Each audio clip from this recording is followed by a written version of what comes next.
Chapter 839. Frowning and thinking for a moment, old Yamant sighed and said, "What do you want to say?" or "Do you know something?" Tyrion kept staring at him. He suspected that the old man knew something but was deliberately hiding it. The queen sent me undercover, but there was an accident. Jenny took a fancy to my high-ranked Valeglia bloodline and left Balerian's faith in my mind. Tyrion said slowly, "You've heard rumors about Aerys and your mother, so you suspect that you're their illegitimate child?" Old Yamant asked openly. Tyrion was shocked for a moment, then smiled bitterly and said, "A dwarf is already as lowly as an illegitimate child. How would an illegitimate dwarf be considered? Worse than a beast?" Yamant looked at him deeply and said, "You're very sure?" The dwarf returned his deep gaze, as if he understood something. He said with a complicated tone, "I was an idiot in magic before, and I didn't know anything. Now I understand why Jenny and Valeglia's descendants joined the Alliance army. It was because Balerion wanted to seize the Dragon Queen's unique, unburning blood. If I'm her illegitimate brother, then Jenny has a perfect explanation for how much she values me. After all, our Lannister has never had a marriage alliance with the Targaryens in 300 years. We Lannister." Yamant chewed softly. A look of sorrow flashed across Tyrion's eyes, and he said meaningfully, "I know my identity. You and the Dragon Queen don't have to worry. I won't take advantage of the Targaryen world empire, with my identity as the Mad King's son and the Queen's brother." Yamant understood that the dwarf understood that they knew his identity long ago. When the dwarf guessed his identity, Yamant did not intend to hide the fact that he already knew his true identity. "Do you know about the witchcraft lens?" Yamant asked. Tyrion's pupils constricted as he said with difficulty, "Genes can be tested. You already knew then." Yamant's eyes were clear, and he did not evade the question. "You were infected with grayscale disease. Dany took your blood for a drug reaction test and accidentally found that there were many genes in your blood that were similar to hers. She had grown up in the free trade city, so she was unaware of the widespread rumors about King's Landing. Therefore, she was shocked and incredulous. In the end, like you, she asked the White Knight of Aerys, Ser Barristan. So it's true. So that's how it is." Tyrion had mixed feelings. Happy? He didn't kill his father. Pain. Like a tsunami, he killed a father who could tolerate his vile spawn identity. What followed was confusion and resentment. What was his existence? What was the meaning of it? They had known about it a long time ago, but they had kept it from him and treated him like that. Yamant had lived for too long, and when he saw the dwarf's expression, he could roughly guess what he was thinking. "Dany wanted to tell you the truth immediately, but I stopped her," he said. Tyrion suddenly raised his head and glared at the old man. "Why?" "I'm old, and I really don't want to see a dragon fight before I die." Yamant sighed, and a hint of helplessness flashed in his old eyes. "Think back to the situation at the time. Aegon was determined to get the Iron Throne, and your nature hides a strong desire for power. I didn't." Tyrion interrupted him agitatedly. Yamant stared into the dwarf's eyes and said with certainty, "Don't deny it. The desire for power is not a weakness, and it's not embarrassing to say it. Think about it carefully. Is there a hole in your heart that needs power to fill? But in reality, it can never be filled. You are the standard Lannister, and also a qualified true dragon. The desires of a lion and a dragon converge in you. You're old and muddle-headed. I have no interest in the Iron Throne." Tyrion grinned. His body was trembling, and so were his hands hanging by his side. His heart was also trembling. Am I really like Littlefinger, Tywin, Old Rose, and Cersei, crazy for power? No. Tyrion, it's not shameful to desire power. You're a dwarf, and you want to be recognized by others. The only way for a dwarf to become a giant is through power and God's descent. Tyrion's smile was twisted. That day, I grew to 6 meters tall. Old Ymont said numbly, "What would Aegon think if he knew that you were the son of Ares? You should know that it's good for both of you to remain the same. The Mad King's illegitimate son is not as glorious as Tywin's son. If you don't know your identity, you won't clash with Aegon. It's only good for Dany Rise. She has the witchcraft lens, so she must know about Aegon's identity, but she deliberately hid it. Aegon helped her attract the firepower of the Alliance, and I was constantly given missions that would send me to my death. You can't wait for us to all die, so that we won't interfere with the Dragon Queen's great empire." Tyrion sneered. Ymont was not angry. Instead, he smiled strangely.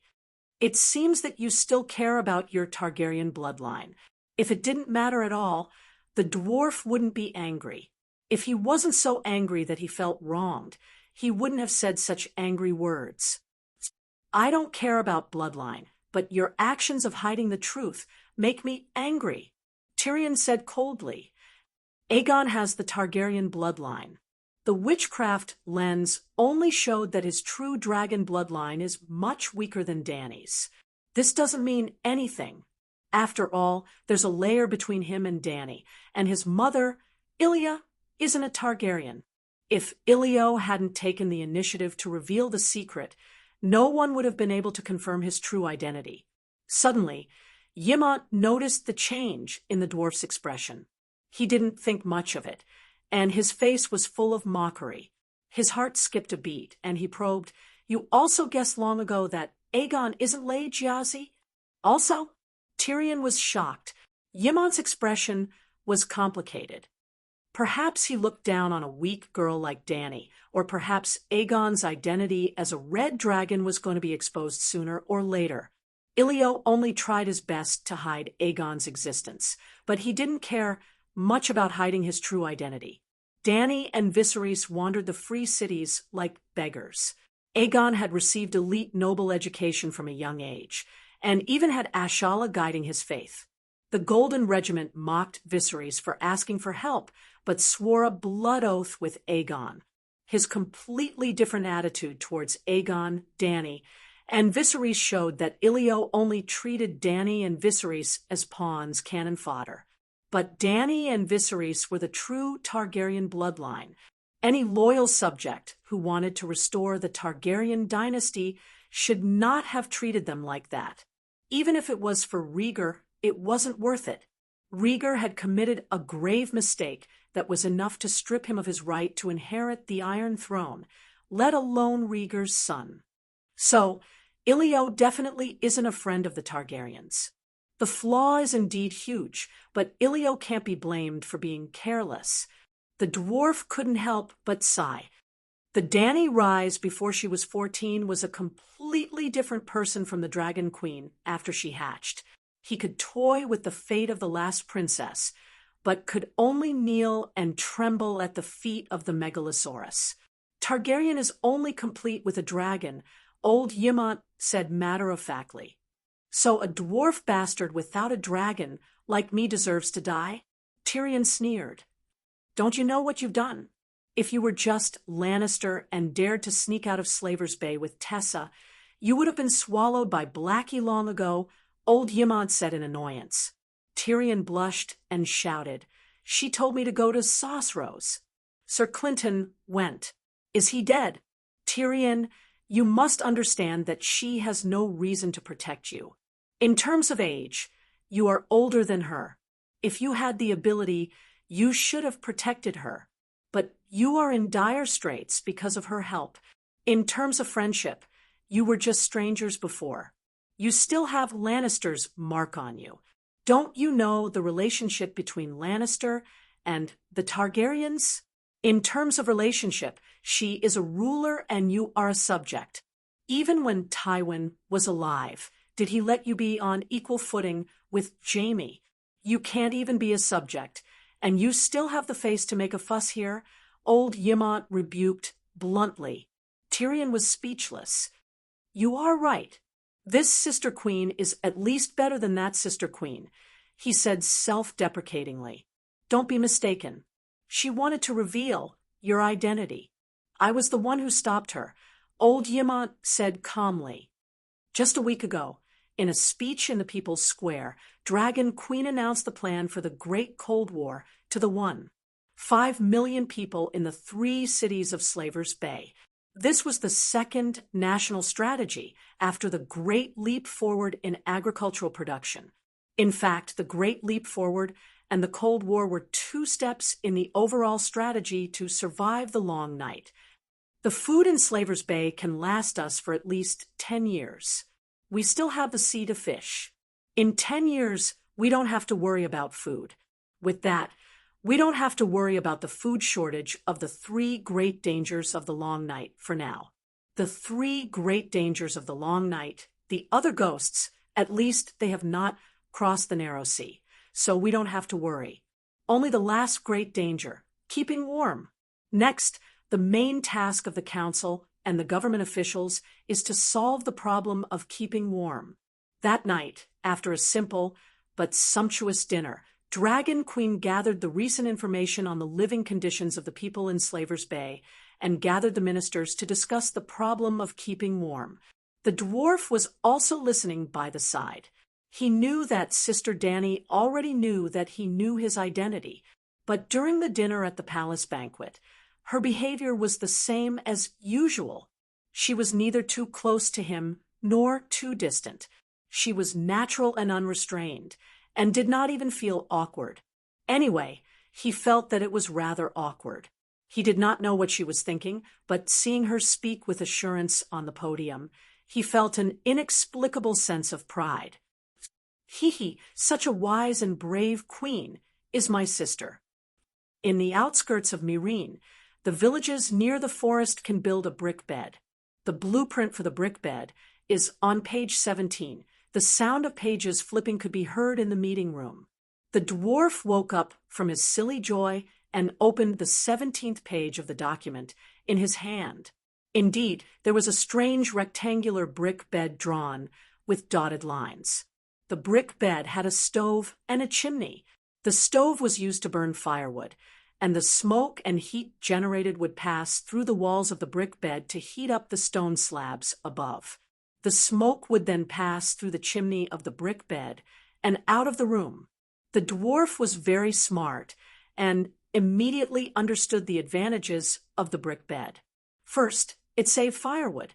Every household would light a fire to cook. Now, they could kill 2 birds with 1 stone and make full use of the heat from the stove. Second, the brick bed had very low requirements for firewood. If it was a fireplace in a castle, it had to burn dry, chopped firewood. Many nobles had special requirements for the type of chopped firewood because different types of firewood had different smells. The brick bed did not have to worry about the smoke.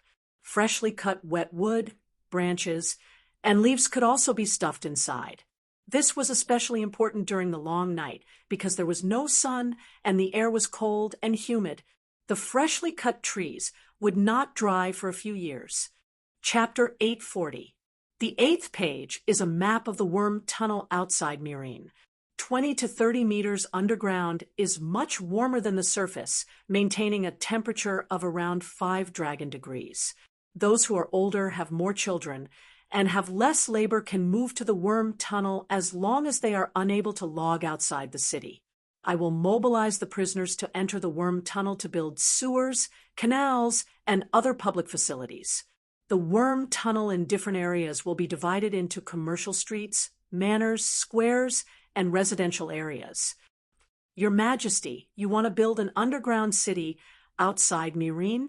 Yemont asked in surprise. No, not Meereen. Dany shook her head. The worm tunnel outside Meereen is just a test area.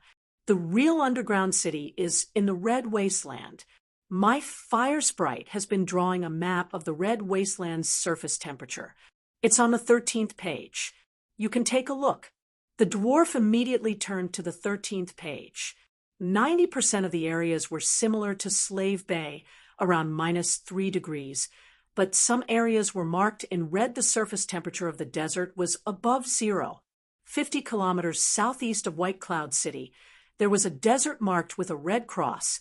The temperature was close to 10 dragon degrees. Is there really a volcano outside White Cloud City? Xiao Gu asked with a straight face. When he was exploring the terrain near White Cloud City, he passed by the place marked with a red cross. It was very hot. After returning to report to Calixi, she guessed that there might be a volcano under the red hell. There are no volcanoes or magma. Maybe the crust is a little thin. Danny pointed at the red cross and said, "We can use this as the center of the circle to build layers and layers of the underground city. The inner ring has a high temperature and can grow wheat, fruits, and other green plants. The middle ring has a moderate temperature for people to live in. The outer ring has a lower temperature and can be used for planting fungus seeds for animal husbandry." The temperature in the sanctuary beyond the Great Wall was not high, around 7 or 8 degrees. The children of the forest grew mushrooms and herded sheep, living a leisurely life. She asked them for a batch of fungus seeds that could grow in the dark environment, and Slave Bay could also build her own sanctuary. You can't grow wheat even if the temperature is high, right? Green plants need sunlight. The dwarf was puzzled. Danny's eyes flashed. "I have a fire sprite.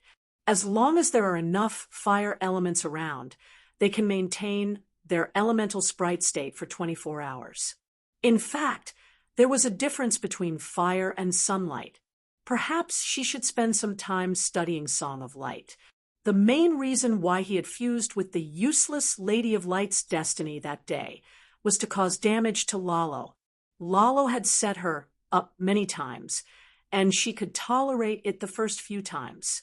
However, during the Battle of Winterfell, Lalo disregarded the big picture and tried to kill her, which made Danny give up the idea of forming a united front to end the long night. His own people had stabbed him in the back at such a crucial moment. The lethality was too great, and it was too infuriating. In her anger, Danny didn't think about what she could gain. She only wanted to make Lalo lose something. However, Lalo's main body was split into two. Shadow Demon was in the far east, and Light King was in the Earth's core. At least Danny did not have the ability to threaten him now. Then she would take the initiative to start a great Tao battle with him, take away his Song of Light, and make the King of Light lose his status as a true god. Comprehending Song of Light required time, and it didn't seem to be of much use to her. In theory, she shouldn't waste time on it. However, in order to deal with Lalo, she was willing to sacrifice 800 points and kill 10,000 enemies. Song of Light was also the Song of Law, so it couldn't be completely useless to Danny. She wouldn't be sacrificing 800 points, but she would be earning less. The key was that she could kill 10,000 enemies. Lalo, who was half crippled due to the extinguishing of the sun and the long night, would completely fall to the mortal world after losing Song of Light. Simply put, without Song of Law, Lalo would no longer be a true god. Lalo, who wasn't a true god, was less of a threat to Danny. However, when Danny tried to comprehend Song of Light these days, she realized that she had obtained more than 800 points. Song of Light was far more helpful to her than she thought. There was a strange bond between light and fire. Perhaps she could obtain 8 million points?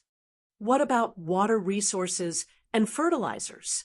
The Red Wasteland will definitely lack water, so how can we farm in desert soil? Asked the dwarf. Are you crazy? It's snowing everywhere now. How can there be a lack of water? Mocked the Count of Shattered Shackles. I thought it would be an icy desert, said the dwarf in surprise. There's snow, so we might be able to find an underground river. Danny nodded. There are many wells in White Cloud City. We can dig wells, said Cora blankly. As for fertilizers, the septic tank will collect human and animal feces through the sewers. Last question. The distance from Myrine to White Cloud City is about 1,000 kilometers. Crossing mountains and ridges, the actual distance will only be further. The long journey of hundreds of thousands of people and their rations is already a disaster. The dragon worms can't stand the cold, so I'm afraid they won't be able to get through, right? I heard from Jane that the dragon worms are dying of disease, said the dwarf with a frown. You'll know in a few days. Danny glanced at him and continued with the next topic. White Cloud City's underground city wasn't prepared for the free people of Slave Bay. Don't forget Danny's identity. As the Queen of Call, she still had more than 500,000 centaurs to take care of. The underground city alone wasn't enough for 500,000 people to live in. Furious Howl City, Biasabad conquered by Danny. The city-state of the Red Jade Warriors had 2 captains stationed there. Including their families, there were about 50,000 centaurs. There were also 50,000 centaurs at the foot of Mother Goddess Mountain. At least 200,000 people, including the Red Jade Warriors, gathered in Khaleesi City, which was built on the south bank of the Raza River. Now, they were on their way south to White Cloud City. The remaining centaurs were in the form of Khalasar nomads on the plains of the Lone River. It had been less than a month since the long night fell, so they didn't have time to rush back. If the underground city was doing well, then a portion of it would be moved there. This way, the burden on Slave Bay would be greatly reduced. After the meeting ended, everyone bid farewell and left. Tyrion and Yimont stayed behind with different expressions. Danny glanced at the dwarf and asked with a sarcastic tone, "You seem to be quite proactive today. Do you know your true identity and intend to serve the Targaryen dynasty well?" Seeing her natural expression and attitude, which was no different from before, Tyrion, who was a little nervous, suddenly relaxed. While he was relaxed, he also felt an inexplicable sense of loss. She didn't seem to care about him, her only kin. "Your Majesty, I've always been willing to be loyal to you, as long as you don't send me to my death." His words were also sarcastic. "You still owe me 500 lives. You have to work for me 500 times. No one can go against a sacred oath." Danny laughed coldly. Tyrion's face began to twist. "You tricked me. What did I trick you for? Did I not save your life? Did I not give you the deity's descent divine spell? Did I not help you grow? 500 lives is the price. Even if Rhaegar comes, he'll pay the same price. The VIP treatment plan includes allowing me to obtain supernatural powers, but the reason I can master fire witchcraft is entirely because of my own bloodline." Tyrion said angrily, "Didn't you try the glass candle that day?" Danny asked in return. Tyrion's expression froze. Indeed, when he arrived at Slaver's Bay, he became a wildfire general and was in charge of managing a group of fire mages. Naturally, he knew the way to test his supernatural talent, holding the glass candle and meditating. At that time, he did not light the glass candle. That was the truth.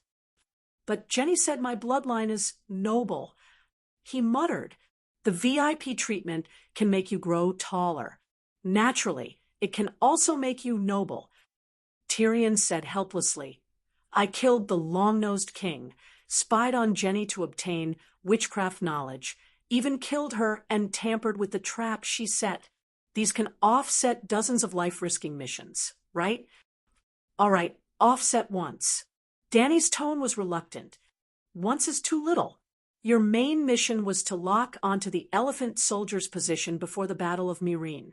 If the mission failed, everything after that was just to make up for your mistakes. Moreover, you didn't even finish writing down the Fire Devil King and Fire Armor Witchcraft. You didn't even have time to record the tile forging technique.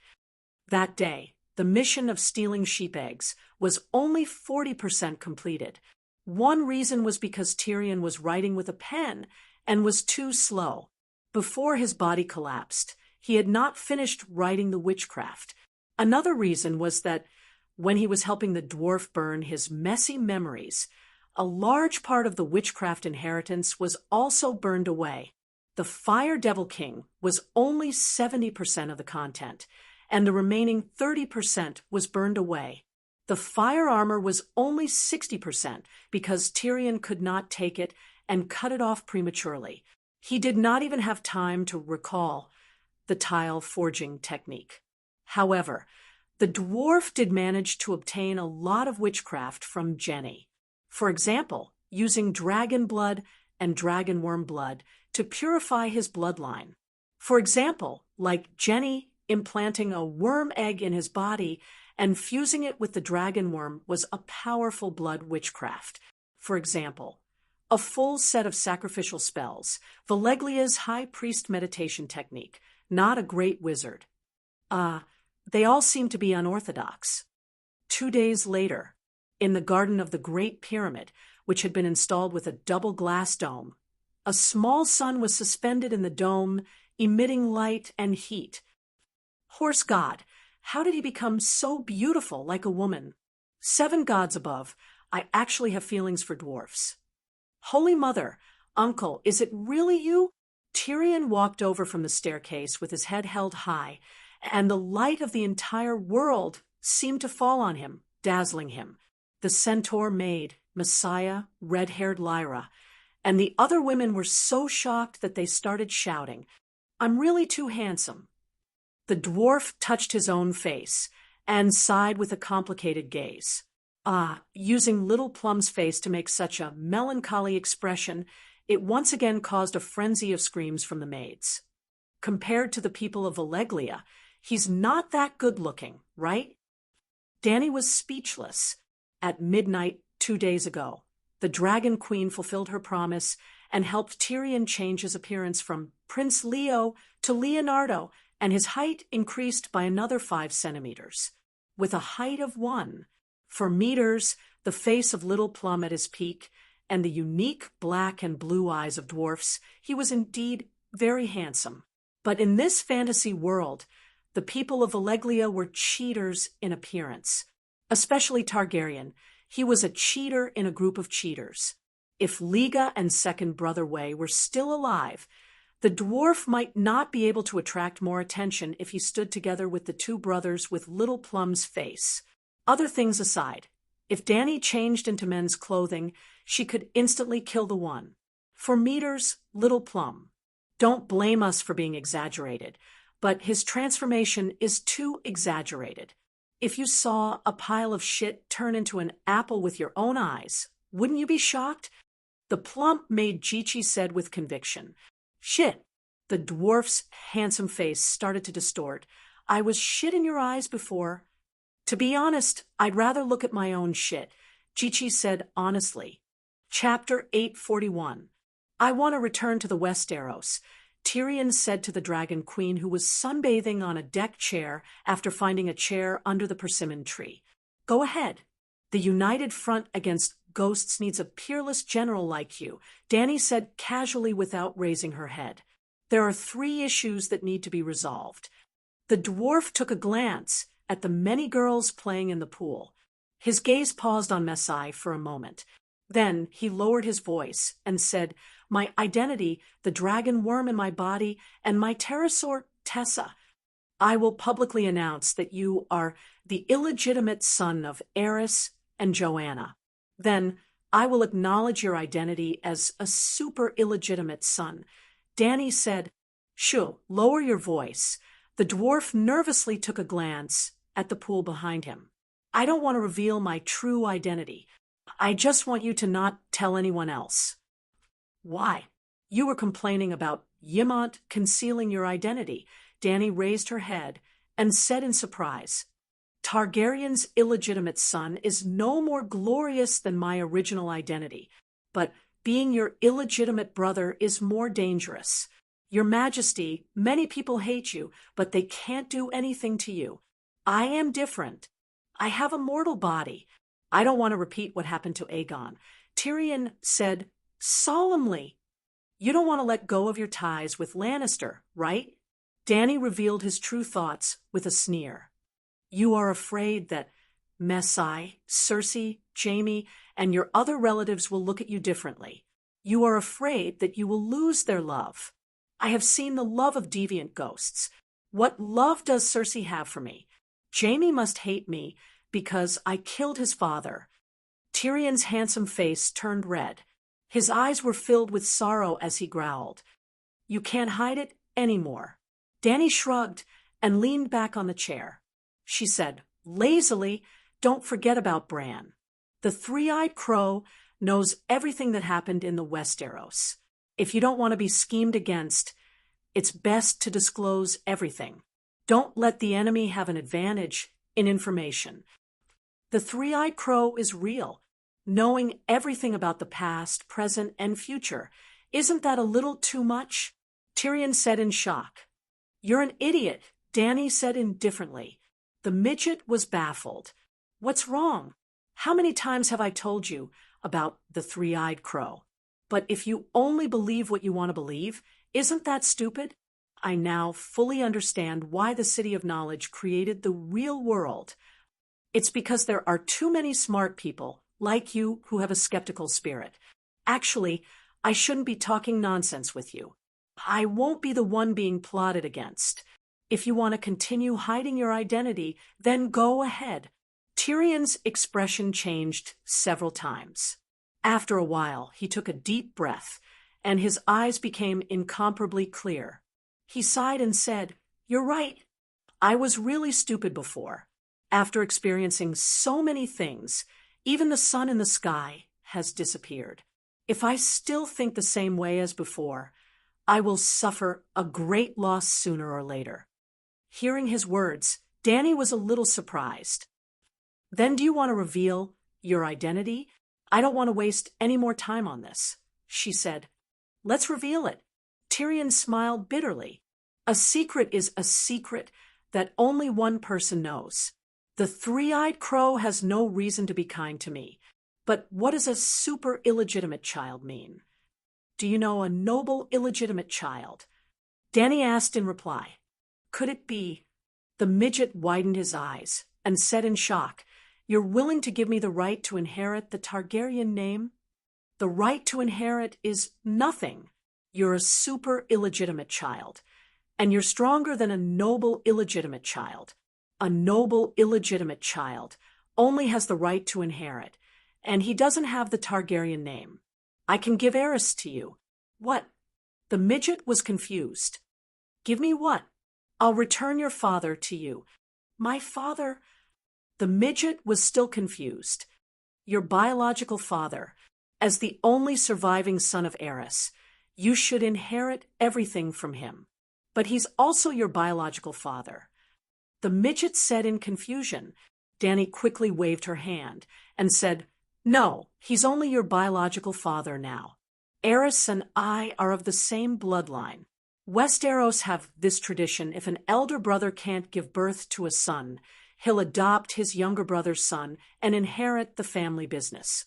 I'll establish my own family and establish my own empire. It's enough to have Layla as my mother to continue the family tree and the inheritance. In the end, Layla is also a direct descendant of the Targaryens. As for you, you'll inherit your father's business. Aerys and the three-headed red dragon emblem belong to you." Facing such a generous sister, Tyrion was so touched that he wanted to cry. No way. He was indeed very touched. Unlike Dany, the midget was a typical Westeros. He valued the honor of his ancestors and family very much. This could be seen from the lion emblem on each of his clothes. So he was really happy to receive the Mad King's legacy from Dany, which was far superior to the noble illegitimate child Daemon Blackfyre.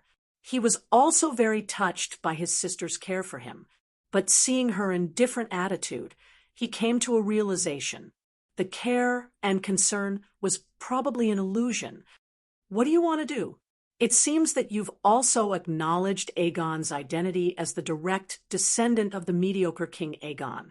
Now, you want me to put up the sign of Aerys's son. What's your goal? Tyrion said with a complicated expression. Old Yamant is afraid that the dragon duel will happen again. I don't want to be a kinslayer either. So, it's good for everyone to maintain a clear distance and be close to each other. I have Slaver's Bay. A large world is waiting for me to conquer. To me, the legacy left behind by Aegon the Conqueror is just a cherry in a yogurt fruit basket. I don't mind giving the cherry to you or Aegon or anyone else. Of course, if none of you want it, I don't mind eating it myself. All right, I understand. Tyrion smiled bitterly. If I had 100 gold royals in my pocket, I wouldn't mind giving a handful of copper coins to a beggar who comes begging at my door. Dany flipped her hand, and a fire spirit was born from the blazing palm. She clenched her fist again, and flames burned in her palm again. She said, "Don't make it sound so bad. I'm the one who put the copper coins in your bowl. If you think that you're begging, then my actions are charity.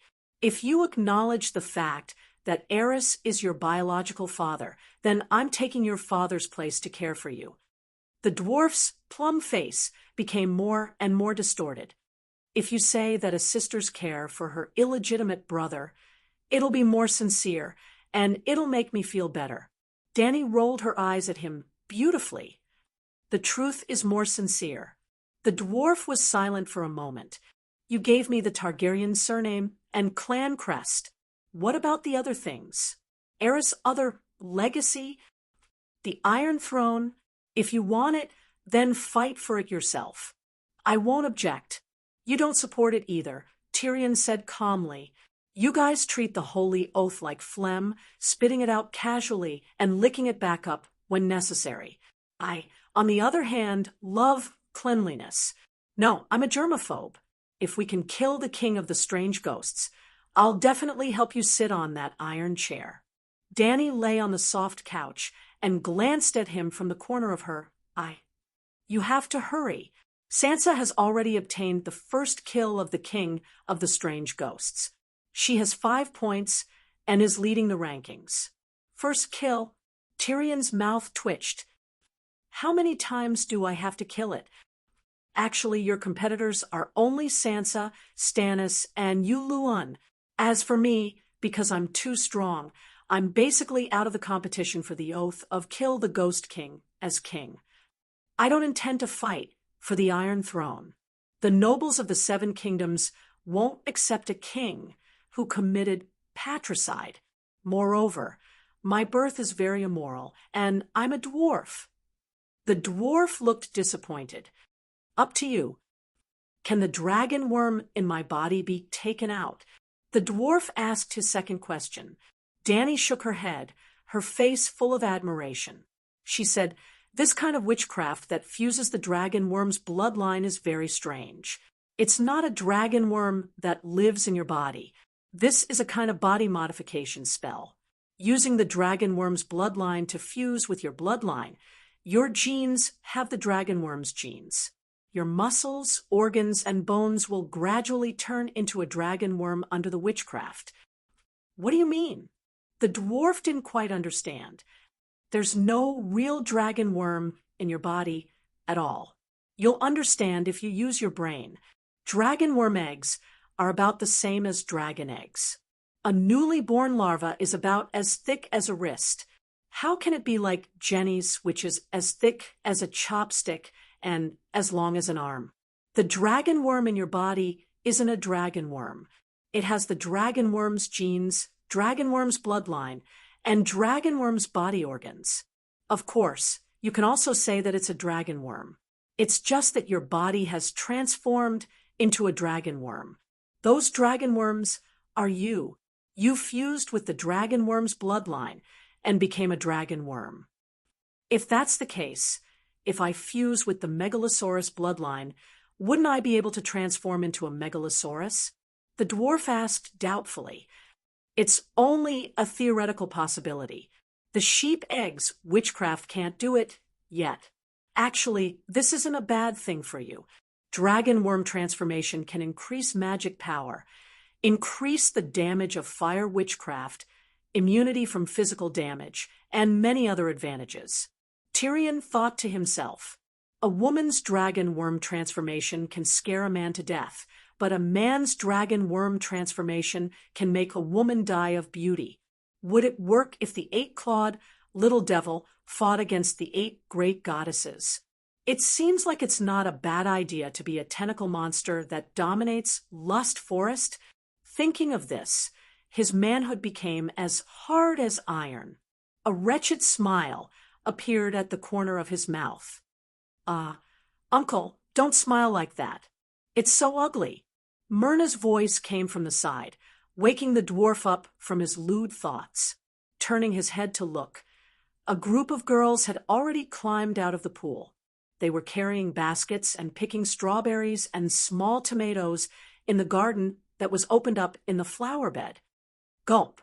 Seeing those white bodies that were full of vitality, the dwarf swallowed his saliva and began to envy the queen's happy life. Even Robert didn't seem to be so. No, the queen was his sister, not his brother. Sigh, what a pity. Grinning at his niece, he asked again, "Where's my Tessa?" The dragon queen was lying on the chair, wearing a pair of aviator glasses and looking at the sky. She didn't see his wretched expression. Tessa was requisitioned. The dwarf suddenly stood up and said in shock and anger, "Who dares to steal my dragon? You promised back, then, that you wouldn't give my Tessa to anyone else." When he was under cover, he scattered the Holy Knight's seal in his mind. Naturally, his Dragon Knight relationship with Tessa was dissolved. Do I have to arrange a Dragon Knight for the pterosaur I control? Danny said calmly. It's you. The dwarf's anger dissipated like a pig with a hole in his bladder. Where's Tessa now? Go to the outskirts of the city tomorrow and take a look. That night, the sun hung high in the garden at the top of the pyramid. Hundreds of nobles, knights, priests of the 7 gods, officials of Meereen, and celebrities were all invited to this banquet that made the officials of Slave Bay feel somewhat familiar. Indeed, this was not the first family meeting. The last time it was Lei Jiazi, the queen's nephew. This time it was the Mad King's son, the queen's illegitimate brother. It seemed to be of a higher class. Anyway, this banquet was unprecedentedly luxurious. Fresh fruits were eaten to their heart's content. Chapter 842. The dwarf was the same as Aegon back then. His gorgeous robe was embroidered with a lion representing his mother's tribe and a 3-headed red dragon representing his father's tribe. Just like Aegon, he was extremely handsome today. Because he was too handsome and too tall, the guests looked at the new prince with suspicious eyes as they ate the cherry and strawberry salad.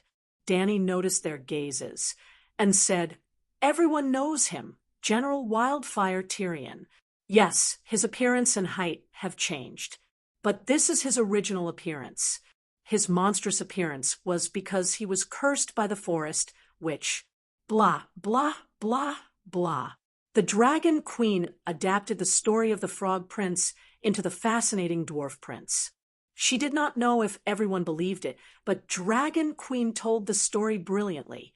Everyone listened attentively and were satisfied. While Dragon Queen was telling the story, the dwarf also tried his best to maintain an elegant smile, as if he was really the lecherous prince who was kissed by the Red Saintess 100,000 times. The one who kissed the ugly dwarf turned handsome prince was not the princess, but the Red Saintess of the temple. In view of General Wildfire's outstanding contributions to Slave Bay, and because he is the only surviving male blood descendant of my late father, I bestow upon him the title of Honorary Prince Jean. In the end, Dragon Queen finally took out something useful and gave the dwarf a surprise. "Congratulations to Prince Tyrion of Jean." Dragon Queen raised her wine cup. "Congratulations to Prince Tyrion of Jean." The guests congratulated in unison.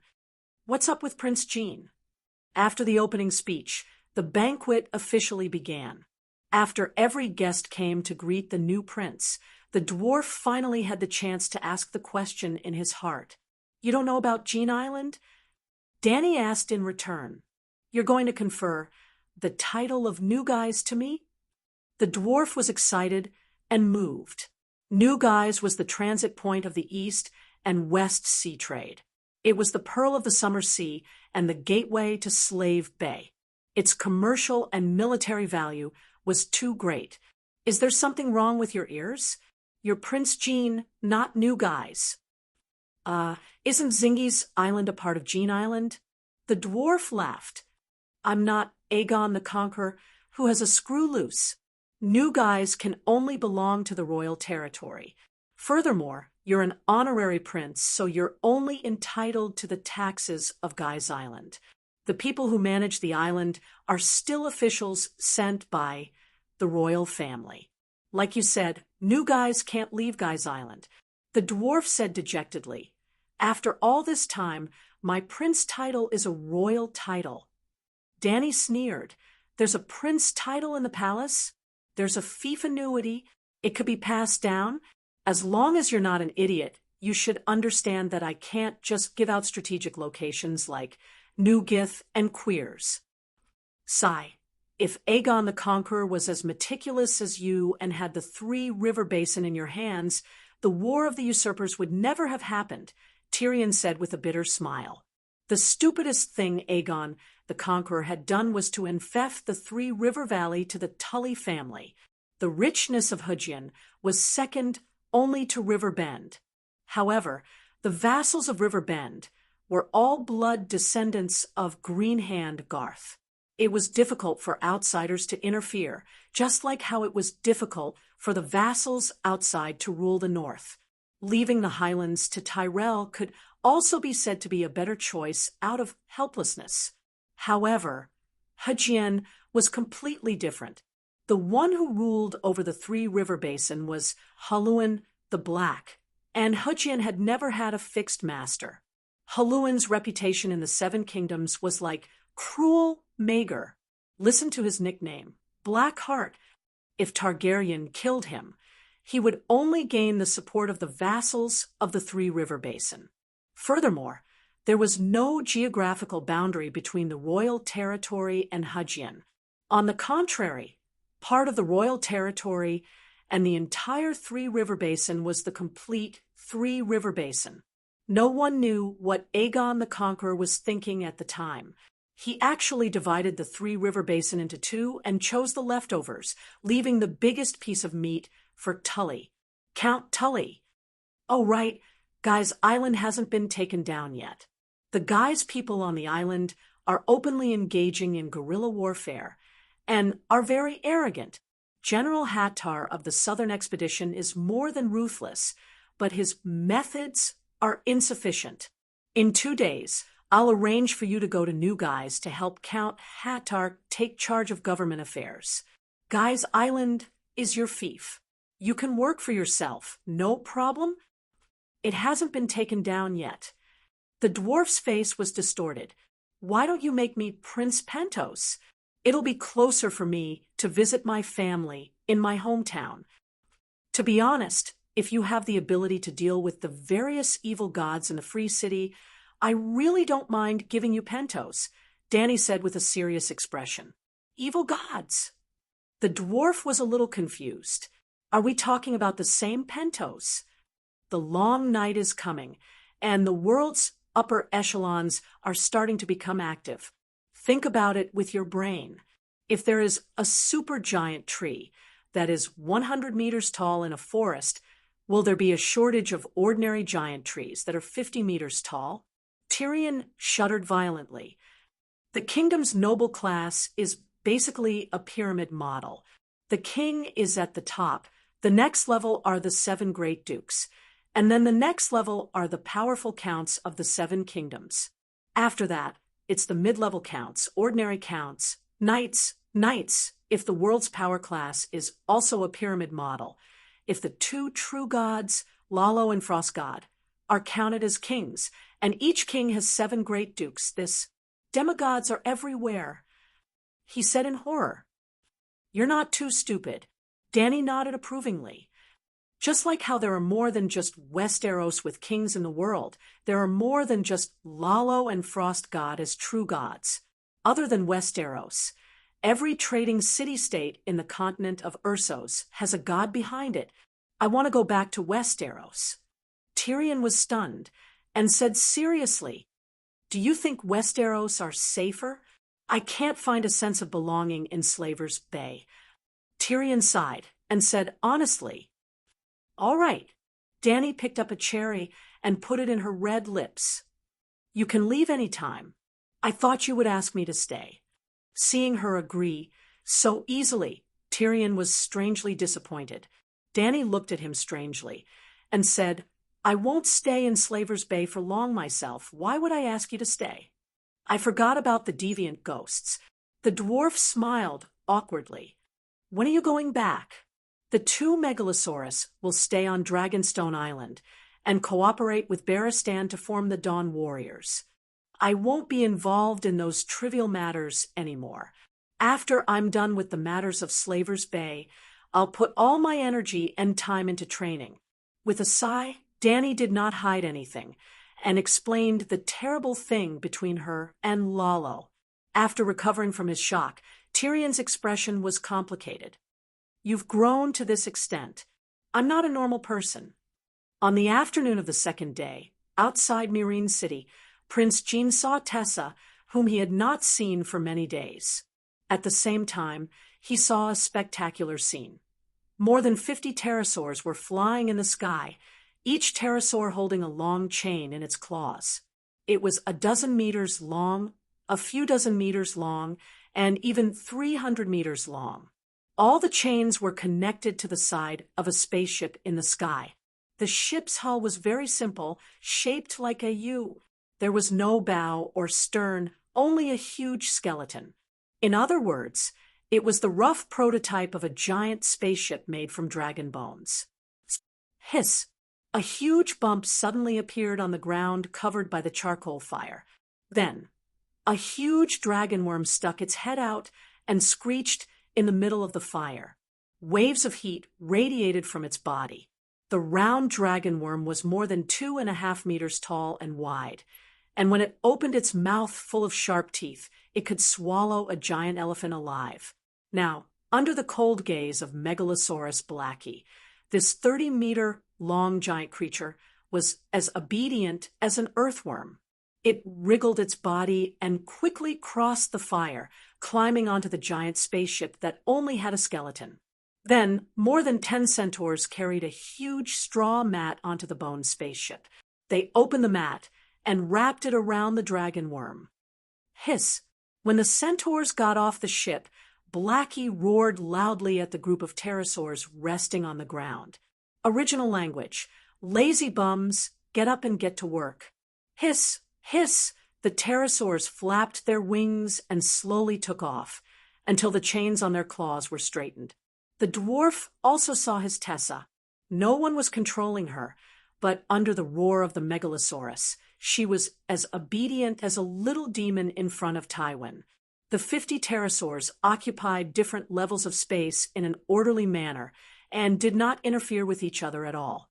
When they flapped their wings together, the bone spaceship carrying 20 tons of dragon worms swayed gently, and then slowly left the ground, quickly climbing into the sky and flying towards the mountains in the southeast. This is really a crazy and genius idea, Tyrion muttered. This is nothing. I'll show you something really crazy. 2 hours later, the dwarf followed behind the dragon queen's little silver horse, all the way to a large manor surrounded by brick walls in the south of Meereen City. The manor was luxurious, with a magnificent palace made of white marble, a red copper skeleton, and a large glass dome. It was enough to be the palace of any king in the world. It used to belong to the noblest king of Meereen, Sitstiller, Dany Rise's slave, owner-husband in the original work, and now it was the royal residence of the Dragon Queen. However, Danny did not bring the dwarf here to visit the slave owner's magnificent palace.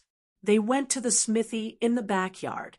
On the ground near the courtyard wall, Tyrion saw a strange path. Do you know what it is? Danny pointed at the two iron rails nailed side by side on the wooden pillow and asked. Tyrion only thought for a moment, then nodded and said, "In the mines of the western region, the miners can't leave these rails, but more often than not, they are two grooves sunk into the ground." Danny's eyes flashed, and she asked with a smile, "What do you think will happen if we spread these rails all over Slave Bay?" The dwarf frowned and said, "It's meaningless. These rails made of fine steel are too valuable. On flat ground, the rails are not as useful as carriages." Danny gave the Unsullied a look, and the canvas in the brick house beside the smithy was lifted, revealing an extremely ugly lump of metal.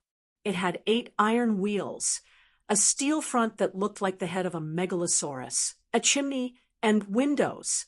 The dwarf was baffled and shocked when he saw it. However, his shock was not because of the machine in front of him, but because 7 gods above, that blacksmith master can actually create such a complicated, exquisite, and smooth iron carriage. In the era where forging relied on hammers, Tyrion was shocked by the exquisite forging technology of the locomotive. Dragon flame and magic can break the limits of technology, satisfying the fantasies of humans surpassing the times. Danny said with a complicated expression. Tyrion did not understand her sigh, and only asked, "What's the use of wasting so much fine iron?" Chapter 843. Woo Kacha Kacha Kacha. When Dragon Queen threw a bottle of wildfire into the steel fireplace and lit it up, the head that she named Train suddenly spewed out thick white gas and steam.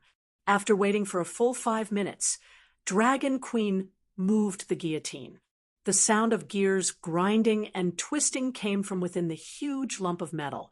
Then the wheels turned and the locomotive began to accelerate slowly. 7 gods above, this iron carriage is too amazing. It can run even without a cow pulling it. It's so fast, and the pulling force is so strong.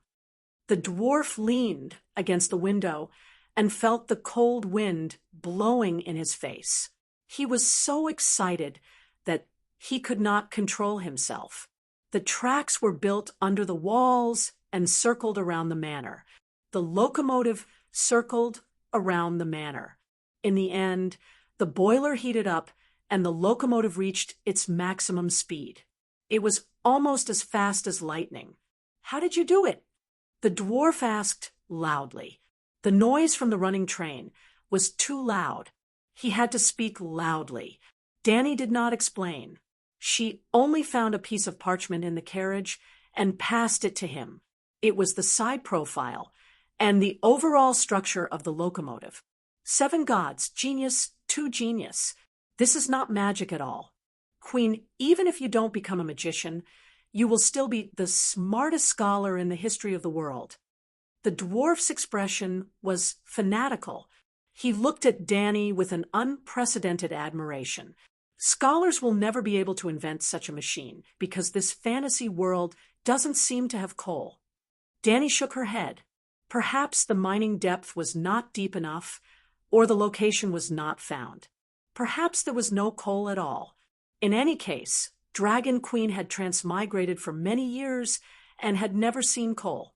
Otherwise, she would have occupied that place long ago. Coal. What is coal? The dwarf had never even heard of this word. It's something that burns at a high temperature and heat, just like wildfire. Half a kilogram of wildfire can heat up 80 times more water than charcoal. The temperature of wildfire is also much higher than that of firewood. It can even melt steel in an open space. Only when the heat is high can it last. Only when the temperature is high can the steam power be sufficient. There is also the problem of ash and smoke from the firewood. After wildfire burns, there are no debris left. There is no smoke during the burning process, and it will not block the ventilation pipe. Wildfire is the perfect fuel for machinery. Do you understand what I'm saying? More or less. The dwarf said reluctantly, Katja, Katja. The wildfire was still burning, but Danny pulled down the brake to slow the train to a stop. In the dwarf's eyes, the Dragon Queen's locomotive was enormous. It was the largest and heaviest steel monster he had ever seen in his life. However, in Danny's opinion, the train was only 8 meters wide and 6 meters long. It was just a steam car used for experimental purposes. A bottle of wildfire would be enough for it to run around the yard for an hour or so. There was no way she would wait for it to run out of fuel and stop by itself. Actually, there is an even more powerful wildfire engine. Its design is more complicated and dangerous. Danny brought the dwarf, who was reluctant to leave the train, to the Queen's forging room. Then, she handed the dwarf a scroll of blueprints. Pouring wildfire directly into the cylinder, it's too scary. It'll explode. The dwarf was very smart, and after looking at it for a while, he understood the principle behind the evolution of the steam engine into the fuel engine. Do you still remember what I said when I appointed you as the wildfire general? The wildfire general is definitely a greater position than the hand of the king. If you can develop a stable and powerful wildfire, the entire world will change drastically. Before coming here, the dwarf would have scoffed. Now he only felt deep shock and awe. He was shocked by the Dragon Queen's grand goal of changing the world, as well as her genius wisdom to change the world. Being born in the same era as you is both a blessing and a misfortune.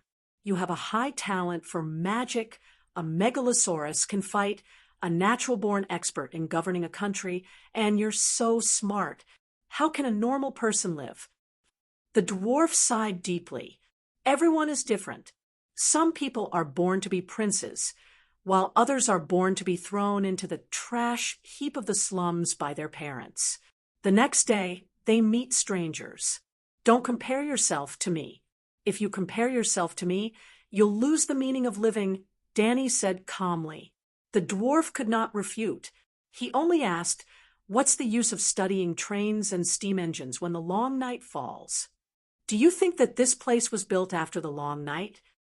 The dwarf looked around.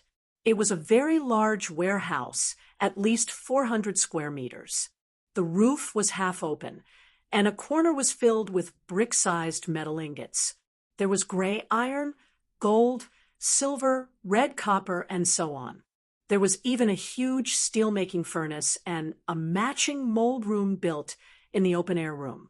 There were also messy metal parts that he could not understand their purpose. In the blacksmith's shop outside the warehouse, there were blacksmiths in uniform who were busy with something. Danny said, technology is a process of continuous accumulation. For example, alloys need to be tested bit by bit according to different ratios. Where do you plan to use the locomotive? Slave-based shipping is extremely developed, and it seems like there's no need for it. Or rather, it's not worth wasting so much steel. It's better to use the steam engine to replace manual labor and do some tedious and monotonous work. Tyrion pondered. In the future, maybe we can research a kind of Earth-type witchcraft. The current mining technology is too backward, and the production of steel can't be increased, which leads to the high cost of the rails, Danny said. After that, in front of the dwarf, the Dragon Queen used a pile of strange steel parts to form an iron box the size of a carriage beside the locomotive. Then she pulled the sluice gate again, and the locomotive began to move again with a whooshing sound. However, this time, the transmission shaft did not move the wheels of the train. Instead, it made the newly formed metal box hum. Then, something that made the dwarf dumbfounded happened. A large bag of wheat was poured into the port of the metal box, and from the other end, a long cloth bag surrounded the exit, and handfuls of warm flour as white as snow slid out. smelling the sweetness of the flower and grabbing a handful to feel the smooth and tender flower. The dwarf's eyes widened. He said in disbelief and realization, "So that's how it is. So this is how the steam engine changes the world." He turned his head and pointed at the strangely shaped but exceptionally large six-bladed iron plow in the corner. He asked, "Can we still use the steam train to plow the land?" "You think that plow the land is more difficult than threshing grain?" Danny looked regretful. "If we had discovered the 2 steel statues 2 years earlier, I could have let Slave Bay feed the entire world for 10 years. The dwarf murmured, "I seem to see the future after the long night. Using the steam engine to plow the land and threshing the grain, every family's granary would be filled with wheat and rice, and no one would starve to death in winter." As if he had some kind of realization, his eyes were clear and firm. "The magic civilization is the future of mankind. The city of knowledge is wrong, and the people of Valeglia are also wrong. The power of dragons and magic should not be used to conquer the world, but to serve the production of the world. You're wrong." Danny shook her head. "The combination of magic and technology is the way of the king. If we don't understand the laws of science and physics, the power of magic will always be a weapon. Yes, you're right, but we haven't even walked down the path of science. The history of the human kingdoms is more than 10,000 years old, and there is almost no progress in civilization. 10,000 years of development is not as good as a few years of torment from you." Tyrion's tone was complicated. After spending the whole afternoon in the blacksmith shop, Danny finally brought the dwarf into the palace in the evening. It was luxurious beyond Tyrion's imagination, but the people in the palace surprised him greatly. The palace was like another city of knowledge, and the people living in it were all mages and scholars recruited by the Dragon Queen from all over the world.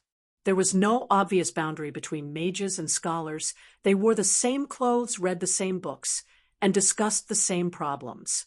It was as if they were studying and researching at the same time. Tyrion even saw their teaching materials, magic, physics, chemistry, and the laws of nature. There were already 3 volumes of that book, and now a group of scholars and mages were working on the 4th and 5th volumes. He found the first volume, Basic Physics, and casually flipped it open to read. Soon, the dwarf's attention was fully attracted by Danny and Rise's 3 laws. These simple sentences seemed to contain all the truth of the universe. Tyrion was shocked again. This is a university, but the teaching materials have not been compiled, and the system has not been set. Everything is still in the initial stage, Danny said to him on the way back.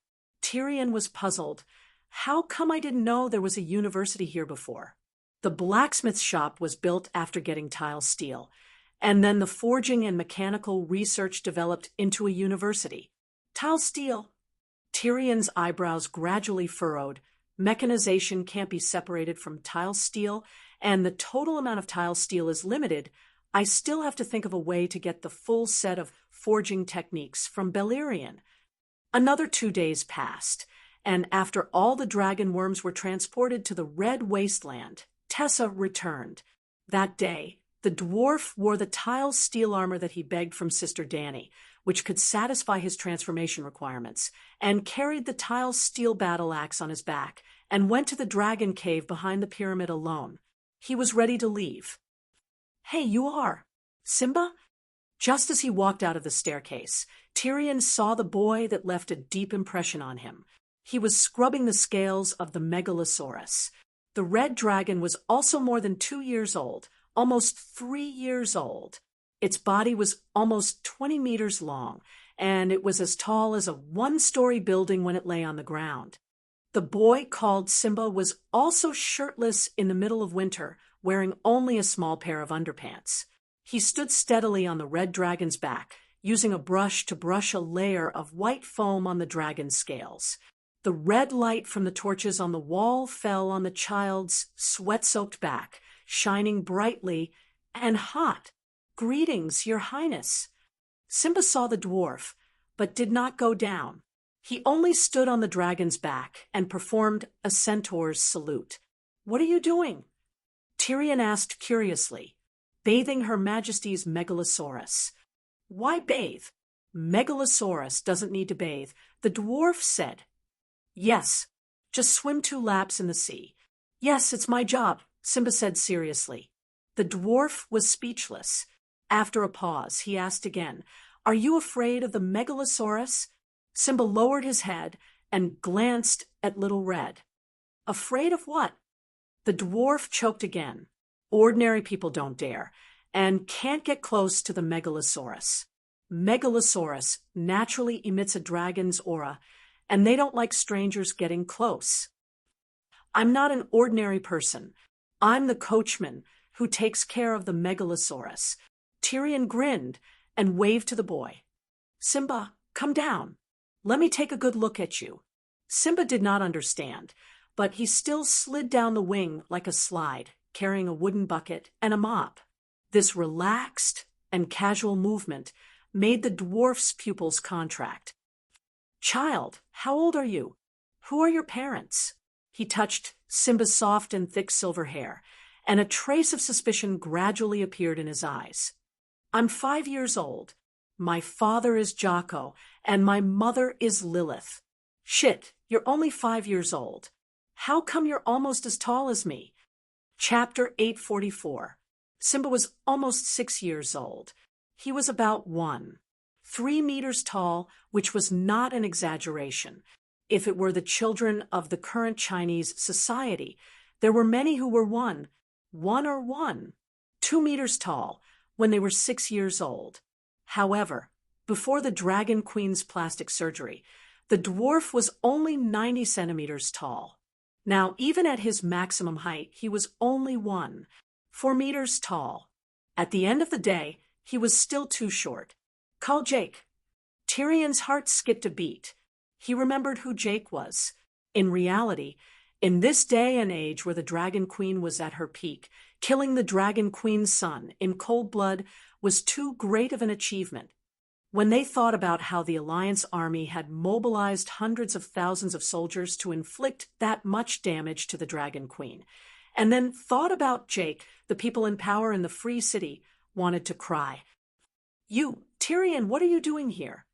The dwarf was about to ask again when Blood Alliance guard Xiao Gu walked over. Have you completed your mission today? Xiao Gu looked at Simba with a wooden face. Simba lowered his head and bowed. When he raised his head, he touched his head in confusion.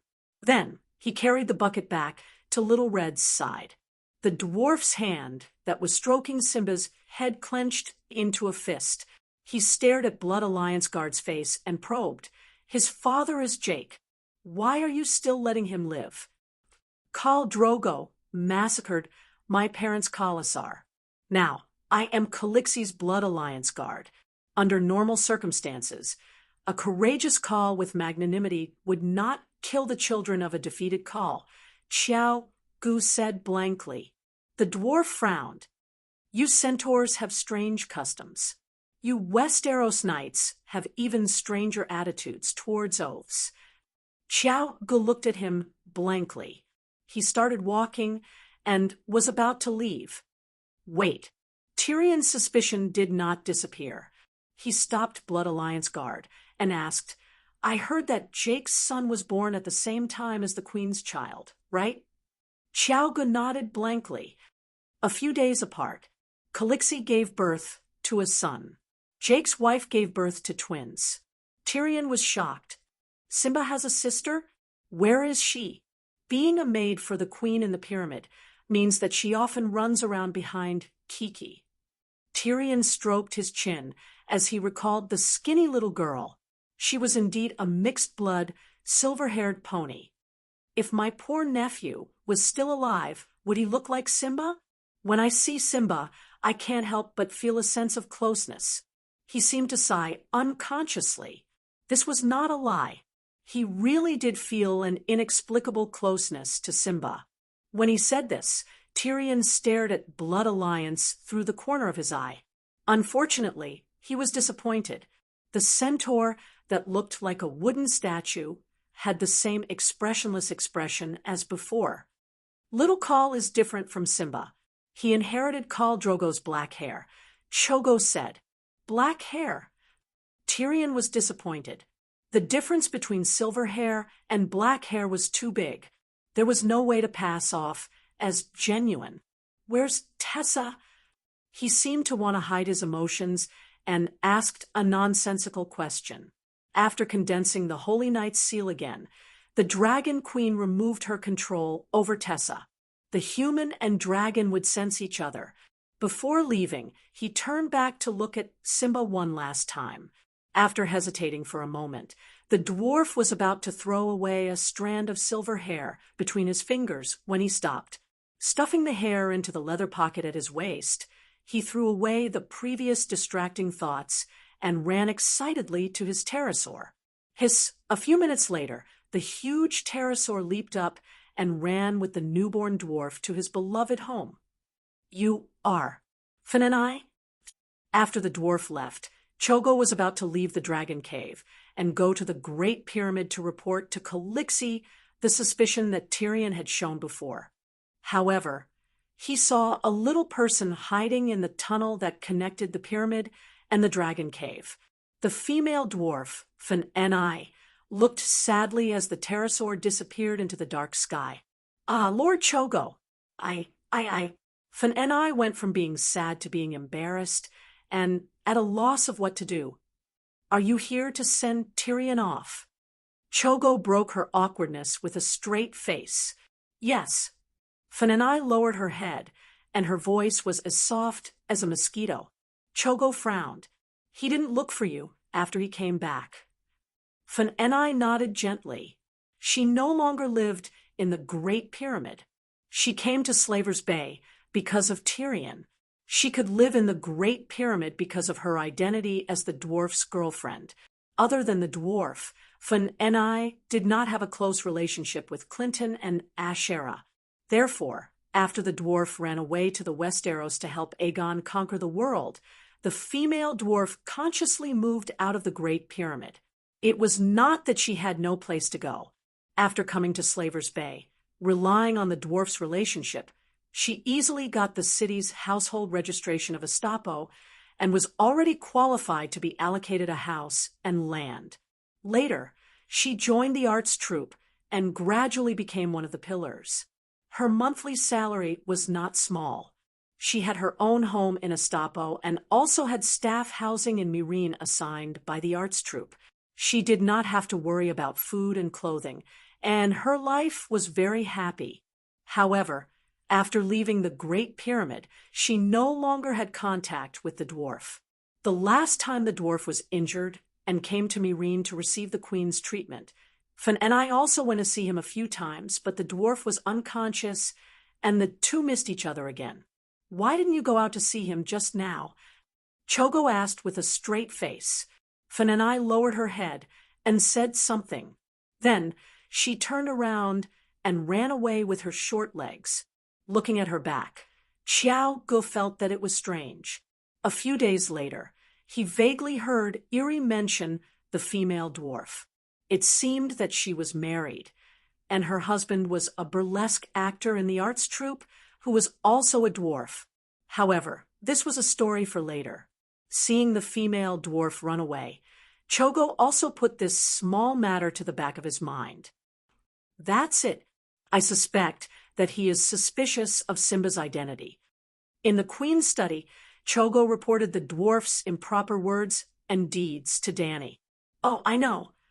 Dany thought for a while and said to old Ymont beside her, "Perhaps he will find an excuse to ask you for the witchcraft lens. Old master, you should be careful." Old Ymont nodded and sighed. "I guessed that he would suspect that there is a strange sense of intimacy between Targaryens." Dany looked at the dragon crystal magic mirror leaning against the wall and smiled.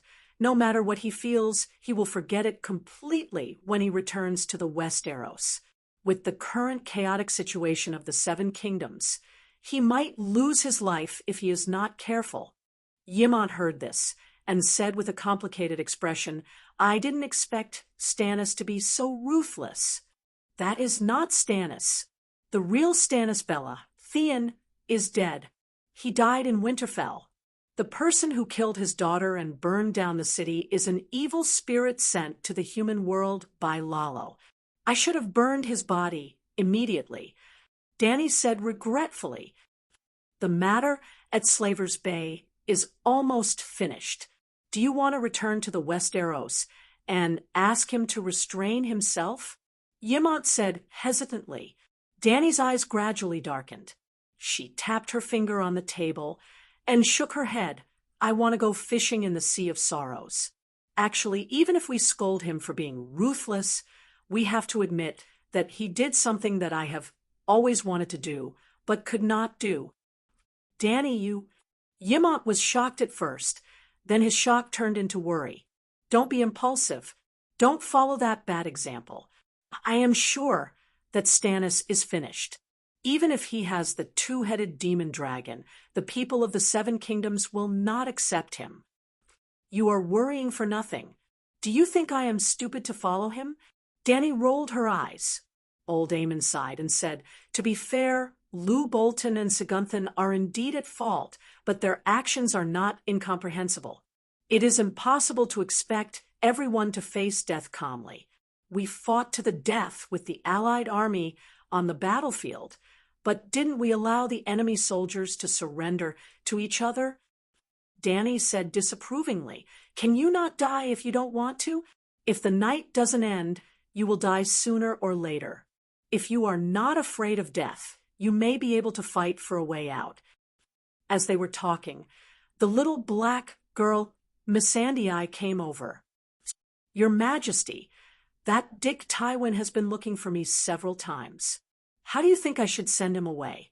The little black girl was not young anymore. It had been almost 5 years since they met. She had now grown into a 14-year-old girl, slender and elegant. She had helped the Queen deal with government affairs all year round and had developed an intellectual and noble temperament. "Tyrion did not make any arrangements?" Dany asked. "He is looking for Prince Tyrion, but Prince Zeon said that he is Tyrion, not the fourth prince of Kocham."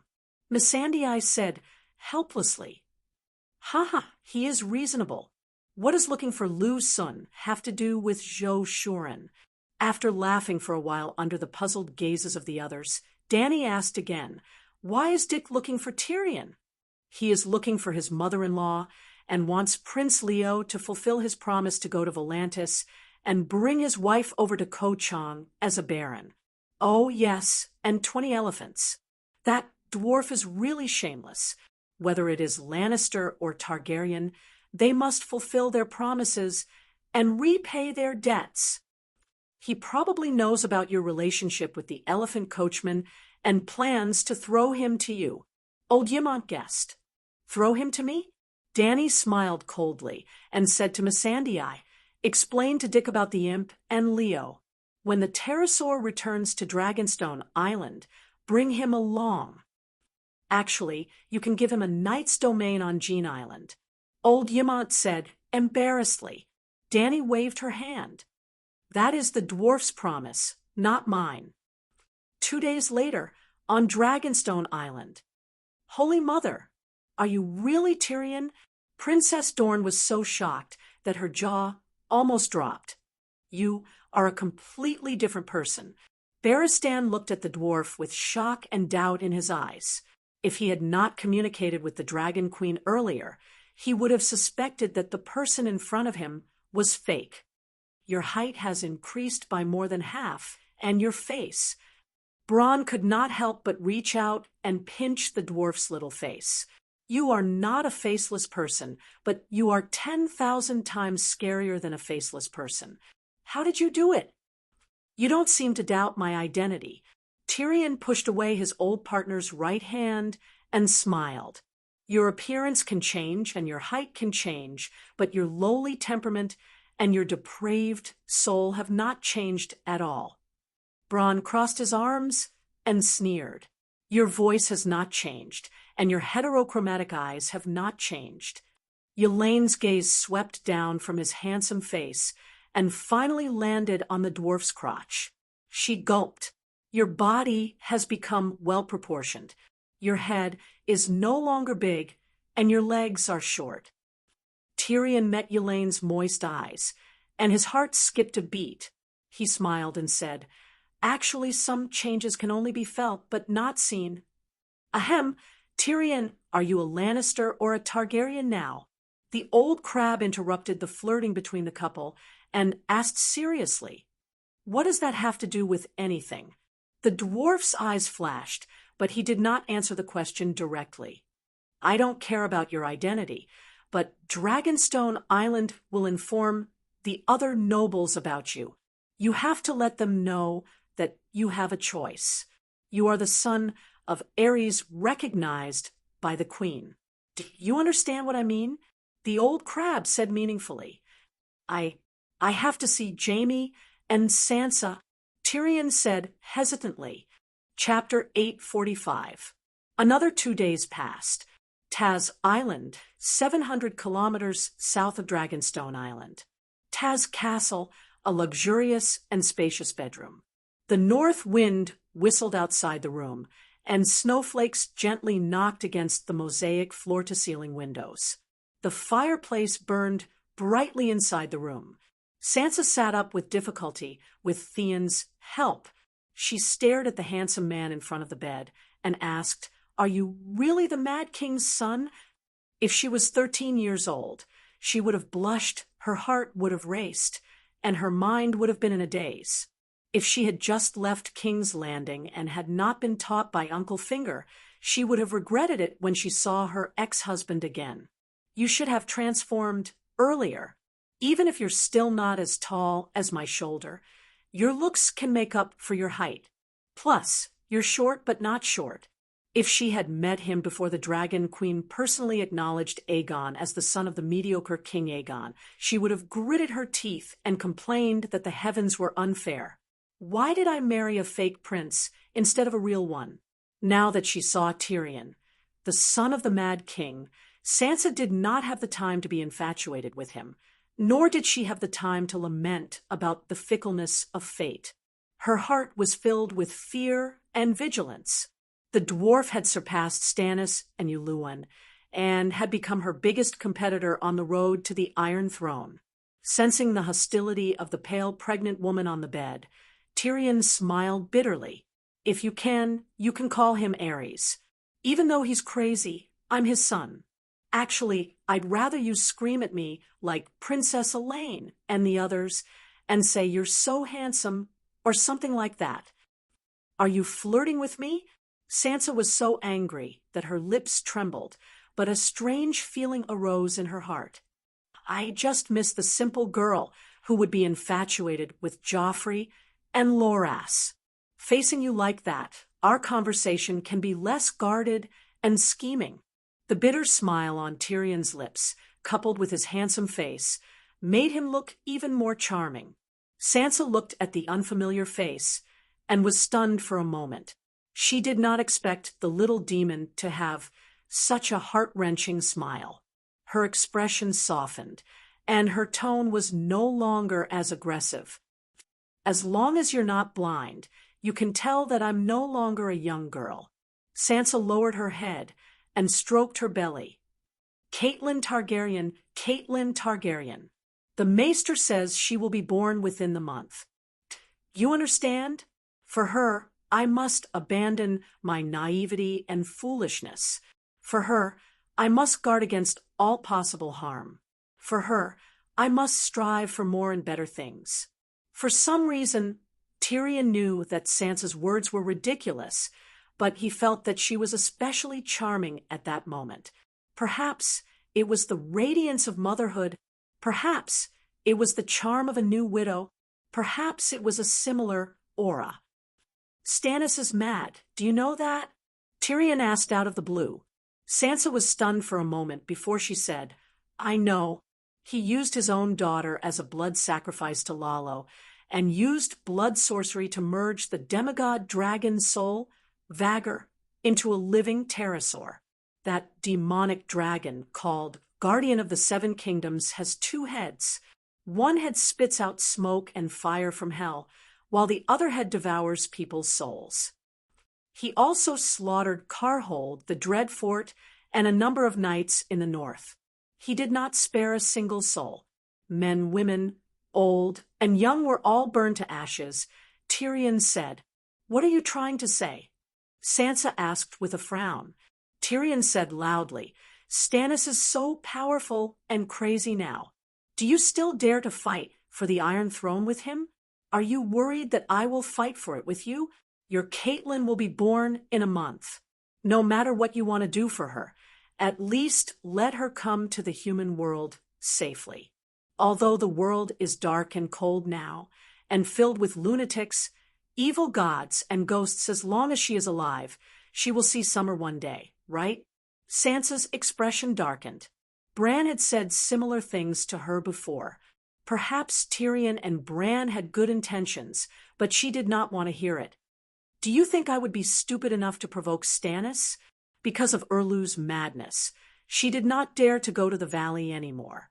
She even brought her brother Rickon back from Moongate Castle with her big belly to avoid provoking Erlu. She even took the initiative to withdraw the Golden Knights to Tarth Island. "I have already hidden on Tarth Island, and I have never thought of fighting for the Iron Throne before the end of the long night. How did I provoke him?" Tyrion sighed. "You have the heart to fight for the Iron Throne. In his eyes, you are a traitor. He can kill his brother and daughter for that throne, let alone you. Don't follow in Aegon's footsteps. Did I make it very obvious? I am not doing anything right now. I just want to preserve my strength and survive the long night." Sansa had a trace of doubt on her face. The dwarf had just returned, and he already knew she had ambitions for the Iron Throne. This was not normal. Other than Illyrio and Bran, she had never revealed her ambitions to anyone else. Even if she was consolidating the power of the Golden Knights, it was not only the king who had an army. Tyrion let out a long sigh and slowly said, "Your ambitions are not obvious. They are even very hidden. Unfortunately, in the Game of Thrones, you are only a newbie. You do not understand one principle. Veteran players will be wary of every character who has the ability to participate in the game, whether or not they have entered the game. During the Rebellion of the Four Princes, Robb only focused on Lannister. It was as if Dorne, the Iron Islands, and High Court did not exist. They did not enter the game, but they had the ability to decide the outcome. Robb could not see this, but me, my father, Littlefinger, Varys, and the others, everyone knew what to do. So, when Robb was winning battles in Hudgian and the Western Territories, I appeased your Aunt Lyssa. I sent Myrcella to Dorne for a marriage alliance, and won over Prince Mikhael. I sent Littlefinger to High Court to discuss the marriage between Joffrey and Marjorie. That's right, at that time, you and Joffrey had not yet broken off the sacred betrothal. Even for the Iron Islands, we promised King Balon that if he could conquer the Northern Territories, we would make him the king of the Northern Territories and the Iron Islands. After Robb won 100 battles and turned around, exhausted, he was shocked to find that the entire world was filled with his enemies. So, do you understand now? As long as you have power and status, even if you hide your head in a mouse hole, the players of the Game of Thrones will lock onto every part of your body with nail-like gazes. As if to increase his persuasiveness, he even used his powerful gaze to sweep across the pretty widow's body. Sansa's expression changed a few times. After a while, she pulled the blanket up to cover her bulging breasts and sneered, "Do you think your sister is dead? Would she let Stannis kill all the competitors who participated in the Night Terminator bet?" "My sister?" The dwarf was stunned for a moment before he realized who she was talking about. "Of course she is not dead, but she is obviously pretending to be. When Stannis blood-refined the two-headed dragon and slaughtered Karhold and the Dread Fort, she did not react when she heard the news." Sansa shook her head and said, The meaning of killing me is completely different from killing Roose Bolton. I did not break the rules. Everything is done according to the oath and the rules. All right, I did not expect to dissuade you, but now you should understand that I will not fight with you for the Iron Throne. You do not have to treat me as an enemy. The dwarf shrugged. You are a Targaryen, the son of Aerys, Sansa said calmly. It is not a glorious identity. I am alone, and do not have the power to fight for the Iron Throne. The dwarf smiled bitterly. Sansa's eyes flashed. Then, in this game of power, which side will you take? The dwarf looked at her and said meaningfully, What do you want me to choose? Or, the two of them looked at each other for a long time.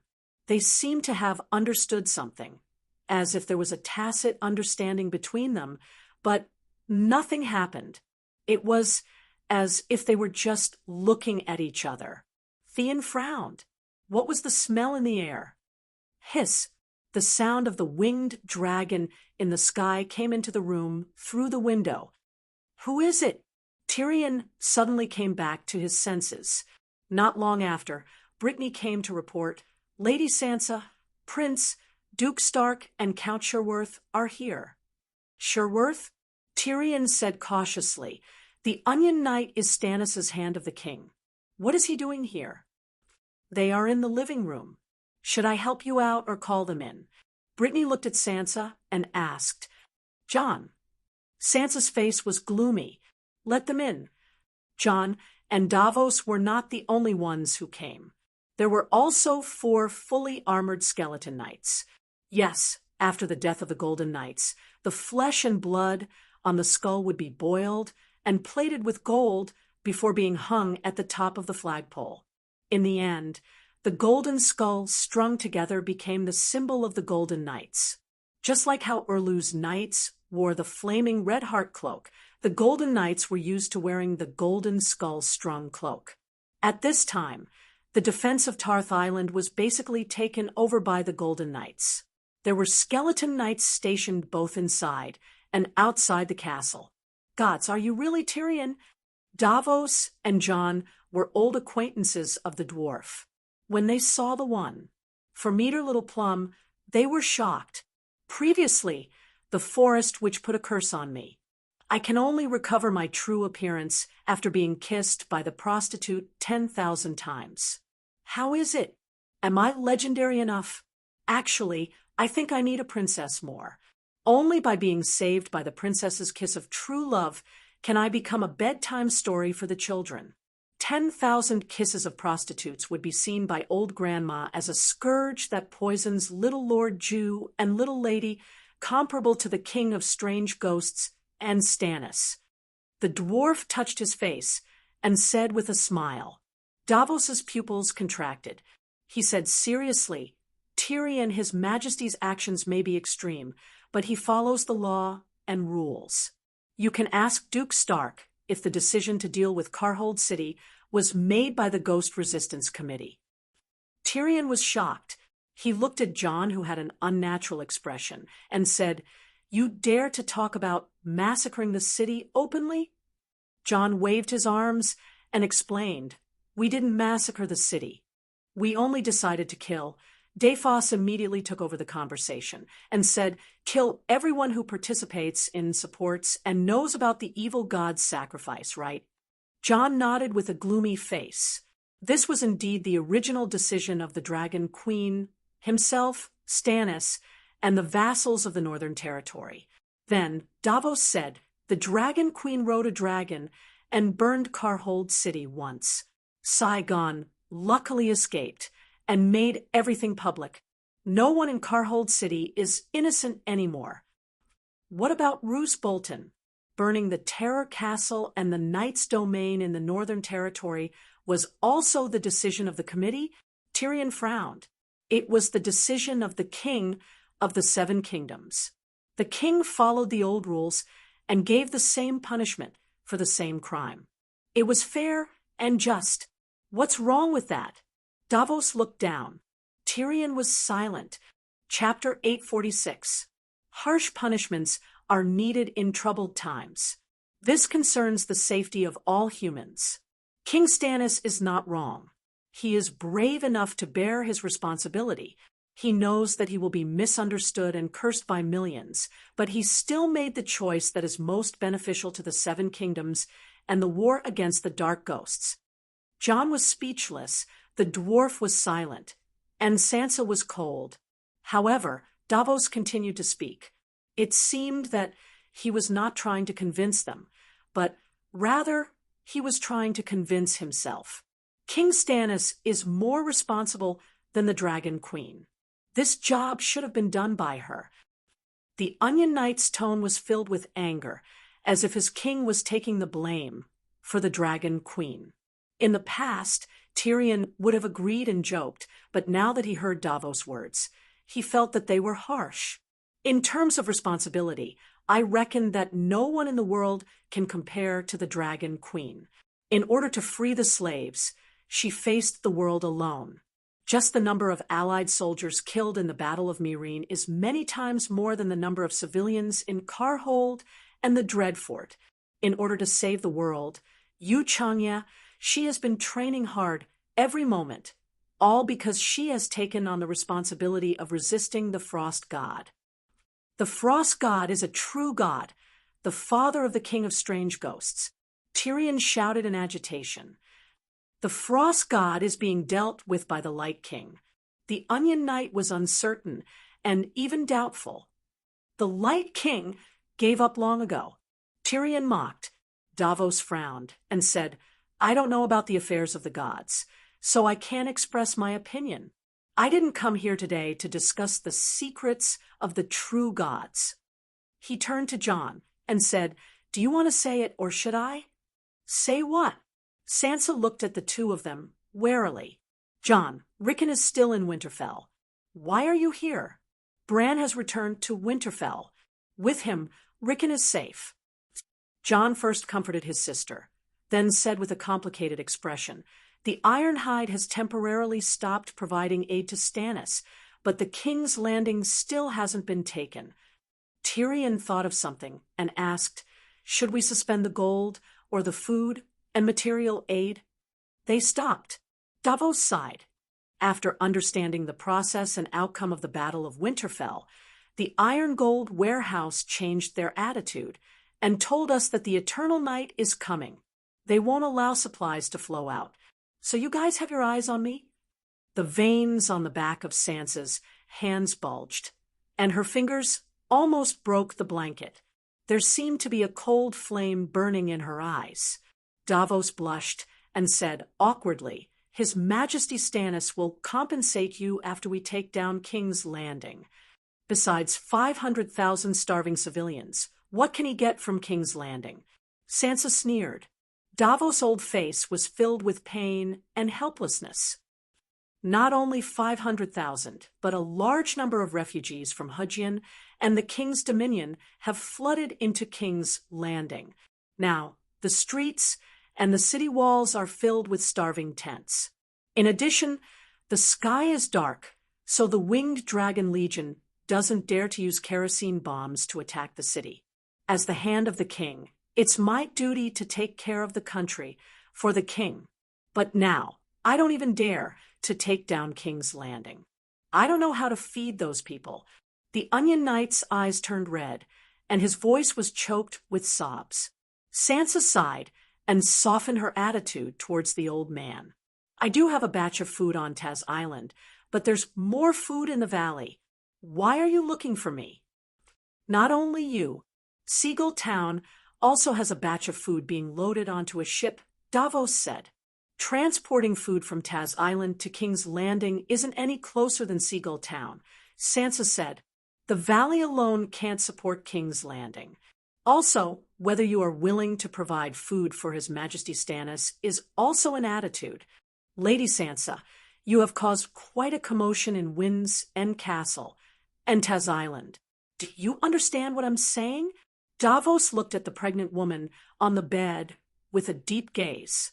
Sansa clenched her fists even tighter. If I refuse, will Stannis let his two-headed monster burn me to death? Davos shook his head and said bitterly, "You are different from Roose Bolton and the others. His Majesty Stannis won't kill people for no reason. You can refuse, but you have to leave the Westeros with the Golden Group. Don't forget, according to the previous agreement, you have been exiled." "I feel ashamed for you." Sansa sneered. "I didn't break the agreement at all, but you still remember your promise to me?" If Aegon didn't expose his identity, Davos had no choice but to shut his mouth after explaining. The mockery in the woman's eyes was like a knife that cut through his armor of lies and stabbed into his tormented heart. He missed the determined young man who cut off 4 of his left fingers and said, "Deeds can't make up for crimes. Those who are guilty will be punished."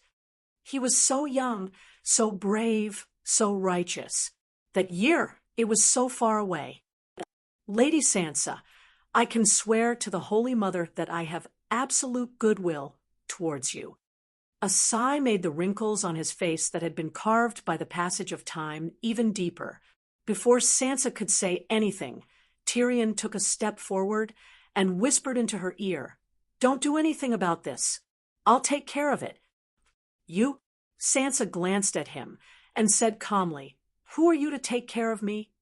"Aegon is the hand of the king. He didn't revoke my position before he died, did he?" Tyrion smiled bitterly. Sansa looked down to hide the joy of victory in her eyes. She loosened her grip on the quilt and said softly, "I'm tired. You can talk outside." Jon looked back and forth between the dwarf and his sister with an awkward expression. He wanted to say something, but stopped. Tyrion gave Davos a look, and they left Sansa's bedroom together. In the living room, by the warm fireplace, the 3 men opened a bottle of red wine and talked about the terms as they drank. "Count Cyworth, even the king doesn't have the right to take a vassal's property, right?" Tyrion said. "It's not taking, it's borrowing. After we take down King's Landing, we can repay it with property," Davos emphasized. Tyrion waved his hand and said with a smile, "Sir, I promise you that after we take down King's Landing, you won't find a single copper coin in the Red Keep. On the other hand, in my sister's bedside table, you can find a stack of IOU with a piece of ass-wiping paper. We won't let Riverbend and Casterly Rock go. His Majesty Stannis is the king of the 7 kingdoms, not the king of King's Landing." Davos said meaningfully, "Sir, have you forgotten what time it is? Or did you not participate in the Battle of Winterfell and have no idea what 1,000,000 ghouls are?" Tyrion turned his gaze to Dan. "I heard that Winterfell is sealed in an ice mountain 2,000 meters high. Isn't it magnificent? Isn't it beautiful?" Dan shrugged and cooperated with the dwarf. "It's beautiful and magnificent. The Dragon Queen even called it the 10th wonder of the world. Sir Davos, you should go and take a look." Tyrion turned his eyes back. "That's the result of a frost god's forbidden spell. The frost god wouldn't cast a forbidden spell only once." Davos was silent. "The 7 kingdoms are in danger, and the humans are on the verge of extinction. You still want to fight among yourselves? What will happen after you burn Casterly Rock and High Court, abandon the western region and Riverbend, and the 1,000,000 civilians just for an iron chair?" Tyrion questioned. Davos said hesitantly, "If you consider the big picture and cooperate, they won't cooperate." Tyrion interrupted the Onion Knight. "First of all, you Luwin and Cersei won't consider the big picture.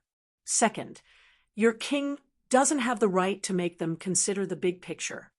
Davos's expression darkened. He said calmly, "Then can we still talk?" "Talk. Of course we have to talk. Aren't we bargaining now?" Tyrion laughed. "What's your price?" Davos asked. "The King's Landing doesn't have money. Even if it did, it would have been used to buy food on the other side of the narrow sea. Besides, we don't need money." Tyrion leaned forward and approached Davos. He whispered, "I won't play games with you. I don't like Stannis, But if he continues to be strong and even ends the long night, pledging allegiance to him is the best choice. On behalf of Sansa, I can agree to provide you with at least 100,000 tons of food, but you have to give the orphan and widow an equal return. What's the reward? Davos' complexion looked better now that he had completed his objective. The title of Duke. Tyrion said word by word. The promise to Aegon's son, Duke of Hellenberg, is still valid. Davos said immediately. No, I'm talking about the 7 dukes. Tyrion said in a low voice. Are you crazy? Davos' eyes widened. Jon couldn't help but exclaim in surprise. Tyrion of High Court and Aeron of Valley have lost their heirs. Tyrion reminded. Davos frowned. Robert Arryn is ill, but he still has an heir. There's still Marjorie Tyrion of High Court. She's still locked in the Virgin Quarters. She shouldn't be dead yet. Riverbend only recognizes Green Hand, Garth's bloodline. Valley also has the Righteous Alliance to defend House Arryn's sovereignty. It's difficult. There's no rush. You can go back and discuss it with Stannis when we make our demands. Find me at Dragonstone Island if you need anything. Don't come to Taz Island to disturb pregnant women waiting to give birth. The dwarf said, What's your relationship with Lady Sansa now? Davos couldn't help but ask. Can't a widow remarry? We were husband and wife before. Tyrion smiled. As soon as Davos left, Jon grabbed the dwarf and asked, What do you mean? You want to remarry Sansa? Tyrion smiled bitterly and shook his head. Don't you know what Sansa is thinking? She wants the Iron Throne, and I can continue to be Aegon's Hand of the King. If I say to Stannis directly, Hey, I'm Queen Sansa's Hand of the King, and I'm carrying out the plan of, if I don't become king, I'll wait for you to die. What would he think? What would he do? If I don't become king, I'll wait for you to die. Jon muttered in a low voice. He looked thoughtful. When they returned to the bedroom, Tyrion told Sansa everything that had happened. He didn't even leave out the part about remarrying. If Stannis can sit on the Iron Throne, it's worth it to exchange food for a kingdom. If he can't sit on the Iron Throne and dies in defeat, we won't lose much. No loss. Do you know what 100,000 tons of food means now that night has fallen? Sansa said angrily. Spending money to buy comfort. Your power isn't enough to protect your wealth. Don't you understand that? Tyrion's eyes flashed. He said confidently, Moreover, even if Stannis fails in the end and can't fulfill the promise of a kingdom, the food won't go to waste. Finally, he asked hesitantly, You're still young.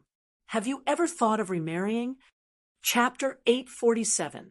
To reach Meereen from the Summer Sea, one had to pass through 3 seas. The Summer Sea near the equator, the Gulf of Sorrows between the land of long summer and the Gith continent, and the Slave Bay that connected to the Gulf of Sorrows through the Maiden of Freedom Strait. From the day the sun broke, Dragon Queen's agricultural production was suspended. The wheat, corn, and rice that had not been filled with milk were all harvested, dried in the wind, and turned into animal feed. With the Great Leap Forward stopped, the 1 million people in Slave Bay stopped working. It was clear that any efficient and rational government would not allow their people to do nothing. It was a waste of labor and was not conducive to maintaining public order and management. Dany understood this point, so she immediately arranged a new job for them. All fishermen. When she had just taken over Astapor, Dany had built a few salt pans by the sea. In recent years, Slave Bay's snowflake salt was also a popular export product. Because of this, Slave Bay did not lack salt.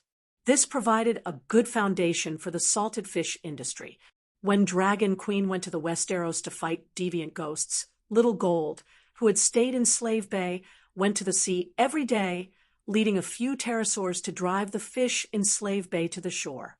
This was just the coastal fishing. There was an even larger deep-sea fishing. After all, Little Gold alone could not have more than 1 million people around him. as the starting point of the slave trade. Slave Bay originally had more than 1,000 ships of various sizes. In these years of continuous battles, the New-Gith Alliance and the Allied Army had sent more than 1,000 ships, adding up to more than 2,000 merchant ships and warships. Originally, most of these ships would be sold at the docks at a low price, or their decks would be dismantled for firewood. Now that the long night had come, Danny used them to form an unprecedented super fishing team. There were hundreds of thousands of people in Slave Bay participating in this large-scale production, fishing, killing, and pickling. 99% of them worked in Slave Bay, where there were few storms. Some small sampans with less than 10 crew members even set out early and returned late, treating sea fishing as river fishing. Oh, there were also fishing boats up and down the Black Dragon River and White Dragon River. Dragon Queen also arranged for a group of old people and children to dig for eels, shells, and screws in the paddy fields, ditches, and riversides. A day's work might not yield much, but the people could not be idle. If they were idle, it would be easy to cause trouble. Of course, what could truly bring Slave Bay a huge harvest was the Grief Bay and even the summer sea's deep-sea fishing. The Bay of Sorrows was 80 kilometers away from the Smoke Sea. A small sun hung on the surface of the sea, and Princess Elia seemed to be covered with a layer of golden-red gauze. On the bridge, Gisela opened her eyes and sat up from the reclining chair. She pointed in the direction of the sea and said to Blackbeard Grohl, who was looking over, "Mackerel, medium-sized, about 2 kilometers." Blackbeard Grohl immediately ordered the sailor under the bridge, "Cure, turn the rudder 27 degrees to the left. Suarez, cast the net. Jimmy, send the signal mackerel, medium scale, 2 kilometers ahead. Prepare to surround them." "Yes, Captain." Half an hour later, Suarez, who was controlling the trawl, shouted excitedly, "Seven gods bless us. This is a mature group of mackerel. The average age is at least 4 years old."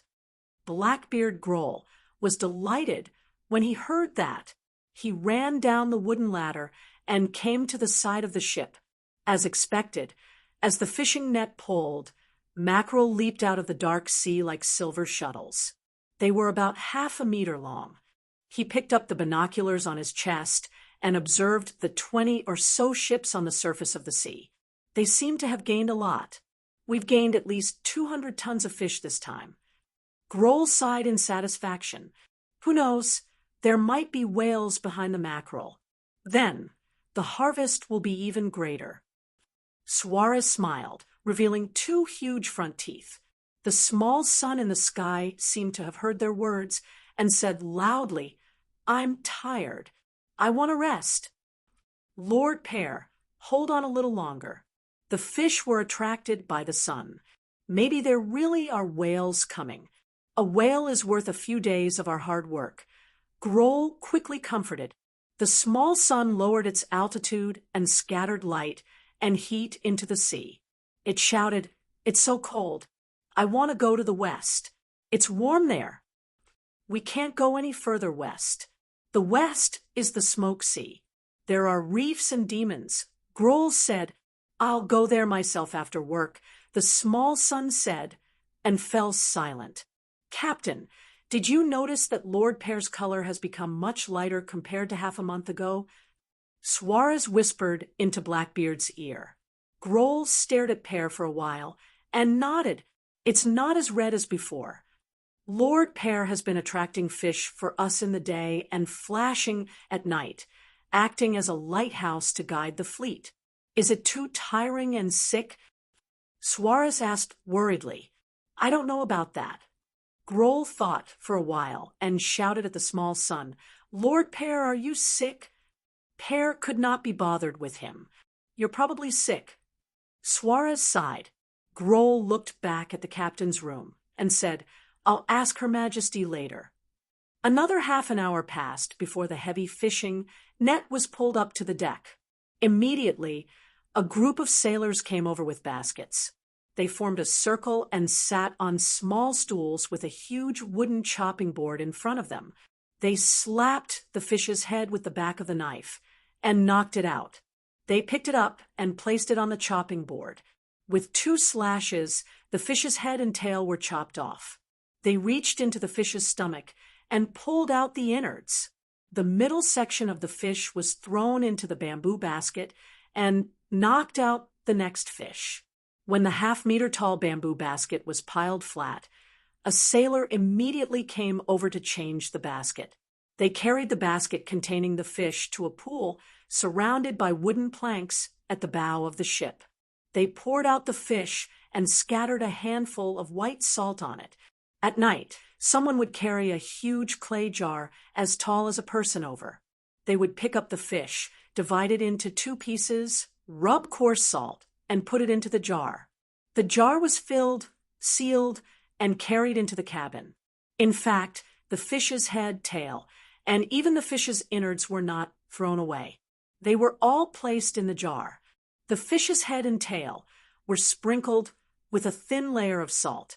They were dried and used as livestock feed when they returned, and the innards were used to make dung. While the sailors were salting the fish, Grohl personally went to the kitchen to bring a tray to the captain's room. "Your Majesty, it's time for dinner." Ji-Chi stepped forward to receive the tray and removed the lid. It was a steaming hot pot with chili oil. There were prawn balls the size of a child's fist, lumps of golden fish roe, green kelp slices, and milky white cuttlefish fillets inside. It was filled to the brim with a rich aroma. The main dish was a few pieces of burnt yellow baguettes. "Let's eat together." Danny first scooped up a bowl of seafood stew with a spoon. She tore the bread into pieces and soaked them in the bowl until they were soft. Grohl thanked her and scooped a bowl for himself. Ji-Chi took out 3 glasses and poured wine for the Queen and the Admiral. Then she sat down next to the Queen and scooped soup for herself. Whoosh! A line of fire flew into the room through the gap in the window and turned into a big crow. "Mother Goddess, I want to go to the Sea of Smoke in the west to recharge." Yali said, "You're not a battery. Why recharge? Turn into a big crow and sleep. You'll be full of energy the next day." Danny laughed. "Hey, I like places with fire." "Then sleep in the furnace," Danny said. The big crow nodded and sighed. "I've slept in a charcoal furnace before, but the charcoal fire was not as tasty as the fire in the west." This time, Danny was interested.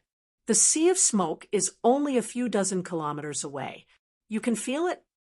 "It seems like the fire in the west makes me feel comfortable." The fire in the Sea of Smoke came from underground. It was a 4th-level earth fire, so, of course, it was more tasty than a 1st-level fire. If possible, the best place for the fire elves to rest would be volcanic magma. If they absorbed the earth fire for a long time, maybe they could evolve into Lalo. "Go. Remember, don't go too deep into the Sea of Smoke," Danny said, after Yali cheered, and left. Grohl said, "Yali's fire is not as red as it was a few days ago. Is it sick?" "Then, do you feel that the light on its body is dimming?" Danny asked with a smile. Grohl thought carefully and said in surprise, "Not only is it not dimming, it seems to be brighter than before." "Yali is turning from a fireball into a ball of light." Danny said, "Isn't a fireball a ball of light?" Grohl looked confused. "Is it brighter under the sun or by the fireplace?" Danny asked, "Of course it's brighter with the sun." "Then, is it hotter under the sun or by the fireplace?" Danny asked again. "Fireplace." Grohl frowned. He was touched, but he still couldn't figure it out. Just think of it as Yali growing from the fireplace to the sun. Danny shrugged and didn't explain further. If Blackbeard was an extraordinaire, she could explain it clearly in one sentence. In the recent days of cultivation, she had comprehended her own song of light. Because she didn't have a light attribute meditation method, Dani didn't think that the Lady of Light's destiny could immediately bring her benefits other than the growth of her spirit. In fact, she didn't deliberately comprehend Song of Light. The appearance of Song of Light was a pure surprise, or rather, a shock. Dani was frightened. Ever since little Gold entered the space inside the great wall that she named the world's origin, every time she cultivated, she would be in the state of Song of Wind with the little golden dragon spirit. Just like when the world was born, in the world's origin, all kinds of songs of law were opened to Dani, making cultivation twice the result with half the effort. At that time, she was listening to the Song of Fire sung by the world. Just as she was comprehending something, the 9-colored meditation vortex in her sea of consciousness suddenly expanded. Her meditation foundation didn't really expand, but from the root, it emitted a brilliant platinum light. The white light formed an even larger vortex shadow outside the 9-colored vortex. It was like 2 vortexes superimposed on each other. The inner vortex was a 9-colored entity rotating counterclockwise, while the outer vortex was a golden entity rotating clockwise. Dani was bewildered as she sank her consciousness into the newly formed golden vortex. Then, she blankly discovered that she had an additional 36% completion rate of Song of Light. In other words, Lalo, like the sheep egg, began to lose the Song of Law and lost nearly 40% of Song of Light at once.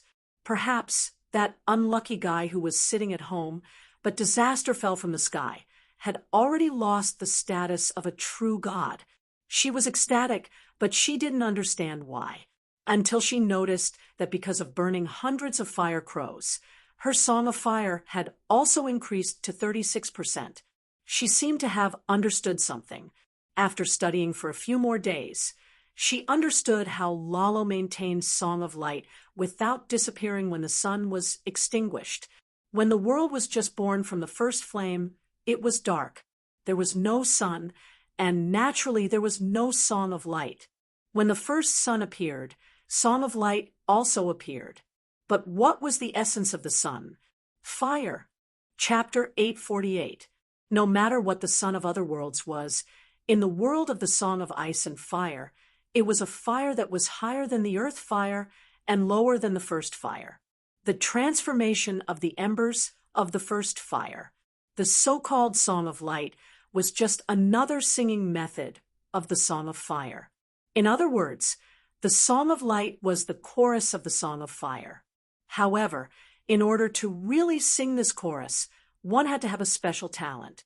The former controllers of the Song of Fire sheep egg and Lalo didn't have the talent to sing the Song of Light. At the beginning of the world's birth, the Song of Law was open to all living beings without any concealment, and all living beings heard it. However, only those with the corresponding destiny could sing the corresponding Song of Law. Just like the great painter Chi Baishur and the great scientist Elder Yang. They were both holy spirits with destiny. They were born together between heaven and earth, and the Song of Law was freely open to them. However, Chi Baishur sang the Song of Painting, while Elder Yang sang the Song of Physics. Even if Chi Baishur had destiny once he took the wrong path, such as studying physics, he would never be able to achieve his achievements in the world of art and literature. It was the same for Elder Yang. The destiny of the Lady of Light was similar to Chi Baishur's destiny of painting. With the destiny of the Lady of Light, one could naturally comprehend the law of light without relying on the sun. Well, Lalo could master the Song of Light only because the sun of this era was forged with the embers of the first fire that he collected. And every time the sun was summoned, a god who mastered the Song of Light would be born in the newborn sun. For example, before the last long night, the Lady of Light who created the Kingdom of Dawn, the predecessor of the barren golden celestial dynasty in the long mythological era. The Lady of Light was born in the sun and naturally mastered the Song of Light. But whether it was her Song of Light or Lalo's Song of Light, they were all exactly the same. They were carved from the same mold the sun forge furnace. From the beginning of creation to the end of the first era of humans, all the songs of light came from the dark demon who burned himself and brought light to the world. The sons of later generations were all produced by his sun forge furnace. However, in different eras, the factory director and workers of the sun forge factory were different. If the sun disappeared, the song of light that lived and died with the sun would also dissipate. The world will have a special characteristic. As long as the song of law disappeared, it would provide the mandate of heaven, allowing the creatures in the world to complete the law. Just like when the world was facing a great calamity, the will of the world would bestow the mandate of heaven to a certain person. This was the self-protection mechanism of the world. In the previous mythological era, the Lady of Light and the Night Lion got together and gave birth to the Son of God, the Celestial Emperor. The Celestial Emperor established the most glorious empire in the world at that time, the Dawn Kingdom. How awesome was the Celestial Arch! During the Dawn Kingdom, there was no such thing as the centaurs and zebra people. Now, the zebra people's grassland and the centaurs' goddess mountain were all the Sky Emperor's territories. It was unknown how long the Celestial Emperor had lived, but he had ruled the Dawn heavenly nation for no less than 10,000 years. The first era of the human race, was only 8,000 years old. Such a powerful Celestial Emperor, one could imagine the power of his parents. The Lady of Light at that time was far from what Lalo could compare to now. Even when the long night fell and she died, her sun persisted for more than 10 years. Even though the sun eventually broke, the process of breaking took more than half a year, but Lalo's sun only lasted for half an hour. This difference, why was the Lady of Light so powerful? There was another god to be wary of here, the Night Lion. Who was the Night Lion? Excluding the uncivilized Sosros, the world could be divided into 3 continents. From west to east, they were the Westeros, Ursos, and the eastern part of the Jade Sea. Who was the god of death recognized by the Westeros? The stranger. What about the continent of Ursos? There were many faiths in Ursos. Every city and class had a different god of death. For example, the Weeping Woman, the god of poison and death. The poor believed in the Hooded Walker. The sailors believed in the Pale Moon Chew. The soldiers believed in the Pale Child, the Black Goat of Kohor. There were more gods with the divinity of death that were known to exist, but their names and appearances were not revealed. For example, the god of secrets that the bearded monk of Novos believed in. The god of secrets was not the name of the god, but other than the bearded monk. Even the natives of Novos did not know who the god they worshipped was, or what he looked like. This was a closed church that did not spread its faith to the outside world. Another example was the Dragon Queen's Shangwan Wan, the Black Lady Missandei. She could actually be considered a citizen of Sosros. Her hometown, Nos Island, was located near the summer sea of Sosros. There was also a god on Nos Island, a real god, the god of harmony. P.S. The god of harmony was also in charge of the death of the people of Nos. Similarly, he did not spread his faith to the outside world. The entire faith system was closed within Nos Island. It could be seen that there were many gods of death in the continent of Ursos, and in the eastern part of the Jade Sea, where the mainland was barren, the Night Lion was recognized as the god of death. The Night Lion in the east was like the stranger in the Westeros. All the above gods, except for the stranger, were real, and they often displayed miracles in front of their believers. From this, it could be seen how powerful the Night Lion was. In fact, the Night Lion with the head of a lion and the body of a human was older than Lalo, the door god, and the mother goddess of the Lone River. He had existed since the beginning of the Dark Age. Perhaps the Night Lion had even witnessed the birth of the first sun. The union of the Lady of Light and the night lion was not just because of love and lust. At their level, only the Tao was real. Only the improvement of cultivation could be counted as a real benefit. The Lady of Light was light, and the night lion was darkness. Light and darkness, day and night, life and death. Wasn't this a pirated version of the Song of Ice and Fire? That's right, the Lady of Light and the night lion were purposefully performing the Song of Ice and Fire. Light was a derivative of fire, and darkness was a derivative of ice. They were not the real creation of fire and death of ice. It was like a country stage where Michael Jackson of Watermelon Village and Madonna of Donghua Town were performing together. Even the monkey version of the Song of Ice and Fire had amazing effects. In the mythological era, there were so many gods who created the god kingdoms on earth, but only the dawn kingdom of the celestial emperor was the most powerful and dazzling. Even today, the world only remembered the dawn kingdom. The other god kingdoms only left behind a few words that were difficult to distinguish whether they were true or false. Tens of thousands of years later, in the Golden Dynasty, there were still detailed records of the Dawn Kingdom's emperors. How terrifying was this inheritance? Inheritance was meaningless to the gods.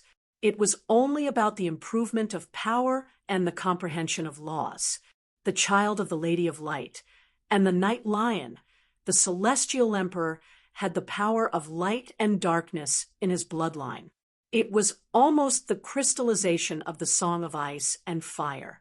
The celestial emperor and his descendants were like the fire elf in Dany's hands and Tyrion on the experiment table. They were both the process of research and the results of research. In this process, the Lady of Light and the Night Lion had obtained great research results. After playing the pirated Song of Ice and Fire together for tens of thousands of years, the Lady of Light had gotten rid of the original mold of the Song of Light. She began to change the template of the Song of Light and sang the Song of Light that belonged to her alone. The Lady of Light's destiny was born and recorded by the will of the world.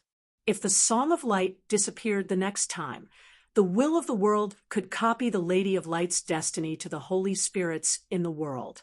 If it weren't for the long night last time and the betrayal of the Night Lion, the Lady of Light would have had a high chance of comprehending the Song of Fire from the Song of Light. Lalo felt threatened, but there was nothing he could do. The will of the world liked the new and disliked the old. This feeling of helplessness was also the source of all his subsequent actions. He no longer stayed at home to practice. He didn't allow the next generation of the Lady of Light to be born. He had to learn from the Lady of Light and the Night Lion. However, Lalo didn't find a wife. The betrayal of the Night Lion had caused the Lady of Light to fail more than once. Even in the Westeros, there were two true gods who ruined the couple's business. There was no knowing what was in a person's heart. Lalo only believed in himself and had the ability to rely on himself. Lalo, the god of fire, sang the Song of Fire. Lalo, the shadow demon, comprehended the death of ice. Touch, touch. The only thing was that his Song of Fire was too primitive and low level. The divinity of death and darkness was far inferior to that of the Night Lion. It was even further away from the Song of Law. He needed to improve the Song of Fire. He also wanted to defeat the god of Frost. If he took away the god of Frost's Song of Ice and Darkness, to what extent would he grow? So, he started to cause trouble and actively participated in human affairs to save the world. In the meantime, Lalo discovered a secret. The will of the world seemed to have begun to learn from the Lady of Light and the Night Lion. The saviors Yasuo, Yahai, and Nisa were also a combination of two opposing destinies: darkness and light, cold and warm, love and hate. This is an opportunity given to me by God. Lalo thought excitedly. He took away the fake destinies of ice and fire of Yasuo, Yahai, and Nisa. The destinies of darkness, shadow, and death were integrated into his body. The destinies of the Lady of Light were useless to him and became a battery for the messenger of light. Lalo didn't have the talent to sing the Song of Light. He didn't need the destinies of the Lady of Light, because the destinies of the Lady of Light were to comprehend the Song of Light. What Lalo needed was the Song of Ice and Fire, not the fake Song of Light and Darkness. He already had the authentic Song of Fire. So why would he care about the fake one? Moreover, the fake one was not a ready-made product. Even if he integrated the destinies of the Lady of Light, he still needed to comprehend the Song of Light himself. If he really had the talent, why would he waste time here? He also wanted to learn from the door god. Sitting at home, enjoying the wind and listening to the song, he could sublimate the Song of Wind to the extreme and even comprehend the second song unintentionally. Before the Lady of Light and the Night Lion appeared, Lalo learned from the door god and practiced hard at home. Lalo was very diligent and motivated. He was also good at learning the learning methods of a top student. Lalo, who had been working hard, also received rewards. He gained a lot during the first long night. As soon as the first long night ended, he began to plan for the second long night, the authentic Song of Ice and Fire destinies of Danny and John. If he succeeded again, there was a great chance that he could improve the Song of Fire to an incredible level.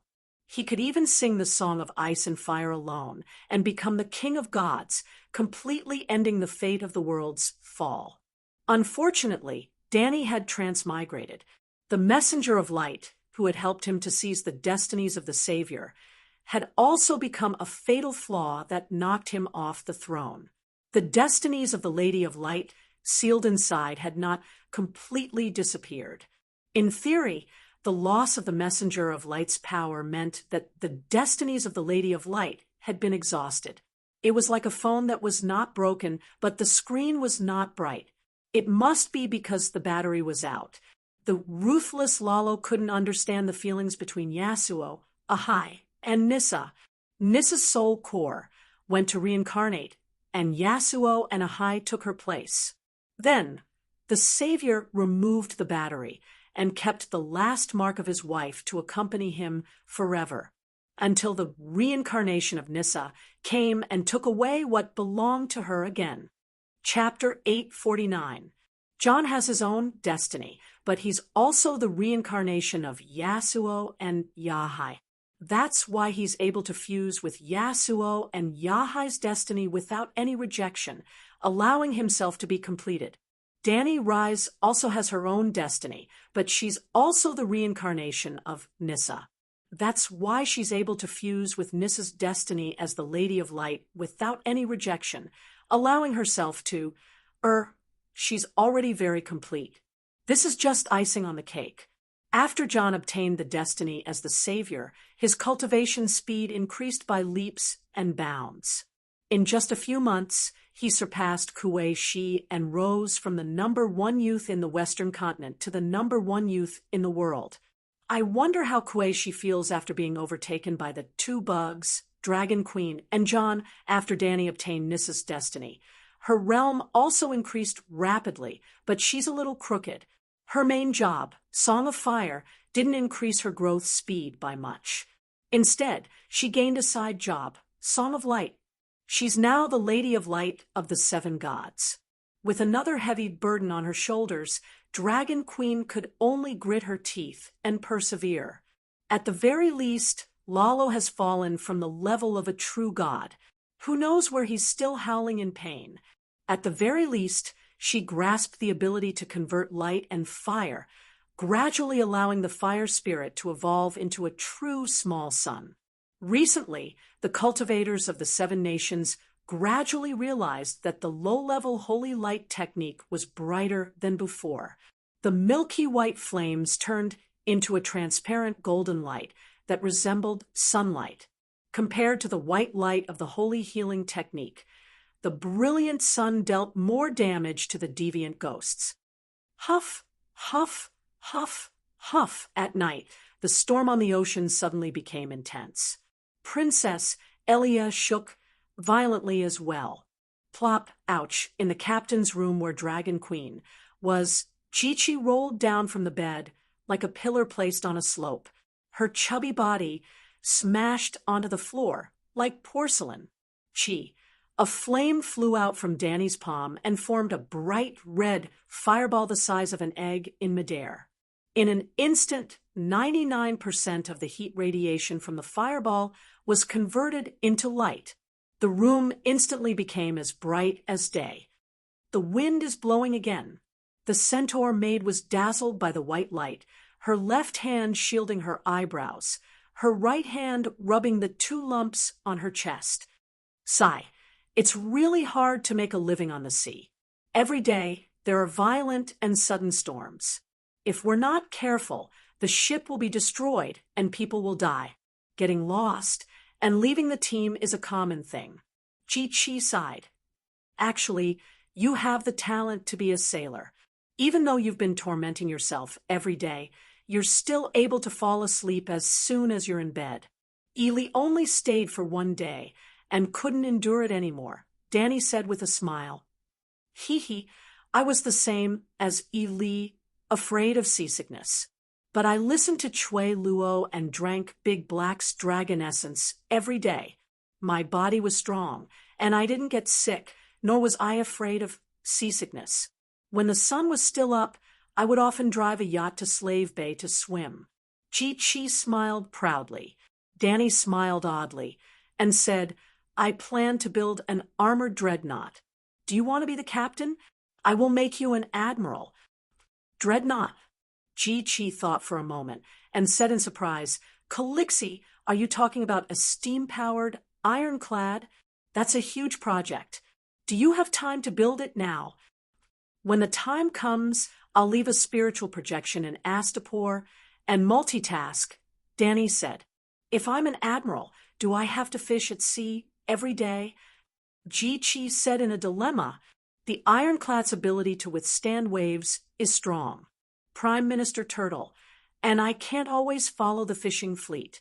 Now, we're building a hunting base on Hell's Gate Island. If we use the ironclad to transport resources, not only will it be faster, it will also be safer, Danny said. But I want to follow you. I want to be your maid. Chi-Chi shook her head. No ambition. You don't want to be an admiral. You want to be a maid. Queen, your majesty. The wind howled outside the wooden house. Blackbeard Grohl's voice could be heard from time to time. At this moment, someone began to call for Dragon Queen. Chi-Chi, go out and take a look. There's no need for me to appear in this storm. Did something else happen? Danny didn't move. The narrow wooden bed in the captain's room was given to Chi-Chi to use. Dragon Queen sat cross-legged and floated 2 feet above the ground. A circle of light green wind surrounded her body. She held a fireball in each hand. In the center of the fireball, there was a flickering shadow of a struggling fire crow. At this moment, even without the fire ladder technique, she could still float in the air. As she opened her eyes, Chi-Chi saw that the queen's big purple eyes were filled with green. The moment they looked at each other, the centaur maid was in a daze. It was as if she was in a boundless space. There were countless tornadoes around her. It was like an ocean of wind. Why are you in a daze? Hurry up and go out. The queen's voice woke her up.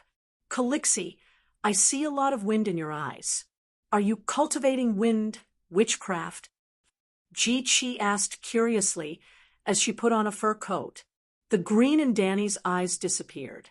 She stared at the maid's voluptuous body wrapped in the fur coat. Chi-Chi, maybe after a few years, you'll be able to light up the glass candle. Why? I tried before. I couldn't light it up. Chi-Chi was puzzled.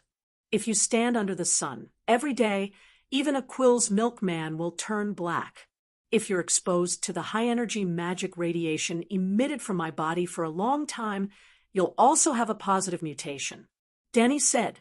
She was a true demigod. She also understood many laws. Wherever she went, the elements around her would naturally become active. A pig born in the celestial world, even if it didn't cultivate, would definitely not be an ordinary creature. Ji-Chi saw the wind of a world through her eyes. She even used her spiritual energy to enter it unconsciously. This was not something a mortal could do. It was also not something a normal person could come across. Captain Grollet, today's storm is much weaker than the previous ones. There's no need to call the Queen, right? Chi-Chi carried the lantern and braved the wind and snow to walk to the bridge. In a moment, her long black hair was covered in snow. Her plump cheeks were cut by the wind blades. Grollet had a rope tied around his waist. He stood on the deck and steered the ship. He turned around and shouted at the centaur maid, "The Yimont and Clinton are missing. I don't know if they're lost or left behind. If it's possible, please ask the Queen to disperse the storm and ignite the sun."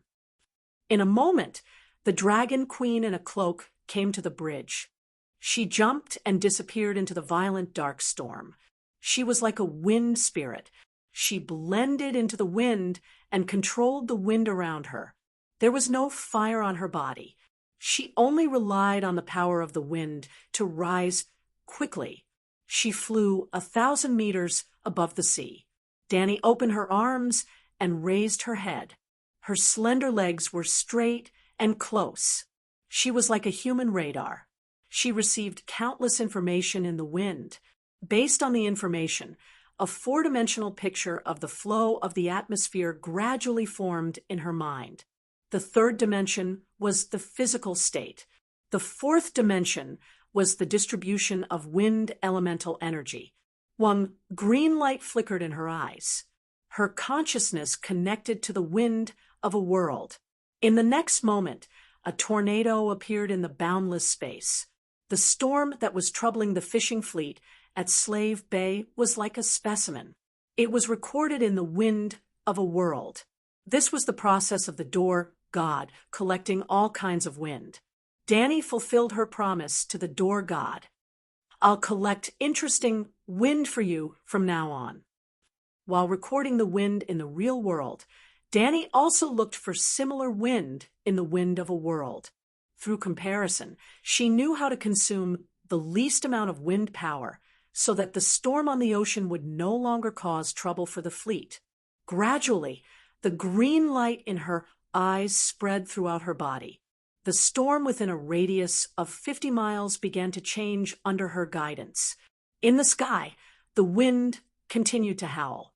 However, on the surface of the ocean, the storm changed from a menopausal wife who saw her husband take out a loan to become an internet celebrity to a shy young girl who happened to have a crush on a boy.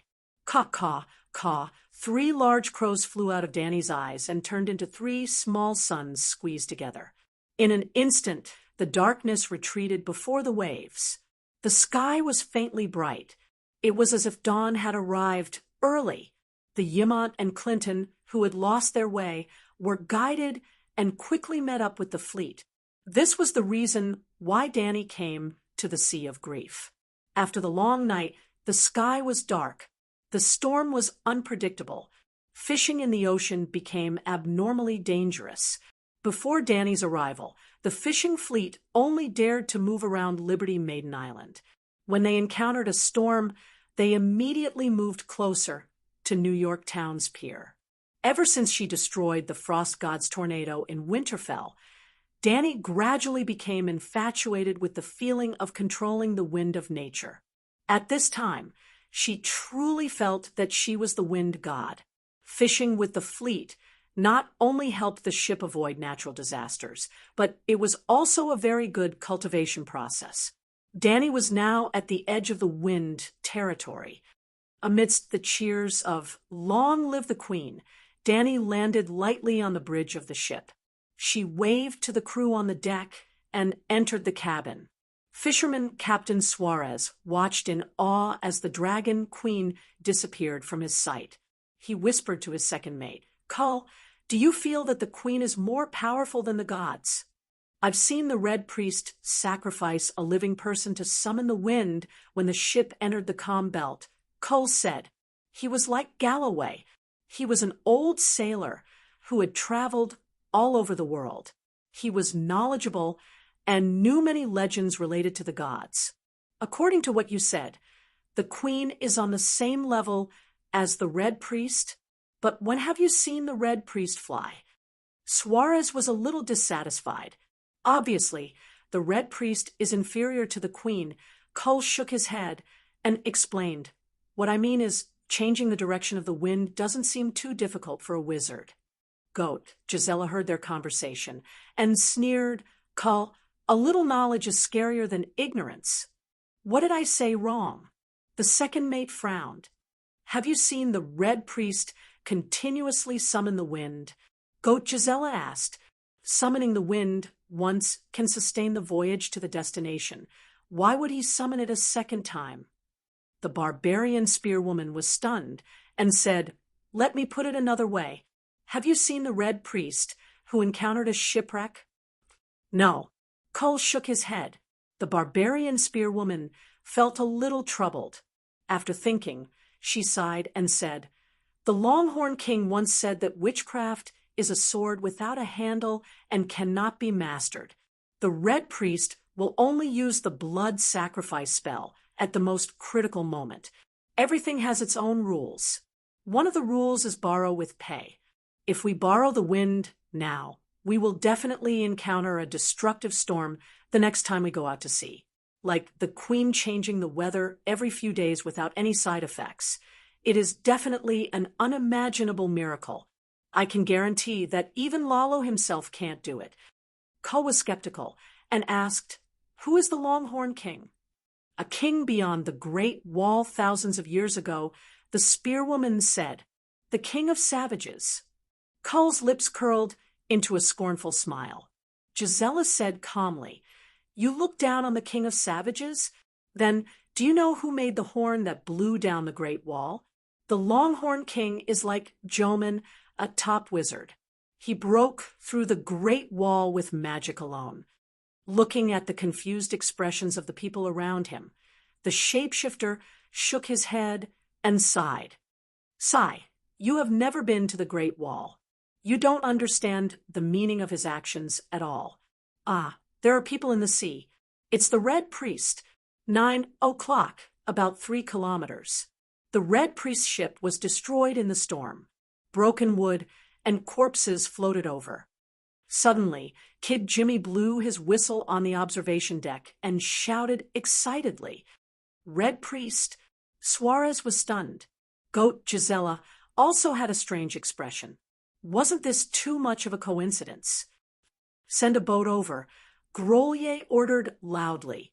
Chapter 850. When Jimmy noticed the wooden planks floating towards them, Danny, who had just entered a meditative state, was jolted awake. A divinity was approaching her, the god of death. His aura was familiar. In the next moment, the soul of the black dragon entered her body. Danny turned into a stranger and entered the world of death. The colors faded, and the sea became darker and deeper. It was like an abyss that swallowed everything. On the Black Sea, more than 10 gray ships floated silently. There was not a single crew member on the deck. They were like ghost ships. "Are you looking for me?" Danny asked curiously. In front of her, there was a short and weak, strange woman. She only wore a large white canvas suit. Her eyes, nose, ears, and mouth were sewn together with a thick hemp rope. It was Pale Moon Maiden. "I'm collecting the souls of the Volantis crew nearby. Their ship was destroyed in a storm." Pale Moon Maiden was a little flustered. "I didn't expect to meet you here. Weren't you dealing with deviant ghosts in the Westeros?" "The Battle of Winterfell is over. I'm leading a fleet of ships to fish in the Sea of Sorrows." Danny said. "Fish?" Pale Moon Maiden said in disbelief. You're a god. Do you still need to run around for food? Danny didn't explain. Instead, she repeated her previous question. Are you here at Slaver's Bay to look for me? Pale Moon Maiden hesitated for a moment and nodded. I happened to pass by, so I came to inform you. Danny narrowed her eyes. She thought that I should be dealing with deviant ghosts in the Westeros. Then, she admitted that she came to Slaver's Bay to inform me an old monster who had lived for thousands of years wouldn't be so careless. Was this demon so nervous that she was incoherent? Or was she acting? She asked anxiously, is there a demon god preparing to deal with me? Is it the Avengers or the Righteous Alliance? Who are they? Pale Moon Maiden waved her hands. No. There are no Avengers, no Righteous Alliance, no gods plotting against you. Didn't you ask me to explain the rumors of the black goat to the gods? I've explained that you don't intend to kill all the gods indiscriminately. It's just that the Call Black Goat actively participated in the battle at Slave Bay and has a personal grudge against you. That's why you must take revenge. Are they that easy to talk to? Danny asked suspiciously. Sir Stranger, whether they believe you or not depends on your sincerity. As long as you don't hurt the second god other than the Black Goat, it proves that you have no enmity towards us. You are so powerful. Unless it is a life and death crisis, no god would want to be your enemy, Pale Moon Chu Nu said, sincerely. Danny laughed. That makes sense. So, we can be considered to have reached an agreement, right? Pale Moon Chu Nu nodded. Now that the misunderstanding has been cleared, the gods will no longer deliberately target you. As long as you are willing, you can go to Call and kill the Black Goat at any time, and the other gods will not interfere. Very well, you've helped me resolve the grudge between me and the divinities. I want to repay you, Danny happily said. There's no need. It's my honor to serve you, Pale Moon Chu Nu said, humbly. Sigh, it's a habit of mine to reward those who have done well. Danny waved her hand and said straightforwardly, how about this? When I go to Call to deal with the Black Goat, I'll call you along. After we kill that bastard, we'll split the divinity of death in half. This, Pale Moon Chu Nu, was so excited that her voice trembled. This reward is too valuable. Do you want it or not? Danny asked with a smile. After hesitating for a moment, Pale Moon Chu Nu nodded lightly and said with a blush, I lost half of my divinity last time, and my power has been greatly reduced. The efficiency of collecting the dead souls in the sea has decreased. If I can be replenished, when will you go to Call? At the end of her sentence, she could not help but show a hint of eagerness. Perhaps after the long night is over. Danny seemed to be speaking casually, but her eyes behind the hood did not miss a single detail of the evil god's expression. Pale Moon Chu Nu was really anxious. The long night may last for more than 10 years. Sigh, for us gods, 10 days, 10 years, or 100 years, it makes no difference, Stranger Danny said nonchalantly. Lord Stranger, the Black Goat knows that you want to deal with him. 10 years is enough for him to hide. Pale Moon Chu Nu took a breath and tried to persuade her tactfully. That makes sense. Stranger Danny thought for a moment and asked, why don't we go now? Sure, I can help you find the Black Goat's location. Pale Moon Chu Nu's face lit up with joy as she patted her chest and volunteered. Find the Black Goat's location. Stranger Danny seemed to have been reminded and said in realization, you're right. He's definitely not in the Call Temple now. Pale Moon Chu Nu was stunned and nodded. He's not stupid. He should be hiding. Danny suggested, why don't you find out where he is first? When you have results, you can inform me at Dragonstone Island. What do you think? Dragonstone Island? You're not fishing in the Sea of Sorrow anymore? Pale Moon Chu Nu was puzzled. Did you notice the changes in the weather earlier? Actually, fishing is not my main purpose. I'm here to practice wind sorcery and plan to form a wind territory. Danny explained. You've already formed a territory? How long have you been practicing? Pale Moon Chunu was shocked. It's not that easy, but a lot of things have happened in the Westeros recently. I have to deal with them. Stranger Danny shook her head and sighed. After Pale Moon Chunu left, Danny immediately asked Chi-Chi to call Grohl. As soon as the centaur maid opened the door, she saw Blackbeard and a few sailors walking towards her. Galloway was also stunned. He raised his head to look behind the centaur maid and asked in a low voice, "Is His Majesty resting? There's a wrecked ship floating towards our fleet. This is a red-robed monk from Volantis." "Not yet. His Majesty wants me to find you." Chi-Chi took a step back and opened the door. The captain's cabin was narrow. It was less than 20 square meters. Grohl waved his hand, and only the second officer, Kuhl, carried the stretcher into the cabin. The rest of the sailors stayed in the corridor. Danny frowned and looked at the stretcher. There was a black man lying on it. He was more than 1 meter tall, and wore a bright red robe. His skin was dark like sticky ink, and there were red flame tattoos on his cheeks and forehead. He had the hairstyle of a golden lion king. However, he was too old, and his hair was white. His stomach was round like a huge pebble. His appearance was so extraordinary that Danny's attention was drawn away. She almost forgot why she called Grohl over. After a while, she looked away from the red-robed monk and said to Blackbeard, "Grohl, order the fleet to change direction. We're going to Hell's Gate Island." As soon as she said that, the red-robed monk on the stretcher opened his eyes and looked at the Dragon Queen pleadingly. "Wait, Your Majesty. Please wait." Grohl looked at the Dragon Queen for instructions. Danny frowned and asked, "Why did you bring him here? And you're from Volantis, right? What do you want to say?"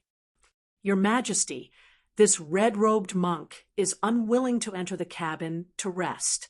He wants to see you immediately. He said that he saw prophecy. If he doesn't come to see you, thousands of people will soon fall into the hell of Pale Moon Chunu," the second officer, Cole, explained. Danny was interested. She waved her hand and asked Grohl to stay. She asked the African old Siesun, "What did you prophesy?" "Your Majesty, I prophesied a long time ago that I would see you today. A few days ago, I prophesied that a big storm would destroy the ship I'm on. Just last night, I prophesied that if I don't come to see you immediately, you will take your fleet to change direction immediately. Then my companions will lose their last chance to live." The African old Siesun's voice was weak, but his eyes were as bright as stars. "Then, did you prophesy the final outcome?" Danny narrowed her eyes, hiding the fierceness in her heart. "I prophesied it." The African old Siesun sighed. "Tell me about it." Danny's lips curled into a smile. "Even if you are Yuan Shoching, even if I am the mother of the Jingha Dragon King, no Weijin would dare to kill me. We mortals can only do our best. The final outcome will be decided by you." The African old Siesun lowered his eyes. Danny sneered, "What a cunning monk." "Your Majesty, I am an honest monk. In front of you, I can only use the most honest attitude and speak from the bottom of my heart." The African old Siesun smiled bitterly. Then, without waiting for the Dragon Queen to ask again, he quickly said, "Your Majesty, my name is Machiro. I am an archbishop under the Supreme Priest of Volantis. Under the orders of Supreme Priest Benello and Consul Dofes, I led 8,000 Tiger Cloak army soldiers to Slaver's Bay. Dofus told us that the Allied army had won the Battle of Meereen, and that Meereen had fallen into the hands of the Allied army. We will take over the management of Meereen, so that the Allied army can continue south to Yuan Kai and Astapor." "In your dreams." Chi said coldly. It has been more than a month since the Battle of Myrine. You are floating on the sea. Did you not receive the news? You can prophesy, but why can't you prophesy something that everyone knows? Grohl mocked. We should not have saved this monk, but it is not too late to throw him back into the sea. Kewer's eyes were cold. The African old Sia, Sun shook his head and sighed. The moment the sun sets, Volantis will no longer focus on Slaver's Bay, regardless of the outcome of the Battle of Myrine. They know that the long night has come. In the past, the Black Wall nobles were not worried that the Tiger Cloak army would rebel when they left the defense of Volantis to them. With a higher status, a more honorable identity, and a wealthier life than the other slaves, the nobles could easily control the Tiger Cloak army. The Tiger Cloak army was also willing to suppress the slave uprising to maintain their superior social status. But now, a large amount of food was consumed in the Battle of Slaver's Bay. The Black Wall nobles were worried that they would not be able to survive the long night that would last for a generation. They had already decided to give up on Volantis outside the wall. The Tiger Cloak army was not alone. They had family and friends. Their family and friends were all slaves and had no right to enter the wall. As such, the Tiger Cloak army was no longer trustworthy. Not only could they not be trusted, but they were also the strongest military force in Volantis. They were now feared by the nobles who had once armed them. The Tiger Cloak army became an unstable factor that had to be destroyed. Thus, I was ordered to lead them to Slaver's Bay as cannon fodder. Even if the Battle of Myrine ended and the Allied army was completely defeated, Dofus's goal would have been achieved. The sun was extinguished, the sky was dark, and the sea was unpredictable. Before we reached Slaver's Bay, our fleet would be destroyed by a shipwreck. Hiss, what a vicious Volantis! Grohl and the others exclaimed. Chapter 8:51. Bonello is also involved in this plan. Danny frowned. The Supreme Priest has no choice. The food in the city is definitely not enough for everyone to survive the long night. Saving the nobles and giving up the people and slaves is cruel, but it's the only feasible plan. African elder Sia defended the Red God Temple. Galloway angrily berated. The only choice for Dog's Hit. What are we doing now?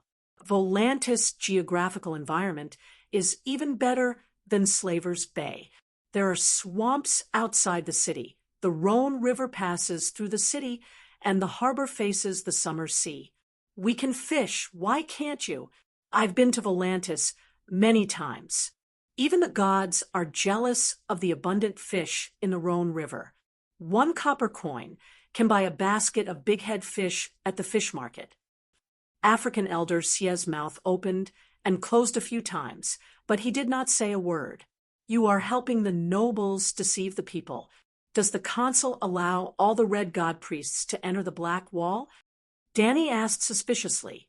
African elder Sia's expression was pained as he said hoarsely, only the red-robed monks can enter the Black Wall.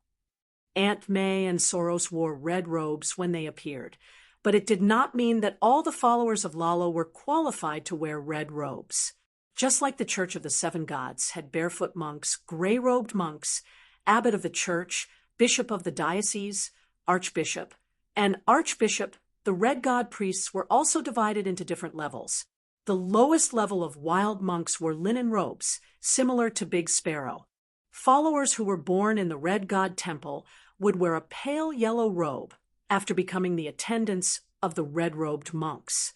When the level was raised, the color would darken and become orange. Finally, only monks who were qualified to represent the Red God to preach the teachings could wear red robes. For example, Aunt May was raised as a holy prostitute. For a long time, she was a yellow-robed attendant who served the red-robed monks. Consul Dofus's promise to the Red God priests was basically a 90% verdict. The Red God priests were also abandoned. You are also a red-robed monk. Why didn't you go to the Black Wall to enjoy your life? Instead, you brought the Tiger Cloak Army to Slaver's Bay to die." Danny asked curiously. The White-Black Lion King said bitterly, "The Tiger Cloak Army are all believers of the Red God, and I am the Red God Priest of Atlantis, second only to the Supreme Priest. The Tiger Cloak Army was not stupid. The moment the sun in the sky was extinguished, they were all ordered to leave Atlantis. Without a certain amount of prestige, they won't be convinced. So you are the second in command of the Red God Temple." Danny's face was filled with surprise. The Supreme Priest, Benello, was a milky white man, while the second in command, Machiro, was a black man as black as charcoal. The combination of the black and white impermanence was truly strange. You tricked the Tiger Cloak Army into sending them to their deaths. You failed to live up to their trust. The black-skinned White Lion King got up and prostrated himself at the Dragon Queen's feet. "I hope they can survive. Of the Tiger Cloak Army's 24 ships, at least 15 of them are still near the Wall of Storm 20 kilometers to the south. Your Majesty, please be merciful. I beg you, save them." Danny nodded. "Go south along the Wall of Storm outside the ruins of Valeglia and search for the Tiger Cloak Army's ships." "Your Majesty." Blackbeard hesitated, but seeing the determination in the Queen's eyes, he could only sigh helplessly and turn to leave. "Thank you, Your Majesty. Your Majesty is merciful." Machiro was overjoyed. Danny said with a playful smile, "Speaking of which, can your red-robed monks of Atlantis still sense the will of our healer?" "What?" Old Siesun was confused by the sudden change in topic. "Can you still use the Light King's divine arts and communicate with Lalo's will in the fire?" Danny asked. "I should be able to," Machiro said hesitantly. "I should be able to." Danny chuckled and asked, "Have you lost Lalo's favor?" "Your Majesty, not every red-robed monk can get a response from the Light King every time they materialize a flame," old Siesun explained. "Do you know that Lalo's faith in the western continent of Ursus is completely gone?" Danny smiled slyly. "Why do you say that?" Machiro was shocked and shouted, "We still believe in the great Light King. The night is long, and only the Light King can bring light to the world. The faith of the believers will only be more devout." "Are you proficient in prophecies?" Dragon Queen asked another irrelevant question. Machiro was stunned for a moment before nodding. "I'm better at prophecies. Then can you predict what I will do next?" Danny asked. "Your Majesty, prophecy is a feeling, a sudden impulse. I'm exhausted now, and I don't know what's going to happen next." Old Sheldon of Africa said honestly. "Then use your wisdom to think. Why did I save the Tiger Cloak Army, who believe in the Red God? You're merciful. I'm merciful, but not weak." Danny gave Cure a look. "Take Master Machiro to the cabin and give him meat soup, bread, and liquor. Have a good night's rest. We'll talk tomorrow." The last sentence was directed at Machiro. During the cataclysm of Valeglia, the land of long summer was like a crispy biscuit that was cut in half by a knife. A sea of smoke appeared in the middle, but the islands below were also shattered into countless pieces in the explosion. Some of the continental fragments were submerged by the sea and became submerged reefs, while others emerged from the sea and became reefs.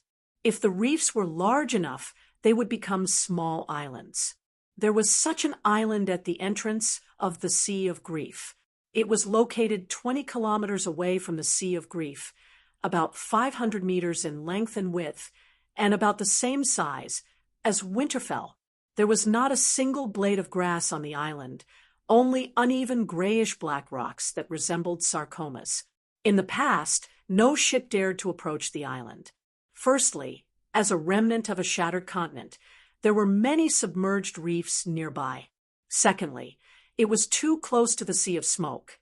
and legend said that there were many sea monsters and demons in the Sea of Smoke. The submerged reefs were real, the sea monsters were real, and the sea creatures that resembled demons were also real. The Dragon Queen named the island Hell's Gate. The Sea of Smoke was hell, and the island was located at the entrance of the Sea of Smoke. As night fell, the Hell's Gate highlighted its huge fishing value. After the sun went out, the creatures in the sea would lose sunlight and warmth and would inevitably approach the river basins near the Sea of Smoke in large numbers. Because of the volcanoes in the Sea of Smoke, the seabed temperature was high. This was also the reason why the fishing fleet had been loitering near the wall of storm. Schools of fish spontaneously swam toward the warm waters. Danny's moth-darting to the flame plan made use of the fish's instinct to yearn for sunlight and warmth to the extreme. If a hole was opened in the frozen surface of the lake, it would not take long for countless fish heads to fill the hole. Fish also needed oxygen. When a hole was opened in the ice, the oxygen content of the lake would increase. Sensing the change in oxygen content, schools of fish would come. Danny hung a small sun near the surface of the sea. Just like opening a hole in the frozen surface of the lake, schools of fish that were sensitive to light and temperature would spontaneously swim over. With the shapeshifters entering the bodies of their animal companions and constantly monitoring the movements of the schools of fish, the fishing fleet could calmly set up a formation and catch all the schools of fish that chased after sunlight. It was cruel and efficient. The fish in the sea were like moths darting to the flame, disregarding their lives for the sake of light and warmth. All right, only artistic youths would think this way. The moths and fish were just following their instincts and did not have many thoughts. Don't say, how can a person who is not a fish know the thoughts of a fish? When formulating the fishing plan, Dragon Queen had specially arranged for shapeshifters to enter the bodies of various types of fish for experiments. I am not a fish, but I know the joy of fish. This was the charm of a fantasy world. The rescue fleet of the Tiger Cloak Army didn't waste too much time. The 3 small suns that were squeezed together were like morning stars hanging in the blue dome of heaven, pointing out the way for all life within a 50-kilometer radius. Only 14 ships and over 5,000 Tiger Cloak Army soldiers were left. Grohl arranged for the sailors to repair the holes in the cabins and provided healers to help treat the wounded. The ships with broken masts didn't give up either. A mooring rope was hung at the bow of the ships and pulled forward by the giant fishing ships. On the evening of the second day, over 30 ships arrived at Hell's Gate Island in a grandiose manner. 7 gods above, what is that? The moment they approached the scorched island, the sailors on the ships cried out in shock. SSSS. Under the small sun, everything within a 10-kilometer radius could be seen. West of the scorched island, streaks of red light flashed under the vast sea surface. The seawater was boiling like a pot of bathwater that was left on the coal stove by a mother playing mahjong. Amidst the surging waves, one could vaguely see 2 giant beasts fighting. Based on the dragon flames and dragon roars, everyone could guess that the black shadow entangled by numerous red tentacles was the black dragon. The tentacles were thicker than a muscular man's waist and were 30 to 40 meters long. They were covered with suction cups the size of a pot lid, and each suction cup had dense, sharp teeth that were as thick as a finger. It's a sea monster. The Megalosaurus is hunting the sea monster, Grohl cried out in shock. Captain, the Megalosaurus seems to be at a disadvantage. Should we go over and help? Suarez asked anxiously. On the surface, Blackie was indeed in a miserable state. The tentacles of the sea monster entangled his wings and tightened around his neck. There were also 2 tentacles whipping his head and back. There's no need to help. The sea monster is about to die. It's struggling in its death throes. Grohl shook his head and sighed. How can you tell? Suarez asked in shock. Look at the surface of the sea. It's dyed dark red by black blood. That's not dragon blood. Listen to the sound. The megalosaurus roars are full of energy, just like an angry overlord roaring. The monster in the sea is like a peasant woman pinned to a pile of straw by soldiers. It's hoarse and full of pain. Grohl analyzed. The spearwoman Gisela also exclaimed, think about it. Where did the dragon flames of the megalosaurus land? I think the sea monster's head is probably melted. She wasn't wrong. As the red dragon flames kept spewing out from the bottom of the sea, the tentacles whipping the megalosaurus became slower and weaker. In the end, it fell off the megalosaurus like a puddle of soft mud. Hiss! Blackie's head popped out of the sea. It roared at the sky and flew up. It didn't fly up. It grabbed the sea monster's tentacles with its claws and tried to lift it up. Not only did it not lift the sea monster's body, it also fell back into the sea with a splash. It was awesome the whole time, but it failed to show off at the end. Bad review. On the bridge, the dragon queen sighed with her hand on her forehead.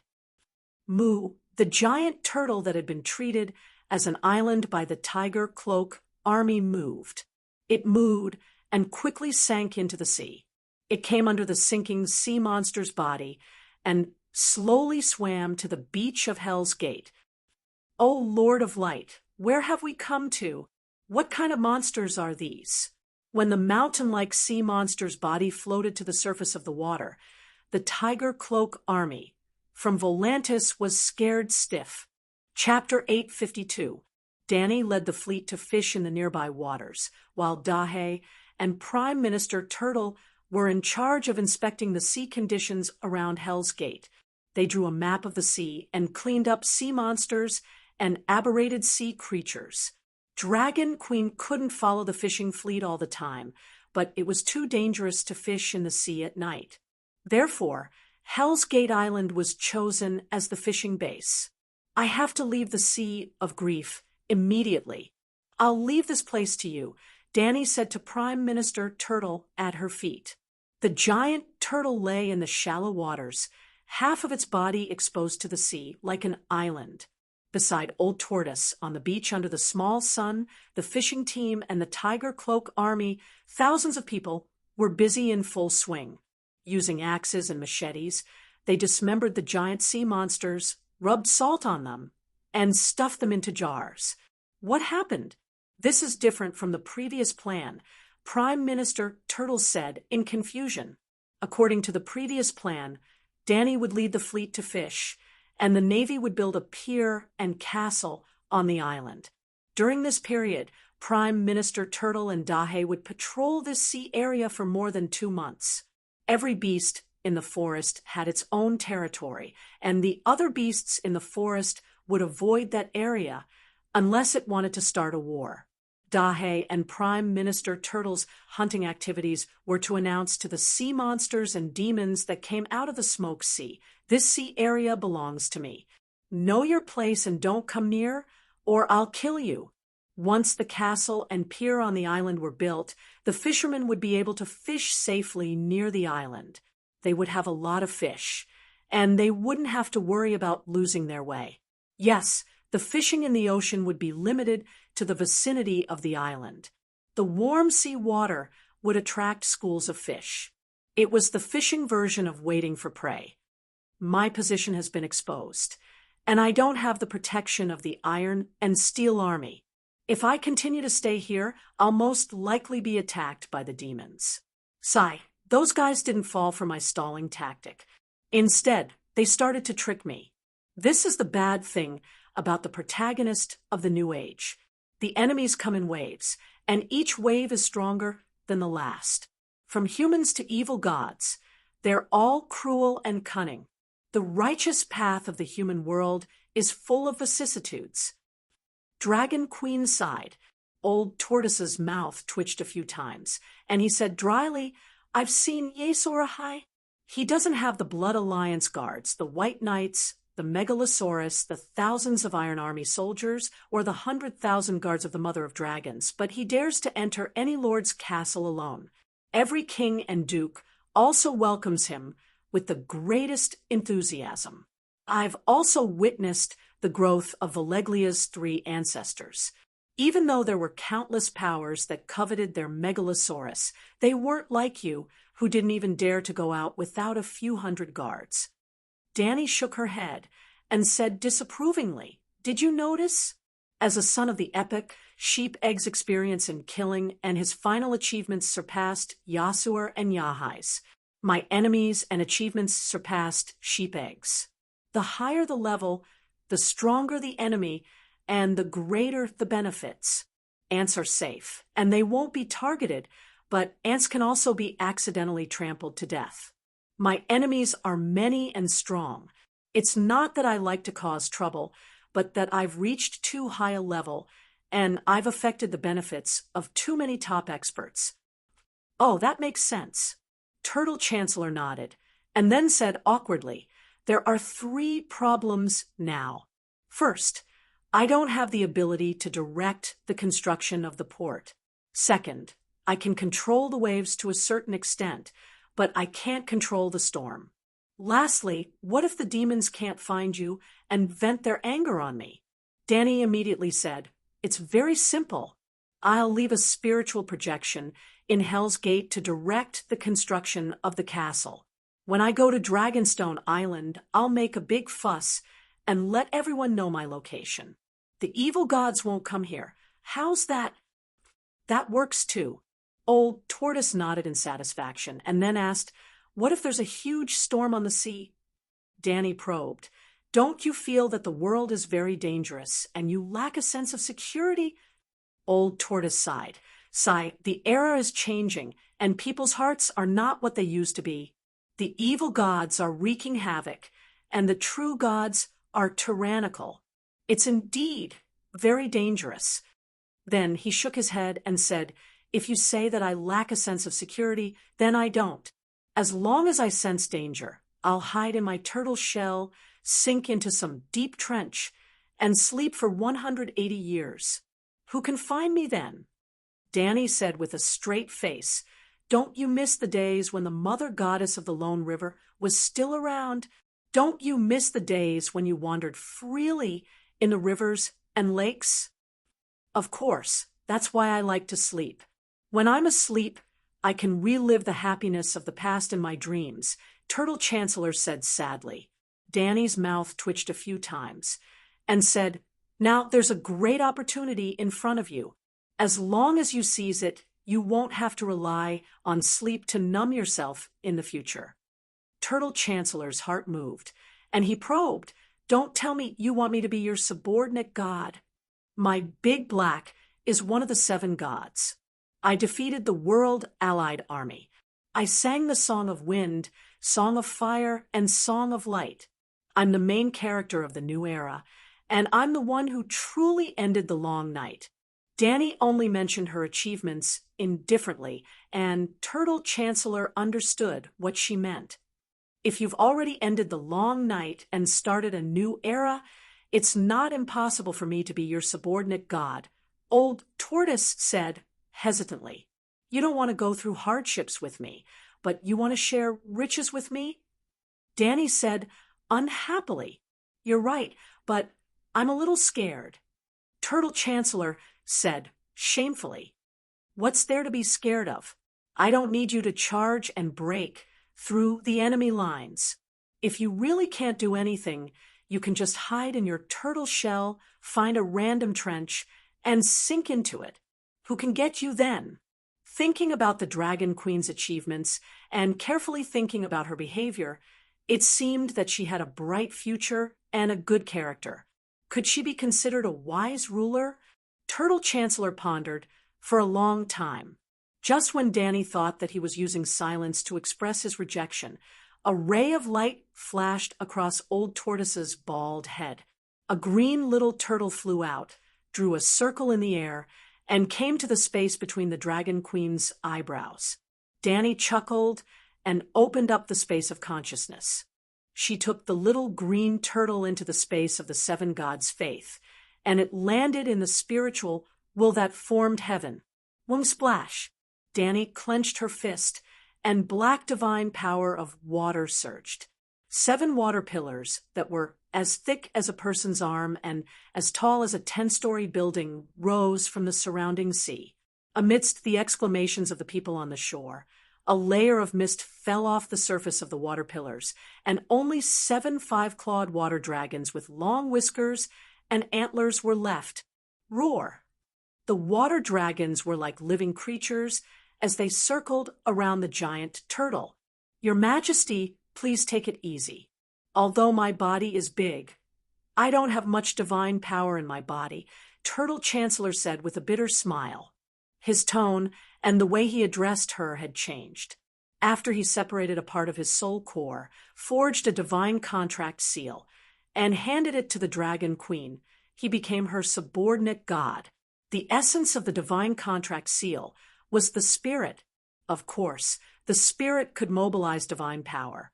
One of the basic functions of the divine contract seal was to act as a conduit for divine power that connected the main god and the subordinate gods.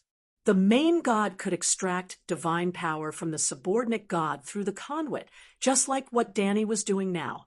The subordinate god could also send a request to the main god to borrow divine power. If the main god agreed, the subordinate god could also extract divine power from the main god to cast divine spells.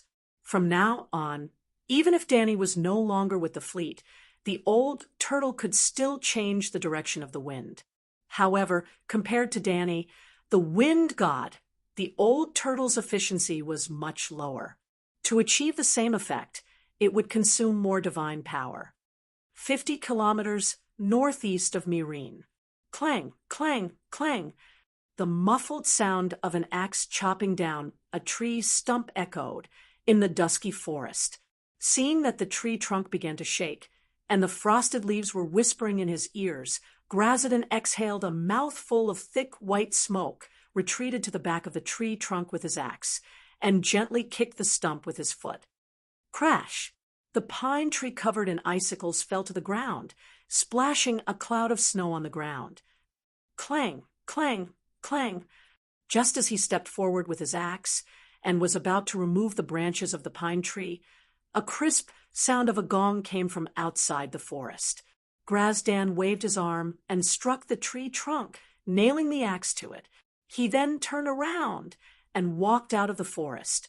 After walking for about 300 meters on the soft and decaying fallen leaves, he met 40 to 50 lumberjacks who were dressed like him. They wore white goatskin hats and linen scarves around their faces. Only their eyes were exposed, and their bodies were wrapped in thick woolen coats. Before this, the worst fur coat that the war god Yuan Kai wore was a gray mink robe. However, he did not complain. He was even grateful. When he was a slave master, he never cared about the temperature of the slaves. The trees were cut down, leaving only bare tree stumps. The snow was trampled into a mess, and the ground was covered in patches of white and black. A wooden and mud-built hall stood there. A gong hung in front of the wooden hall. A militia with the emblem of the megalosaurus on his chest was beating it loudly. Hundreds of lumberjacks walked out of the forest from all directions. Their destination was the wooden house that was less than 100 square meters. It was strange. The house could not hold too many people, but in just a short while, more than 500 people had walked in. It was as if it was not a wooden house, but the mouth of a monster that swallowed everything. Hi, Grazdan. Before entering, the war god met a few acquaintances. He nodded at them and deliberately slowed down. He waited for his old friends to walk over before they entered the wooden house together. The wooden house was empty. Other than a 4-meter-wide hole in the ground in the center, there was nothing else. A dark red light shone from the entrance of the hole, revealing a deep and spacious passage. The lumberjacks walked down the stairs with familiarity. Finally, they came to a worm tunnel. At the entrance of the tunnel, there were a few copper buckets that were half the height of a person. There was a charcoal fire burning under the buckets. The steam in the buckets was bubbling. The rich, spicy aroma made Grazdan, who was waiting in line, gulp. Stewed fish head with kelp again. An old man pulled down the linen cloth around his face, revealing a terrifying old face. The left side of his face was normal, but the right side looked like it had been scalded in boiling water. It was the deputy leader of the wind-blowing gang, the warrior poet Danzo. At least it's rich and filling. Grazdan also pulled down his scarf. I heard that fish heads are used to feed pigs in Slaver's Bay, a voice said from behind. The scarf was pulled down, revealing a familiar face. It was the new leader of the Second Sons, Zidane. The three of them participated in the Battle of Cayuan together and failed together. They went to Volantis together, regrouped together, and participated in the Great Battle of Myrine together. Once again, they failed together. They were definitely old friends and comrades. Chapter 853. It's true that Slaver's Bay uses fish heads to feed their animals, but fish heads can still be delicious if cleaned up properly. When the Dragon Queen invited me to a banquet, she prepared. Danzo thought for a moment and said, uncertainly, fish head with diced hot red peppers or fish head with garlic. If the Dragon Queen can eat it, so can we. It's just that we're sick of eating fish every day. Bam, bam, bam. The cook knocked on the copper bucket with a spoon and said loudly, "Are you eating or not?" It was their turn. Of course, I want a big portion. Danzo glanced at the silver-haired, blue-eyed middle-aged woman and said calmly. He recognized her. She was Kelly from Volantis Mutton Business. Because she had treated him like a fat sheep, he had sent her to the military court and made her a slave, who knew that after the Battle of Myrine, the slaves would suddenly become free people with houses and fields, while the officers would become captives and be watched over by the former slaves. Aunt Kelly picked up the copper container and scooped half a small fish head for Danzo. The rest was soup, and there were not many strands of seaweed. The warrior poet was furious. Even though he had been captured, he had been treated personally by the Dragon Queen. Now, even a little cook dared to humiliate him, let alone see the Dragon Queen. After the anger, there was a deep sense of helplessness. He had to accept the result of the choice he made back then. He could not even blame the commander who had died in the Westeros. Who would have thought that the hundreds of thousands of Allied troops would be defeated so easily? The Allied army had gathered the strength of the entire world to fight against the small Slaver's Bay, which was not even as big as the Seven Kingdoms River Bend. And then the world lost. Was this reasonable? It was indeed illogical to just look at the result, but after carefully studying the process, he realized that the Allied army's defeat was not unjustified at all. Even the gods had appeared. Sigh, this is fate. With a sigh, Danzo took the container helplessly. It was a container of fish head seaweed oatmeal soup and a loaf of mixed grain bread. There was a thick layer of chili oil in the soup, and the fragrance of butter and fire dragon pepper filled the entire tunnel. Grazdan, Zidane, and Danzo followed the path and squatted on the ground. They tore off a large piece of bread and soaked it in the soup. Then they stuffed it into their mouths and sighed in satisfaction. Even captives like us have butter and fire dragon pepper to eat. How much food must Slave Bay have stockpiled? Perhaps being captured by the Dragon Queen is also a blessing. Grazdan sighed. Is your brain frozen? They started logging at 9 in the morning and got off work at 5 in the evening. After dinner, they had to continue farming in the worm path and could only rest at 9 in the evening. They only had 1 day off every 7 days. Even animals shouldn't be ordered around like that, and you're repaying it. Zidane's eyes widened in disbelief. Livestock are more precious than humans. War horses should rest for 3 to 5 days after sprinting at full speed for 2 hours. Cattle will never plow continuously for 4 hours. Danzo took a sip of the soup and grimaced in pain from the spiciness. But you don't believe me when I say it's a blessing, Glasden said with a wry smile. Our captives can eat their fill. What does that mean? It means that the Dragon Queen was prepared for the long night. It means that Slave Bay has plenty of food. We're farming every day now, which means that Slave Bay can produce endless amounts of food. Even if there aren't many cultivated fields in the worm path, at least there are vegetables and fresh fruits to improve the taste. We're not civilians. Even if we leave Slave Bay, we won't lack food. Zidane said disapprovingly. Huh? Do you think civilians will watch you eat meat and then slowly die in hunger and cold? The victory of the slaves in Slave Bay is an example. No matter how cowardly civilians are, they have more drive and strength than slaves. If the legends are correct, this long night will also last for a generation. Other than Slave Bay, the entire world will turn into an ice hell. Glasden sneered. Glasden, where's Glasden? His friends were eating and chatting as they chatted. Suddenly, a strong horse galloped over the worm path. The centaur on the horse shouted Glasden's name with a strange accent in Valeglia. Glasden hesitated. Where is Glasden? The queen is looking for you. The centaur shouted, I am Glasden. Hearing the queen's invitation, Glasden didn't hesitate. 17 or 18 people stood out from the long worm path. They were all Gith people with black and red hair. Nay, the centaur stopped the horse beautifully and looked around blankly.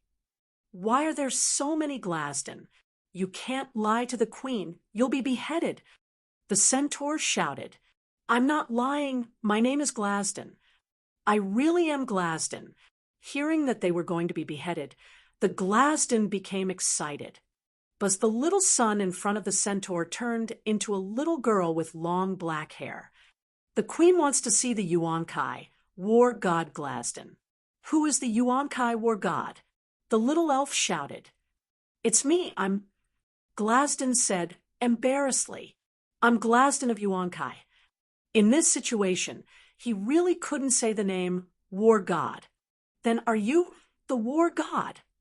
The little elf flew in front of him and asked with her hands on her hips. Glasden became even more embarrassed. I'm not the war god. If you're not the war god, why are you standing out? The queen is looking for the war god of Yuan-Kai. The little elf said angrily. Glasden felt hot and embarrassed. Sensing the strange gazes of the people around him and their mocking whispers, he gritted his teeth and exerted all his strength. His square face, which was hard and square, actually looked a little hideous. I am the war god of Yuan-Kai, Grazdan. Sir, you have found the right person. The little elf, Hong Ti, was shocked. What are you doing? You said you're not the war god one moment, and now you're saying you're the war god the next. Are you the war god or not? If you dare to fool me, I'll poke your eyes out. As she spoke, Hong Ti turned into a little sun and shone so brightly that tears streamed down Glasden's face. I'm a war god who has lost every battle. I have the title of war god, but I have no achievements. He sighed. Hong Ti was a little confused. She turned back into a little elf and pondered with her fingers. Lord Hong Ti, he's the Glasden the queen is looking for. Fortunately, the centaur messenger was smart enough to help the war god out of this predicament. That night, the war god of Yuan-Kai returned. When he left, he was still wearing a dirty old sheepskin coat. When he returned, he looked brand new. He was wearing a silver leopard skin coat and a bright red leather armor. He even had a bright golden lion skin cape on his back. Sitting on a strong yellow horse, he looked majestic and dignified. Glasden, you surrendered to the Dragon Queen? Zidane was so envious that his eyes turned red. Glaston ignored his friend's words and said loudly to the captives, "I need a group of literate servants. It's best if they're Volantis people with families and jobs." After half an hour, Glaston recruited about 200 people. In another wide tunnel, he gathered everyone and said in a deep voice, "I'm now the commander-in-chief of the Volantis War Zone, appointed by the Dragon Queen. What? The Dragon Queen is going to attack Volantis. The night is coming, and it's dark and cold. 3,000 kilometers to the west. That's crazy." Danzo said in disbelief. Glaston raised his hand and interrupted the clamor of the servants. He frowned and said, "It's not an attack on Volantis. It's to lead the Volantis people back home. The Dragon Queen is willing to let us go." A middle-aged Volantis knight with a flat nose asked excitedly. Glaston explained, "The Queen said that we should be rehabilitated for 5 to 8 years, but the night is coming, and it will only get colder in the future. This process may last more than 10 years. Most of the soldiers who came to Slave Bay are the pillars of their families. They have wives, children, and parents to take care of. So she's willing to accept the mercy of the Virgin Mary and forgive our crimes, and let us go home to reunite with our families." "My home is in Bravos. Can we go?" Zidane quickly asked. "Of your own free will.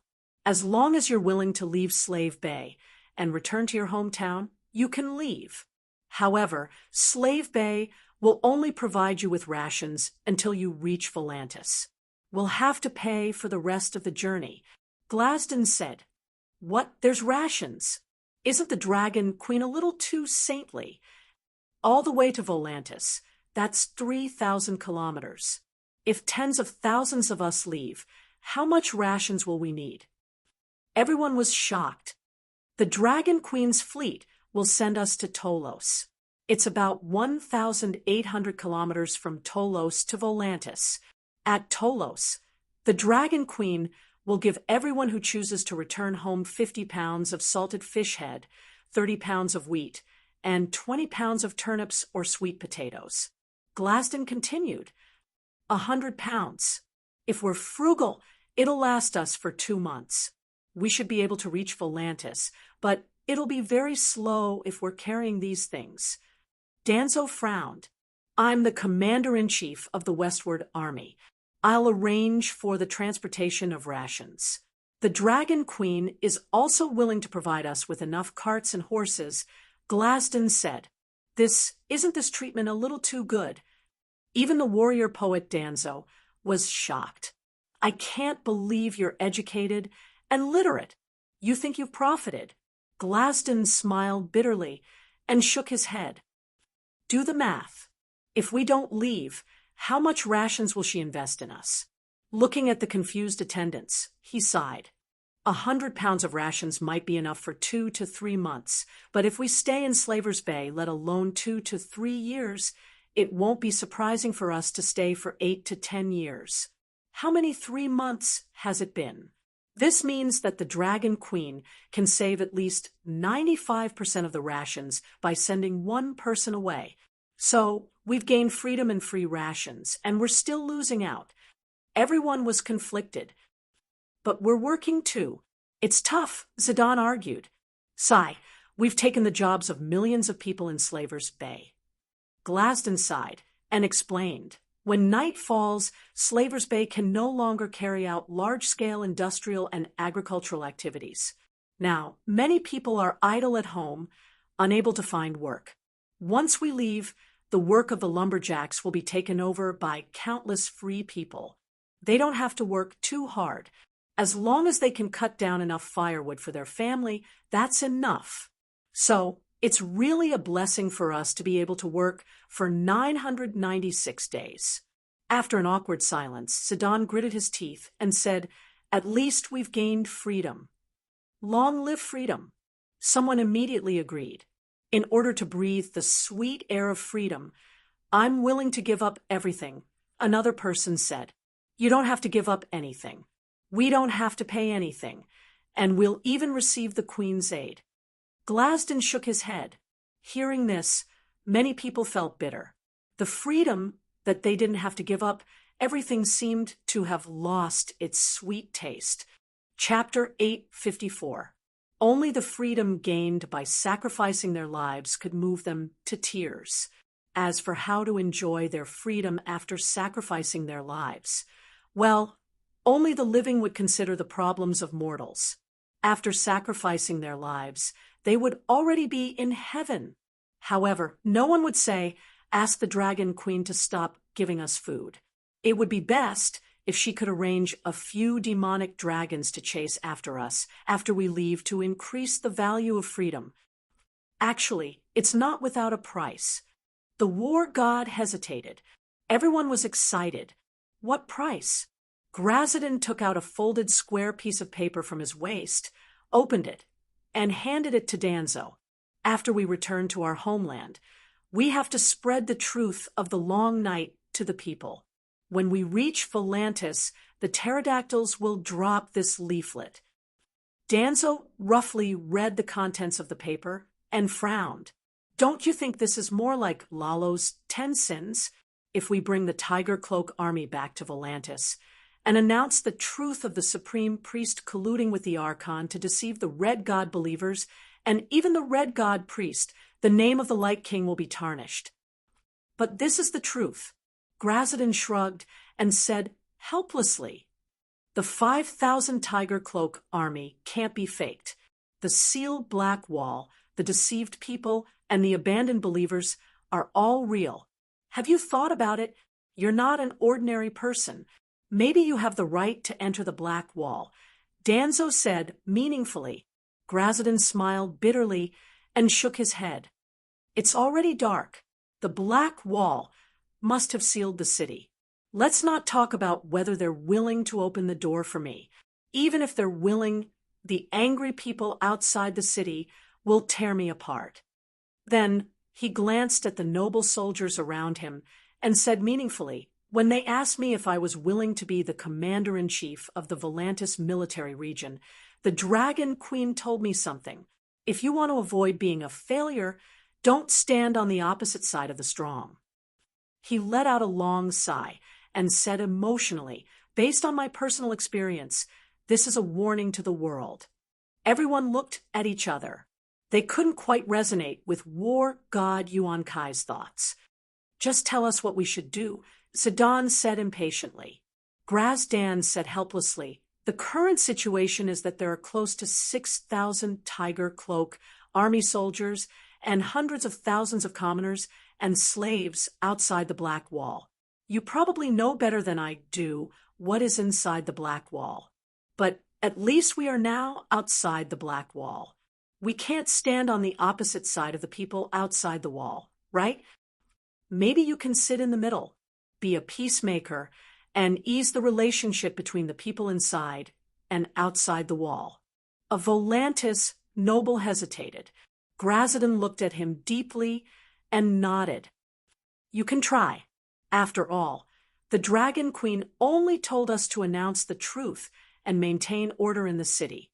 She didn't tell us what to do or not to do. You've been reading for so long and you're still not done." At this time, Zidane was impatient. He snatched the leaflet from Danzo's hand and looked at it for a while. He said in shock, "So the root of the long night is the falling of the world. Our world is like a man after the age of 30. His condition deteriorates year by year, but he has to bear the burden of the earth fire that is becoming more and more ferocious with each passing day. Squeeze. Extracting the earth fire to forge the sun. Why do you make it sound so wretched?" Grazadin said with dissatisfaction. "My words are crude, but the truth is not. Everyone can understand what I'm saying, right?" Zidane looked at the people around him. The middle-aged men above 30 nodded in realization. "It's vivid and vivid. We all feel the same about the current state of the world." "Zidane, please continue." The young men below 30 urged impatiently. "After the last long night, the mother goddess of the lone river summoned the sun. Lalo didn't allow the sun to give birth to a new Lady of Light. Instead, he usurped the position of the King of Light. But his power was limited. He couldn't manage the sun well. As a result, the sun only lasted for 8,000 years before extinguishing. Zidane said, 8,000 years. That's not short, right? Many people didn't understand. Grazidin shook his head. It's very long for a human's lifespan, but in the entire history of the world, our era is only 8,000 years. It's too short. Think about it. How long did the first emperor of the Barren Land, Lord of Heaven, live? At least 10,000 years. A noble prisoner from the Jade, immediately said. Grazidin shrugged and said, that's it. In the last era, the Dawn Kingdom alone lasted for more than 10,000 years. And before the Dawn Kingdom, the Lady of Light existed. Otherwise, she wouldn't have been able to give birth to the Lord of Heaven with the Night Lion. In other words, before us, the history of the demigod kingdom lasted for at least 20,000 years. Even when the last long night came, the sun lasted for several years after shattering before slowly disappearing. If that's the case, the King of Light really didn't last long enough, the noble from the Jade, said with a strange expression. Not only did he not last long, but the King of Light was also beaten like a dog by the Frost God. The King of Light even lost his godhood. Now, Lalo is just an ordinary dark demon god. He's fallen from the position of a true god. Zidane exclaimed, "Hiss, is this true?" Everyone was shocked. In their shock and curiosity, they squeezed closer to Zidane and stuck their heads out to take a look at the flyer. He didn't last long enough, and he's still so weak. Lalo is just like me. He's a short one. A mere noble beside Zidane was overjoyed to meet someone of the same kind. For some reason, he felt a sense of closeness to Lalo, who he had never liked. We can't count on Lalo in the long night this time. He's too useless. He was beaten up by the Frost God and fled, causing the Battle of Winterfell to fail. He's a sinner. If he had held on a little longer, the king of foreign ghosts might have been killed, and the long night would have ended. Lalo is useless. To think that I used to believe in him so devoutly. He even lost his position as a true god. He's now just a slightly stronger demigod. It's better to believe in the 7 gods than to believe in him. You've seen the saint healing technique of the cultivators, right? That's a miracle. Why were the idols nowadays trying so hard to make their albums break and world records? Why were the names and deeds of idols often seen in textbooks in recent years? Why were the management companies working so hard to let their idols go to the United Nations or some international organization to give speeches? No matter if the idols were really talented or not, they had to use facts that might not necessarily be the truth to constantly prove that they were strong and capable, because only strong and capable people would be worshipped. Idols with weak abilities would not have fans. The reason was simple. Who would worship an idol who was as strong as them or even weaker than them? Just like a certain trainee, even if you didn't like him before, it was only because he didn't fit your taste. However, he went to play basketball once. All of a sudden, everyone saw his exquisite basketball skills and dancing skills. Now, when you tried to be his fan, you would encounter a psychological barrier. If you were his fan, would you be mocked by others? Actually, that trainee was a little wronged. He might not be worse than his colleagues who went to the United Nations and went to the textbooks. However, they only showed their strength while he exposed his weakness. There was no essential difference between the belief of God and idols attracting and losing fans. The opening of Lalo's prayer pointed out his powerful ability. The night is long, everywhere is dangerous. Fortunately, there is Allah through the teachings of the Red God Priest and the prophecy of Asha. Lalo made everyone subconsciously form the idea that he was very powerful, and only he could save the world. Go to the Westeros, go to the free trade city of Ursos, go to the cities of the Jade Sea, go to any city, and ask anyone with some knowledge, do you know about the Savior? Who is the Savior? They would all give the same answer. The former Savior was Yasuo Ahai, and the next long night, the Savior would be the reincarnation of Yasuo Ahai. For the natives of the world of ice and fire with Western values, the greatest miracle was the resurrection of the dead. That was how Jesus became holy, and the greatest achievement was saving the world. Now, Lawler had both of them and was showing them off. Who would doubt his tyrannical power? When the Dragon Queen first announced that Lalo was the world's greatest king of gods in Winterfell, no one objected. Even the believers of the old gods and the seven gods tacitly agreed with this statement. In fact, even the powerful three-eyed crow had always treated Lalo as the savior and protected the prophecies arranged by Lalo as fate, the reason why the blood crow blinded and distorted Dany's will. But was Lalo really powerful? Sheep Egg laughed coldly in the trench of the Smoke Sea. Since she had completely shed all pretense of cordiality with Lalo, the Dragon Queen would not let go of any opportunity to attack him. With the arrival of the Tiger Cloak army and Machiro, Dany saw an opportunity.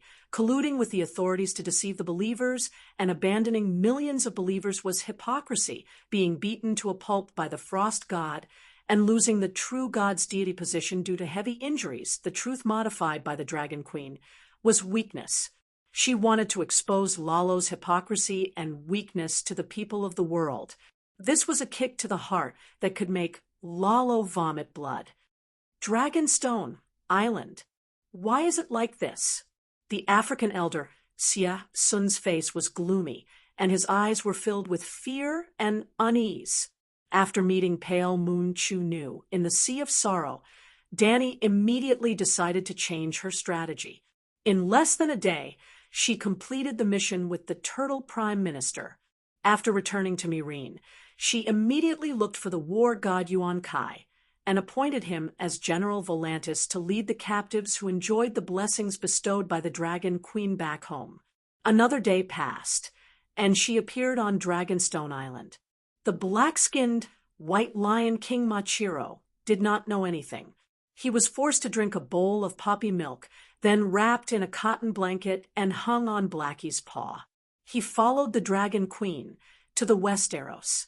Due to the taboo of Machiro's prophecy talent, especially his devout belief in the Red God, Dany was not at ease with him continuing to mix with the Tiger Cloak army. The return of the captives to the west was a huge threat to Lalo's church. Dany could not let an unstable factor ruin her plan. In the beginning, although Machiro was confused and resentful because he did not know about the Dragon Queen's evil plan, he obediently completed the 2 missions that the Dragon Queen had arranged for him, concocting wildfire in the day and divining the position of the deviant Ghost King at night. Unfortunately, a few days later, after a routine divination in the fire, the black-skinned White Lion King seemed to have seen something in the fire. He fell to the ground in shock, and then stumbled to the top floor of the magic tower. He wailed to the Dragon Queen, "Your Majesty, what have you done?" Chapter 8:55. "Your Majesty, why did you do this?" Machiro wailed. The Dragon Queen stared at the light blue magic crystal ball in front of her without turning her head. "What did I do?" Lines of fire flew out of the crystal ball and circled around her as if they were alive. Like knitting a sweater with wool, the lines of fire formed an armor around her body. This was the fire armor, incomplete, that she had stolen from our Hiller. The dwarf had only written down 60% of it, so Dany had to slowly complete it or even improve it further and make it into a powerful defensive spell suitable for her fire creation. The sight of fire as armor could not move Machiro at all. His face was twisted and tears flowed down his face. "Why did you do this?" "Why? I just couldn't bear to see the 8,000 Tiger Cloak army innocently die in a shipwreck. I wanted to save them, but now..." I have become the church's greatest sinner. I have betrayed Allah. This time, Danny finally turned around and asked curiously, Lawler knows? I have lost the Light King's favor. The old man choked. Danny shrugged. Congratulations. You have escaped the sea of bitterness. Repent and be saved. Your Majesty, you. Black Panther Sia Sun looked at the Dragon Queen in shock, as if he was looking at Satan who tempted Judas to betray Jesus. Danny ordered Eerie beside her. Soon, a centaur made with pigtails brought an A4 leaflet and handed it to Black Panther Sia Sun. The queen only arranged for the captives of the Marine battle to return home and let them help spread the contents of the leaflet. Take a look. Is the thing on it fake? Machiro took the leaflet and read it quickly. His eyes grew bigger and bigger, and his whole body trembled. This is disgraceful and absurd. He said angrily, How is it absurd?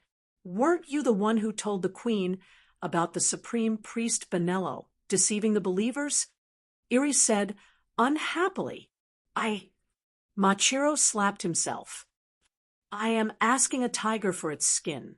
You're walking on the bright path, Danny said with a smile. Would you rather let the 8,000 Tiger Cloak army soldiers die tragically? In fact, even if you didn't look for me, the hundreds of thousands of Red God believers in Volantis are not stupid. They will realize sooner or later that they have been deceived and betrayed. At that time, the collapse of the Red God faith will only be more tragic. Machiro was stunned. He struggled to say, the Light King did not lose his divine seat. The Light King was not. Perhaps the Light King was no match for the Frost God, but he was not beaten like a dog. Dragon Queen said, You've been on Dragonstone Island for a few days. Have you heard many people talk about the Battle of Winterfell? Could it be that everyone was lamenting the fact that King of Strange Ghost had been captured, and the King of Light had been defeated, giving Frost God the opportunity to crush everyone? Think about it. As long as Lalo could persevere, why would he drop the ball at such a crucial moment? Therefore, he must have been beaten like a dead dog at that time. He was in imminent danger, and would have died if he didn't run away. This analysis was very logical, and no one could find any loopholes in it. Yes, if not for the fact that he could not hold on, the Light King would have persevered. Mirene received a letter from the war god Yuan Kai summoned by Dragon Queen. The prisoners of war who saw the leaflet believed it. Now, even Machiro believed it. The sun has been extinguished, and the Light King's divine power has been greatly reduced. His strength has been affected. The voice of the black-skinned White Lion King became softer and softer, and his expression became more and more pained. Even if the great Light King is not as strong as Frost God, it does not affect my faith in him. He complained sadly, Sai, life does not go as planned, but life has to go on. Go back and make wildfire. Work more, and stop thinking too much. Danny comforted him. Then, she whispered to Eerie to go downstairs to her bedroom and get a copy of the Seven Stars Bible, annotated by the Pope himself. Dragon Queen personally handed the thick Bible to the old black man, who was grieving. I will not persuade you to change your faith, but you are not in the right state now, and the teachings of the seven gods can help you. Just treat it as a bedtime reading, and try to read it. As soon as the African White Lion King left, Danny immediately came to the front of the magic crystal ball. A spiritual projection crossed thousands of miles and appeared beside the red-haired Lila. Quietly inform Graz Dan that there is a mole in his officer team. What mole? Who would dare to plant a spy here now? Lila was surprised. The mole is a red god priest who can communicate with Lalo. Danny shook her head and corrected her. Not a priest. The red god priests among the prisoners are all making wildfire in the factory. It should be a red god believer with a noble background. There is a high chance that he is a black wall noble. He has the qualifications to become a priest, but because of his noble status, he did not wear the red robe. Lila kept the queen's words in mind and asked curiously, "What did the spy do?" "He revealed my plan to attack the Red God Church to Lalo." "Ah, what should we do?" "If Lalo interferes, I am afraid that the prisoners will not be able to return to Volantis," Lila said anxiously. Danny's eyes flashed, and she sneered. "I really hope that he will do it himself." "How about this? You give the dragon-slaying crossbows to Grazdan, and let him disguise them as food and hide them in the team. Then, prepare more thick oak shields and fishing nets." After hearing what the Dragon Queen said about Lala's flaws, the red-haired Lila's face turned pale. She could not help but think of John that night. How painful it must have been to stab him with a Vajra sword. After hesitating for a moment, Danny gritted her teeth and added, "Other than the Vajra sword, lend Grazdan a set of Vajra armor. Also, for the 7 gods, choose a high-level priest from the Divine Grace Temple and disguise him to go with the army." "What do you want the high-level priest to do?" Lila was confused. "Host the sacrificial ceremony," Danny said with a cold smile, emphasizing each word. As long as one was a demigod, they could accept the sacrificial ceremony. However, Danny and Blackie did not want their divinity to be tainted by blood, so they had always avoided blood sacrifices.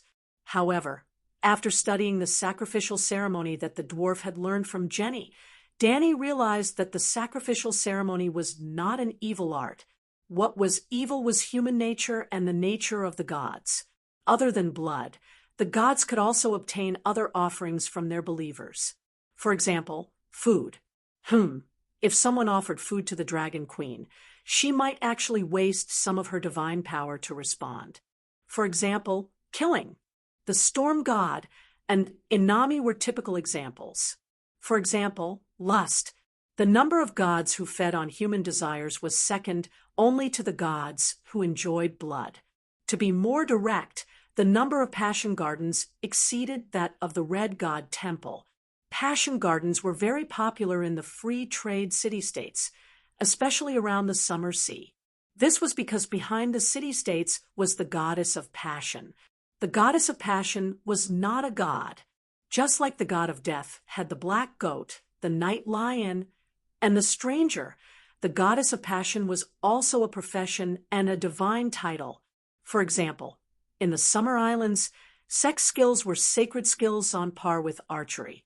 Not only were prostitutes not lowly, but they were also respected.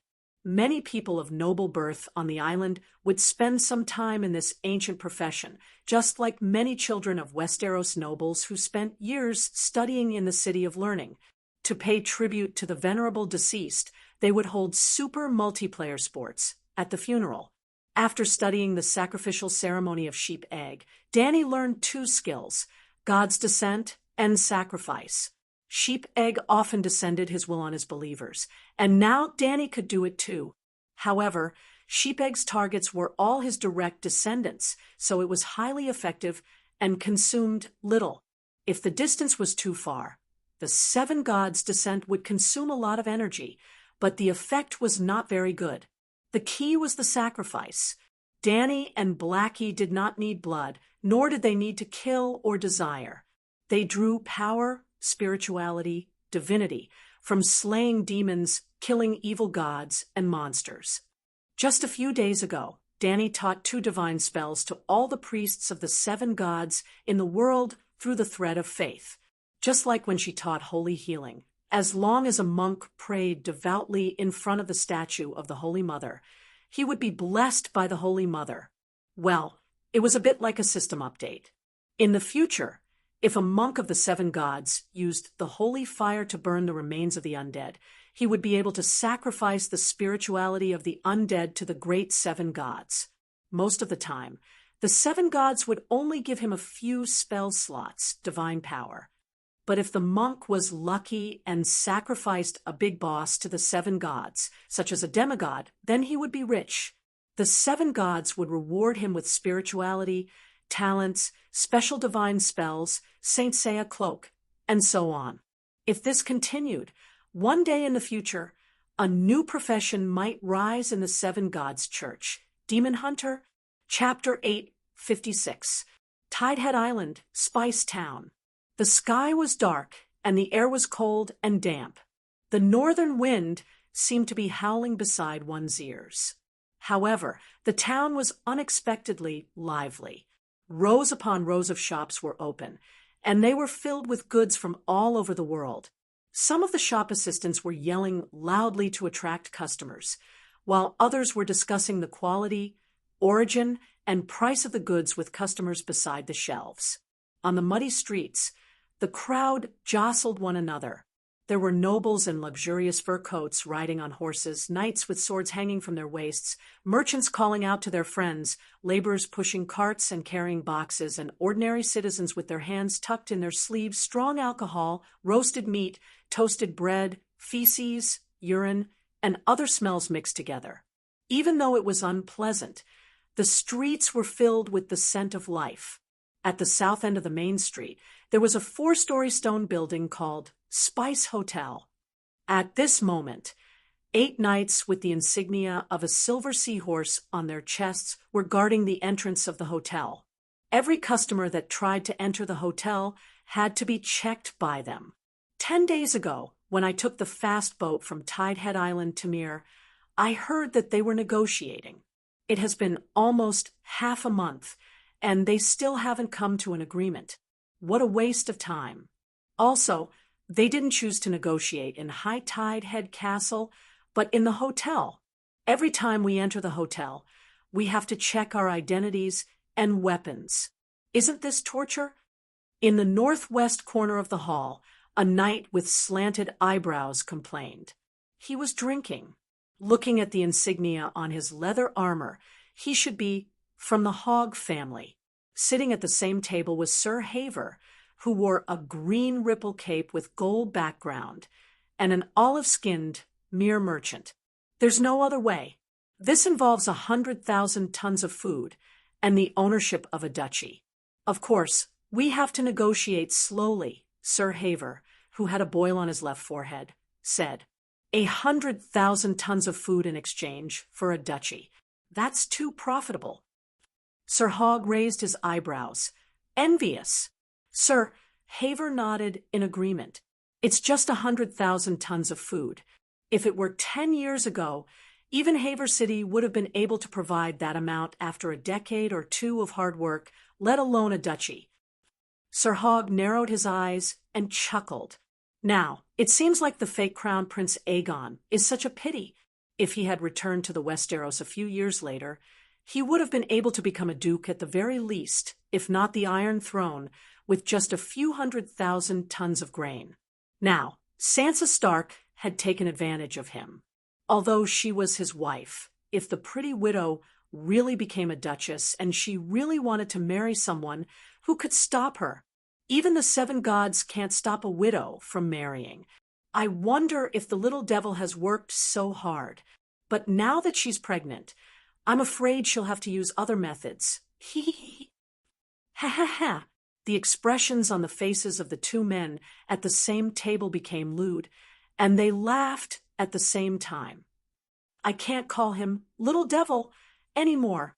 Sir Harvey laughed so hard that the boils on his forehead hurt. He grimaced and said, "That guy has changed so much. Even a man like me can't help but be tempted by him. Those women. Sigh. Now they all call him Little Angel." "Serves you right, Little Angel." Sir Hogg spat in disdain. "Didn't you hear how he broke the curse? After being kissed by a prostitute 10,000 times. How rotten must he be? In my opinion, he should be called Little Lecherous Dragon." "Sho, lower your voice." The Meyer merchant looked nervously at the stairs and the main door before he said unhappily, "What is this place?" "Now, Little Lecherous Dragon. Oh, who is this little devil? What if someone hears you insulting him and spreads the news? You're not afraid, but I'm planning to do business with him." How is that insulting? I'm not wrong. The news of him breaking the curse came from Dragonstone Island. Hogg glared. The Meyer merchant Buffett sighed helplessly and said, "Now, he's the elder brother of the Dragon Queen. The Queen even conferred him the title of Prince Zeon. But you're nobles of the royal domain, old officials of the Targaryen family. Now, you're planning to join Dragonstone Island and spend the long night there. What good will it do you to offend Tyrion?" Sir Hogg and Sir Haver stopped talking and drank their wine gloomily. Seeing the tense atmosphere, the Meyer merchant changed the topic and said, "On the surface, this negotiation is about Lady Sansa using 100,000 tons of food in exchange for a duchy from Stannis. But the real reason is still the ownership of the Iron Throne. Don't forget about the Dragon Queen's Long Night Heroes ranking." He reminded in a low voice, "Long Night Heroes ranking? What ranking is that?" Sir Hogg was puzzled. Sir Haver was also puzzled. "You don't know?" The Meyer merchant turned to Sir Haver in surprise. "A week ago, Dragonstone Island sent a message in the name of the Dragon Queen to the nobles of the Seven Kingdoms that the King of the Long Night was not killed in one go. The rule of ending the King of the Long Night was changed to a point system. Sir Haver's family is an earl, right? You should have received the messenger crow from Dragonstone Island." Sir Haver smiled bitterly and said, "You know, Sir Hogg and I were busy buying food. We just came back from the other side of the narrow sea and found you. Tell us, what's the hero's ranking?" Sir Hogg asked anxiously. The Meyer merchant poured himself a cup of summer red and took a sip before saying slowly, "As the name suggests, the hero's ranking is the ranking of the heroes who ended the long night. Any noble or commoner of the Seven Kingdoms can participate in this competition to save the humans from the long night. According to the contribution of each battle against the other ghosts, they can obtain a certain amount of points. For example, in the Battle of Winterfell, Lady Arya killed the King of the Strange Ghosts once, and Lady Sansa obtained 50,000 points. Stannis fought the King of the Strange Ghosts to the death, and was honorably defeated but obtained 30,000 points. By right, the Dragon Queen broke the Frost God's forbidden spell and contributed more, but she took it as her responsibility to defeat the Frost God. Defeating the Frost God was not counted in the oath of ending the long night as king, so she only obtained 20,000 points. Currently, the top three on the heroes' ranking were Lady Sansa, Stannis, and the Dragon Queen. Behind them were Princess Arrayne of Dorne, Sir Jaime Lannister of the Western Territory, and even Count Tully. His eldest son died in Winterfell. Sigh, it was tragic. However, their points were lower, ranging from a few hundred to 1,000 points. Why is Sansa Stark ranked first on the heroes' ranking? Wasn't her sister, Arya, the one who killed the other ghosts? Sir Hogg asked in confusion. Because Arya swore loyalty to her sister. It's just like when a soldier killed the King of the Strange Ghosts. The one sitting on the Iron Throne is his lord. Isn't that logical? The Meyer merchant smiled meaningfully. The two knights were enlightened. They also understood the reason why Davos and Tyrion had been arguing for so long. It was for the Iron Throne. I thought that the price of a dukedom was 100,000 tons of rations. Now, I realized that Stannis used other people's possessions to exchange for his Iron Throne. River Bend and Valley weren't his fief. Sir Hogg lamented. The Meyer merchant sighed and said, "In recent years, you Westeros have been too chaotic. The kings have been fighting nonstop, and the dukes have been exterminated one after another. I didn't know, but I was shocked. Hugin Tully and River Bend High Court have been exterminated. Jon Arryn's son won't live for long. Even Theon Bella."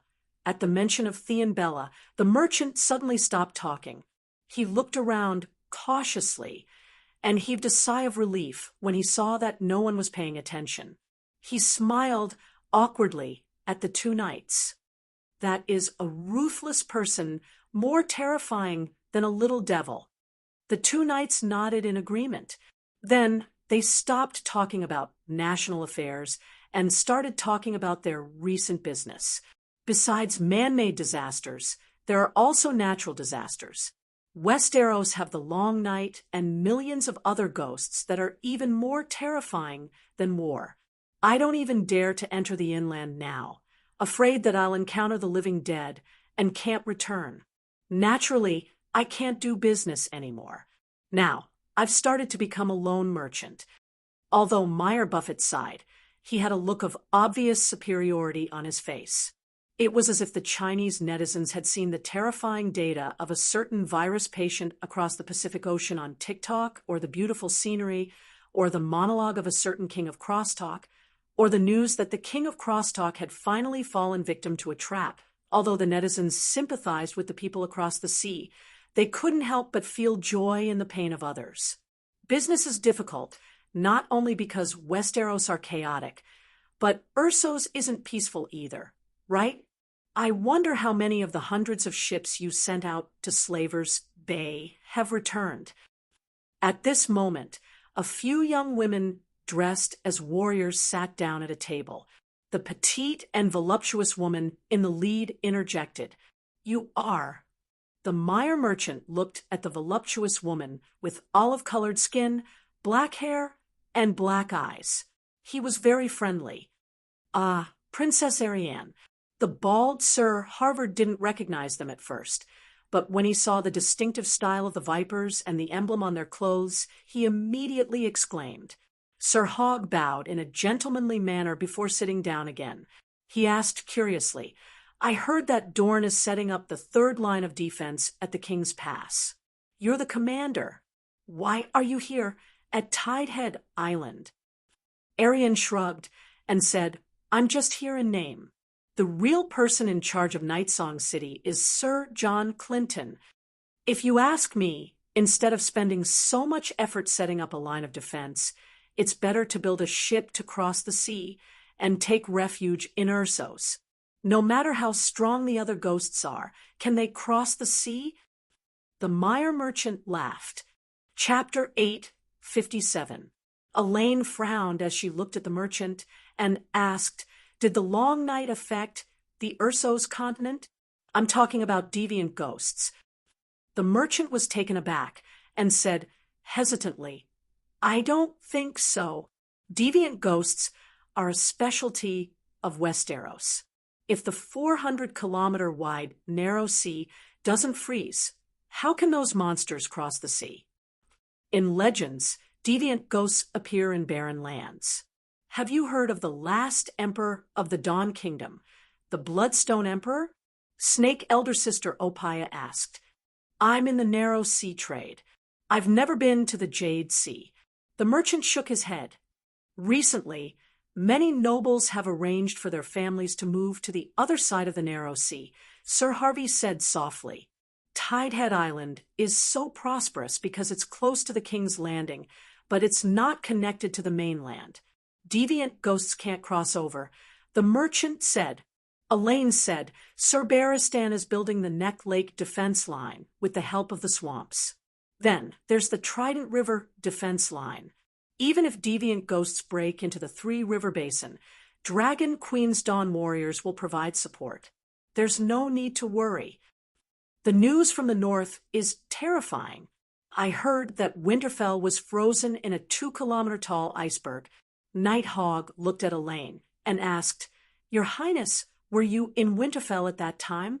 How did you avoid it?" "I was in the tomb. I didn't know there was a forbidden spell outside. I was in a daze and felt the air become extremely cold." Elaine's face was red. It was unknown if it was due to embarrassment or the alcohol. The forbidden spell was destroyed by Dragon Queen, and the power of ice was released into the sky. The water vapor in the air was frozen, forming an iceberg. Otherwise, I would have been frozen into a popsicle even if I hid underground. But I wasn't afraid at all. With Dragon Queen and the 7 gods, it was easy for us to kill normal ghouls and deviant ghosts. Actually, I'd like to fight the deviant ghost king one-on-one. My swordsmanship was passed down from my father, and it's definitely not inferior to Bunyan's. Teresa, who was wearing a white nun's robe, said excitedly. She was the third sister of the snakes. She had blonde hair, blue eyes, and a sweet appearance. Because her mother was a nun, she wore a nun's robe, but she was best at poison and dark witchcraft, which she inherited from her father. Yes, a voodoo nun. Nighthawk stared at the sweet Teresa, his eyes almost popping out of his head. After such a tragic battle of Winterfell, Miss Teresa still has the courage to challenge the variant Ghost King. She's really shameful to those northerners who sacrificed their babies to the frost god before the battle, he praised. As soon as he said this, the atmosphere at the table suddenly became heavy. Offering sacrifices to the frost god and massacring a city were both taboo topics. The mere merchant gulped down a mouthful of hard liquor and bared his teeth. Your kings are getting crazier with each generation. Even the barbaric Dothraki people would leave their people behind as slaves after breaking the city. Sir Haver's face turned ugly. Those people sacrificed the frost god to provide the deviant ghost king with deviant ghost warriors. They have committed a great sin. Although he was also disgusted by Erlu's behavior, he was still very unhappy to be mocked by a foreigner, even if the person being mocked was not him. Sensing the cold attitude of the Westeros around him, the mere merchant shrugged and said, "Deviant ghosts are not the main topic of our discussion today. Let's talk about the loan.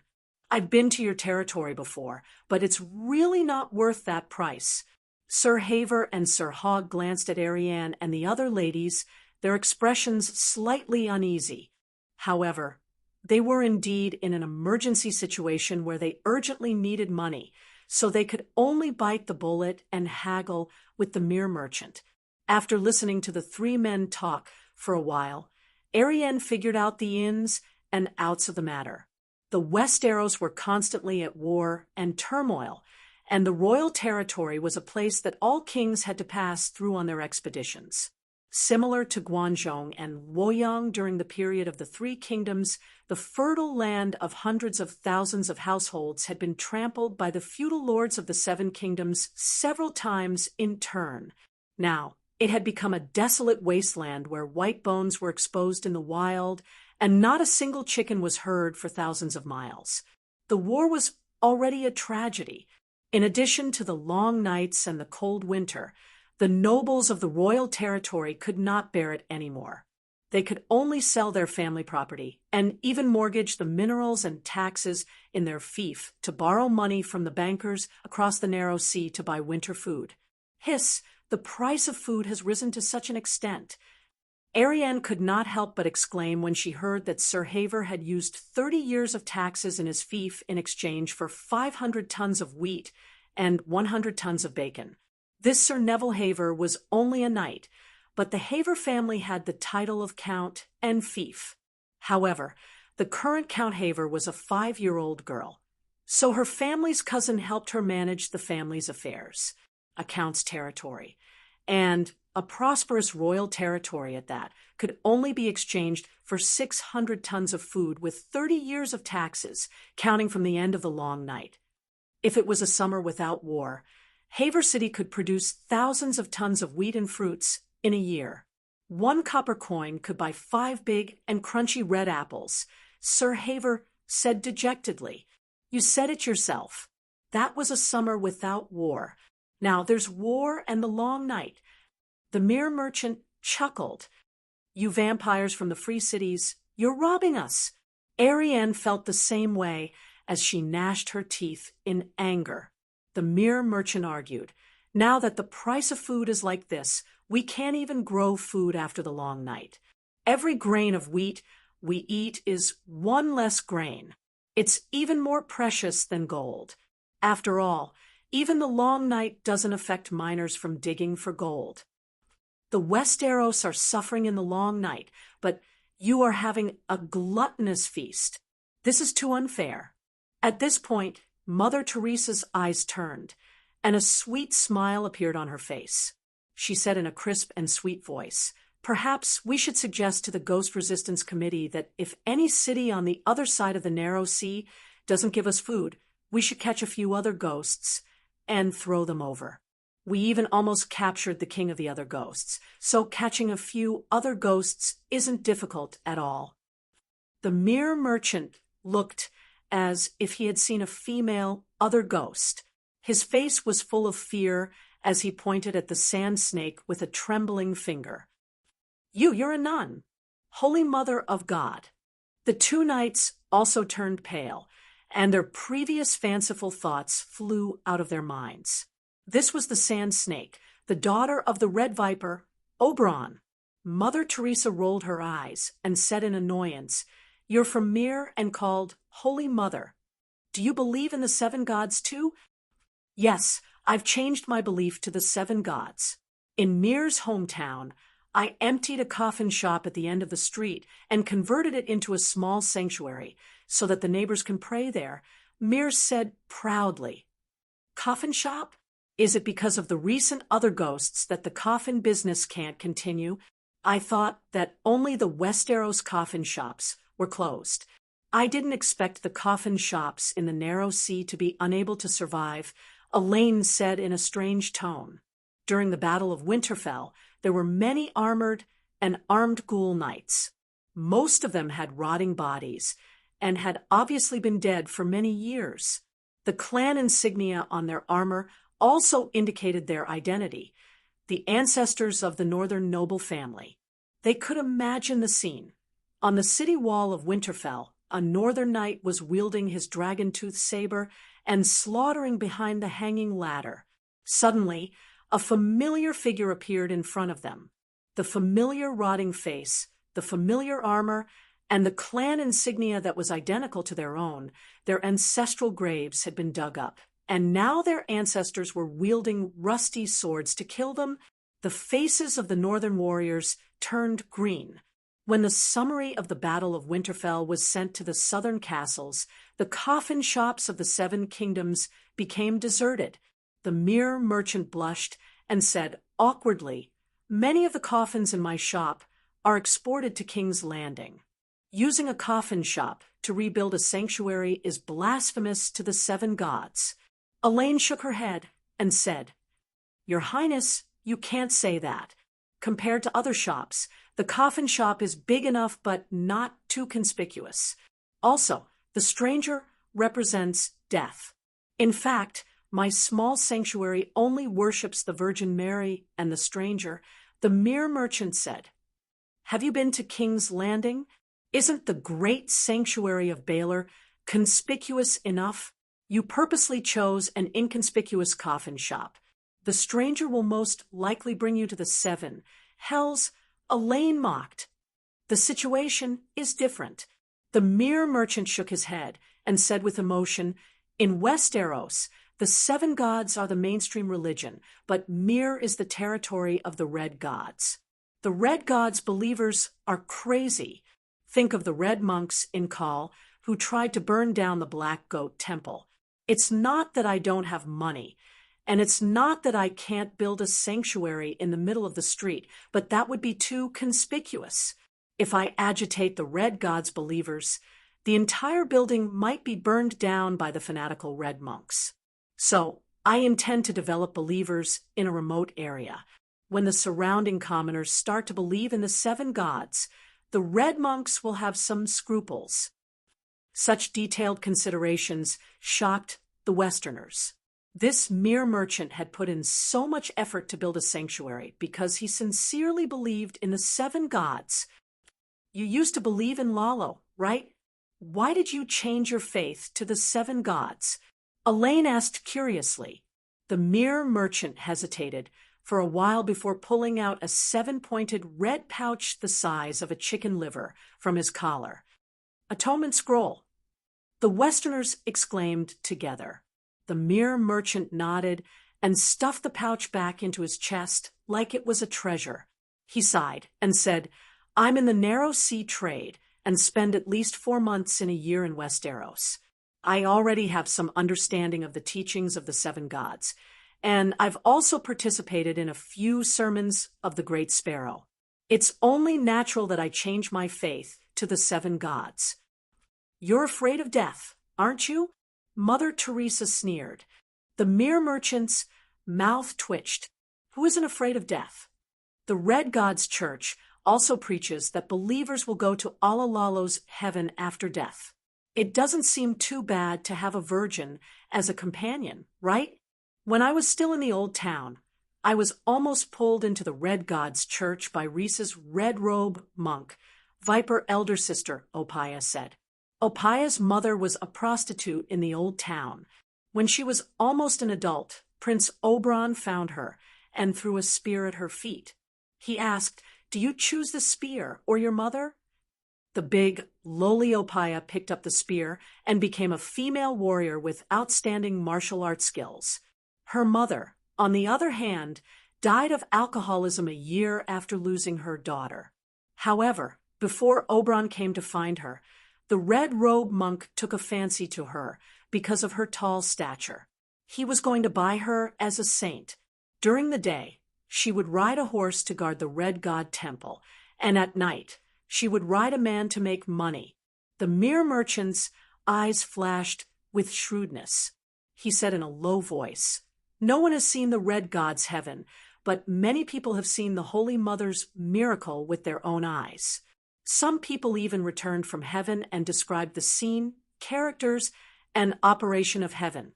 More importantly, the teachings of the 7 gods are very humane, and Lalo's reputation is not as good as the Light King's." Isn't the Light King Lalo? Nighthawk was puzzled. Chapter 858.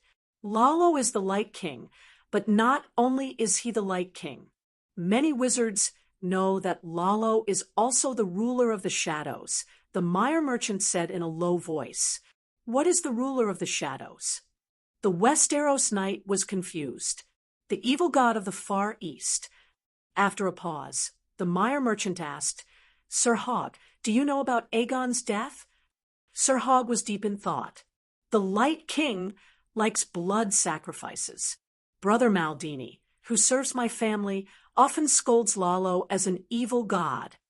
The Meyer merchant's voice became even lower. "Princess Ariane, have you met Sir Richard Hope? I heard that he went to both the Red God Paradise and the 7 God Paradise. There are also rumors that the Red God believers did not have a good ending." Ariane looked at the merchant in surprise. "I didn't expect the news to spread so quickly. Even a foreign merchant like you knows about it." Although the Battle of Winterfell was tragic, many people came back alive. Just Dragonstone Island alone has more than 100 people. Tidehead Island is just next door, so it is normal for some news to spread, Teresa said disapprovingly. The Meyer merchant nodded and said, "I have business dealings with Dragonstone Island. I once heard from Earl Bronn Blackwater." Richard saw with his own eyes that his former companions were forged into chains and tortured day and night. They lost their humanity and became evil demons filled with hatred and violence. So it was Bronn. Sir Hogg had a complicated expression and said sourly he was hated by Cersei and could only escape Stockworth Castle with his family. We even mocked him for finally getting his retribution. Who would have thought that this was not retribution? That Guy was blessed by the Holy Mother. Stockworth Castle and the Hogg family's Wild Boar's Corner were neighbors.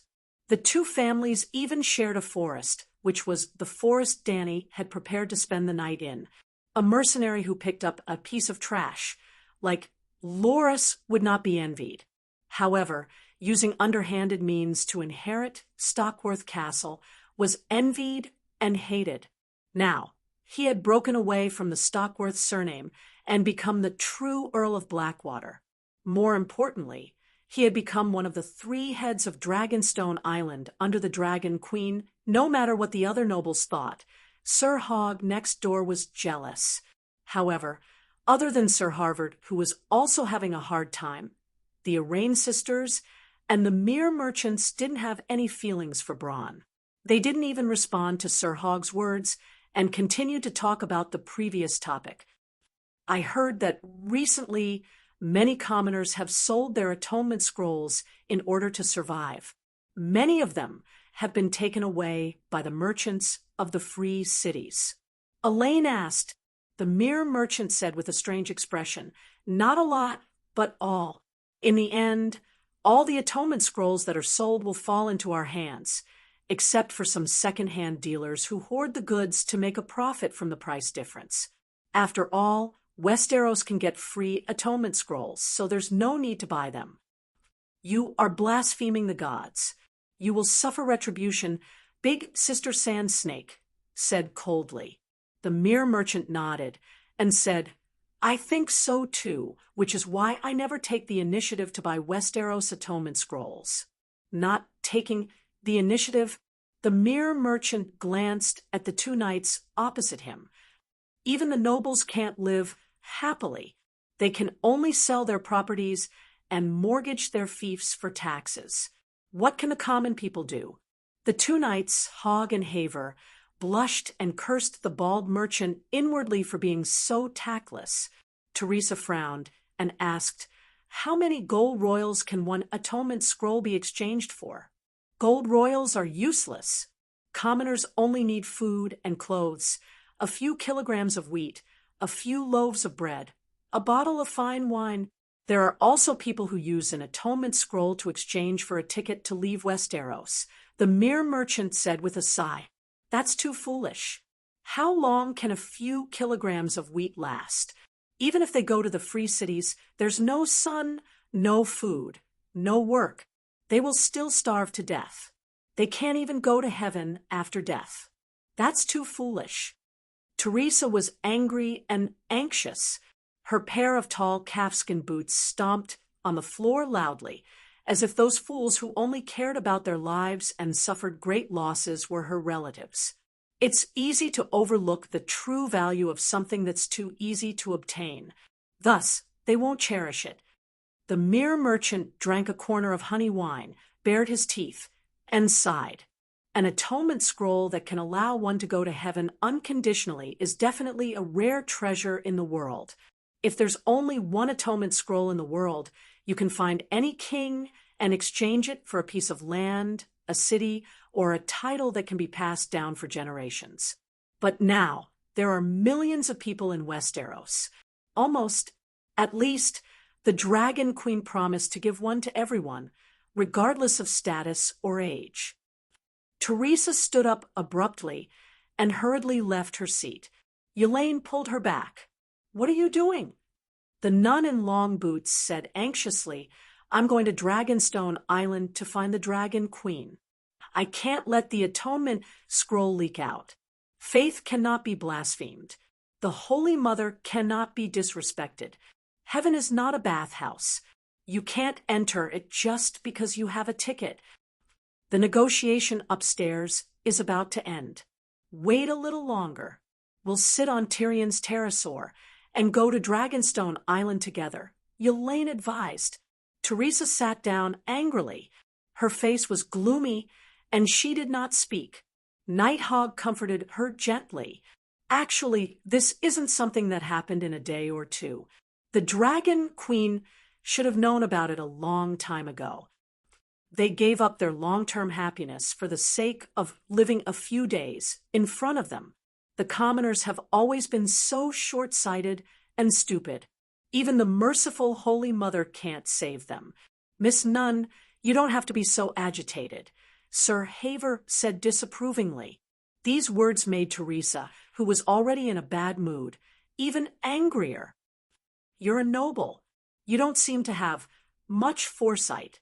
Sir Haver did not expect a noble lady to be so rude. He had wanted to comfort her. Even if some of his words were not to her taste, she should not vent her anger on him. "How am I not foresight?" he asked with a sullen face. He was the acting mayor of Haver City and the guardian of the young count. His status was not lower than a nameless sand snake. Teresa mocked. "What's the Holy Mother's original intention for distributing the atonement scrolls? The commoners have used up all their atonement scrolls. who will help you defend the city, who will fight the other ghost army to the death. 30 years of tax rights for only a few hundred tons of food. What's the difference between that and the commoner's atonement scrolls for a few dozen kilograms of wheat? Sir Haver was so angry that his face turned red, but he could not find any words to refute. He glanced at Elaine, hoping that the Dornish princess could control her maid cousin. Yalian and the Sand Snakes, however, were all smiles, as if they were watching a good show. Buffett, the contract has been signed. Remember to ship the food to Tidehead Island on time. Sir Haver stood up and left his seat with a cold face. Hogg also stood up and gave an apologetic smile to Elaine and the other ladies before leaving. Teresa was not ashamed during the whole process. Instead, she raised her head proudly, as if she had vented all her displeasure. When the two knights disappeared, the merchant shook his head and sighed. They used the taxes of their fief to exchange food, not to save the people of their territory, but to ship it to Tidehead Island to protect their family. The smile on Teresa's face disappeared. They moved their family to Tidehead Island? The merchant lifted his chin and said, "Look at the current Tidehead town.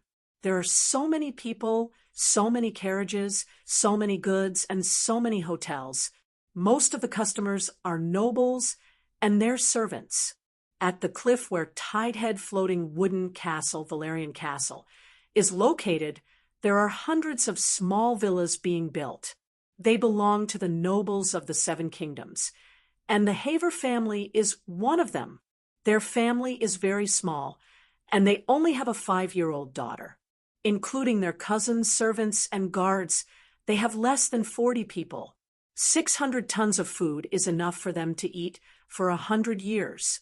The long night won't last for 100 years, right? Sir Haver is not without foresight. He is already prepared for the worst, and his arrangements are enough to ensure that the Haver family's lineage will not end in the long night." Teresa's sweet face was covered in a layer of gloom. Elaine sighed and said, helplessly, "The Battle of Winterfell has at least sent 2 messages. The Frost God has forbidden spells and is very scary. The Dragon Queen can resist the Frost God and is very safe by her side. Therefore, instead of hiding on the other side of the narrow sea where they are unfamiliar with, it is better to build a winter villa on Tidehead Island. At least they will be surrounded by familiar faces and can maintain their noble's dignity and status." After a moment of silence, Teresa suddenly asked, "Are there any nobles involved in the sale of atonement scrolls?" "What do you think? They are so poor that they have to mortgage their fiefs and tax rights," Elaine said sarcastically.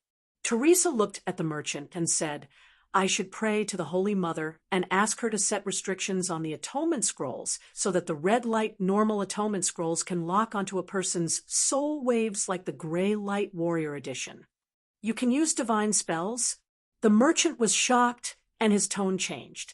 There were many monks and nuns in the Seven Kingdoms, but only 1 in 100 was blessed by the Holy Mother who could use divine healing. Many brainless bishops were fired by the local lords because they could not use divine spells for a long time. They appealed to the great Cathedral of Baylor and asked for a new bishop. Teresa smiled proudly and said, "During the Battle of Winterfell, my bravery and fearlessness moved the Holy Mother." Actually, it had little to do with bravery. After seizing 2% of the Green Prophet seal from the deviant Ghost King, the 7 gods controlled more Westeros' heavenly axioms. The connection with the believers became closer, and the efficiency of transmitting the power of faith became higher. Correspondingly, the requirement to become a priest, piety, began to decrease. Although Teresa was a red chain snake with a sweet appearance but a dangerous heart, she had been trained as a nun since she was young, and her piety was not low. "Actually, I suspect that the purchased atonement scrolls can't let people go to heaven," the merchant said hesitantly. "The red light atonement scrolls can be transferred to others. The Holy Mother won't care if they are paid for or not, right? Elaine said, why does the Holy Mother give out atonement scrolls? Defeat the deviant ghosts and go to heaven, Buffett reminded. Elaine looked at the merchant in surprise and immediately understood what he meant. I almost forgot. The Holy Mother's divine might is infinite. How can she not know where your atonement scrolls came from? Even if you go to heaven, you can still be kicked into the 7 levels of hell, Buffett said with a sigh. Elaine sized up the merchant with a solemn gaze. This was a shrewd person. Not only did he not leave, he even spoke with them despite their shallow friendship. She was a princess and could not be bothered to play mind games with a merchant. She asked directly, what do you want to do? Actually, I also want to defeat the deviant ghosts. Be more direct. I want to serve Prince Xeon. I hope that Princess Elaine can introduce me to him. The merchant gave a flattering smile. You want to serve Tyrion? Why are you looking for me? Don't you know Bronn? Aren't you going to be engaged to Prince Xeon? Chapter 8:59. On the 3rd floor of the Spice Inn, in a spacious but simple living room, under the chandelier, there was a square wooden table. Tyrion and the Onion Knight sat opposite each other, while Jon and the 9-year-old Count Monterey each sat on one side. It looked like a mahjong game, but the atmosphere was gloomy and depressing. It was not as carefree as a mahjong game. I really don't want to argue with you anymore. It's just a simple question, and it's been half a month. Even if you're not tired, I'm tired, Tyrion said, looking tired. We both know that to maintain the stability of Riverbend, it's best not to let the nobles who are not Garth's descendants touch High Court. After a pause, the Onion Knight said sincerely, I won't beat around the bush. King Stannis plans to give High Court to the Florin family. The next Duke of Riverbend is going to be Lord Yasser Florin. When Robert was still alive, Sir Yasser was the acting castellan of Dragonstone Island for King Stannis for 10 years. After that, he followed His Majesty through many battles. For His Majesty, he personally sent his brother, Earl Allister, to prison. His Majesty should repay him. As far as I know, Yasser did not go to the battlefield to kill the enemy, nor did he do anything like you. If you really want to repay him, Duke Hellenberg is more than enough. Tyrion said calmly. Jon also said, Yasser married the daughter of royal blood, Glick. I'm not saying that the barbarians are not worthy of the position of Duchess of Riverbend, but as you said, the Greenhand family of Riverbend is very xenophobic. The 100,000 barbarians were a powerful force. Dany did not want to play the game of hegemony in the Westeros, so she did not want to take in the barbarian army. But on the wall, Jon and Stannis had been trying to take in the barbarians. Jon relied on his charisma, protagonist aura, to convince Tormund and the other barbarian leaders. Stannis' charisma had always been negative. Even the Southerners did not like him, let alone the barbarians. So, marriage with the barbarian leaders became one of his options. Like Robb, when the king had a wife, he would let the king's relatives marry. Asser Florent had taken a fancy to the gallant Valar, who was Mance Rayder's sister-in-law. However, War didn't like him, and Mons didn't like Erlu. Asser settled for the next best thing, and chose the descendant of the previous king of savages, Redbeard. However, the king of savages did not have an inheritance system. The descendants of the king of savages were the same as the late Khaal's son. They did not have much value. However, the southern nobles wanted to rule over the barbarians, so they naturally found an obedient royal family among the barbarians.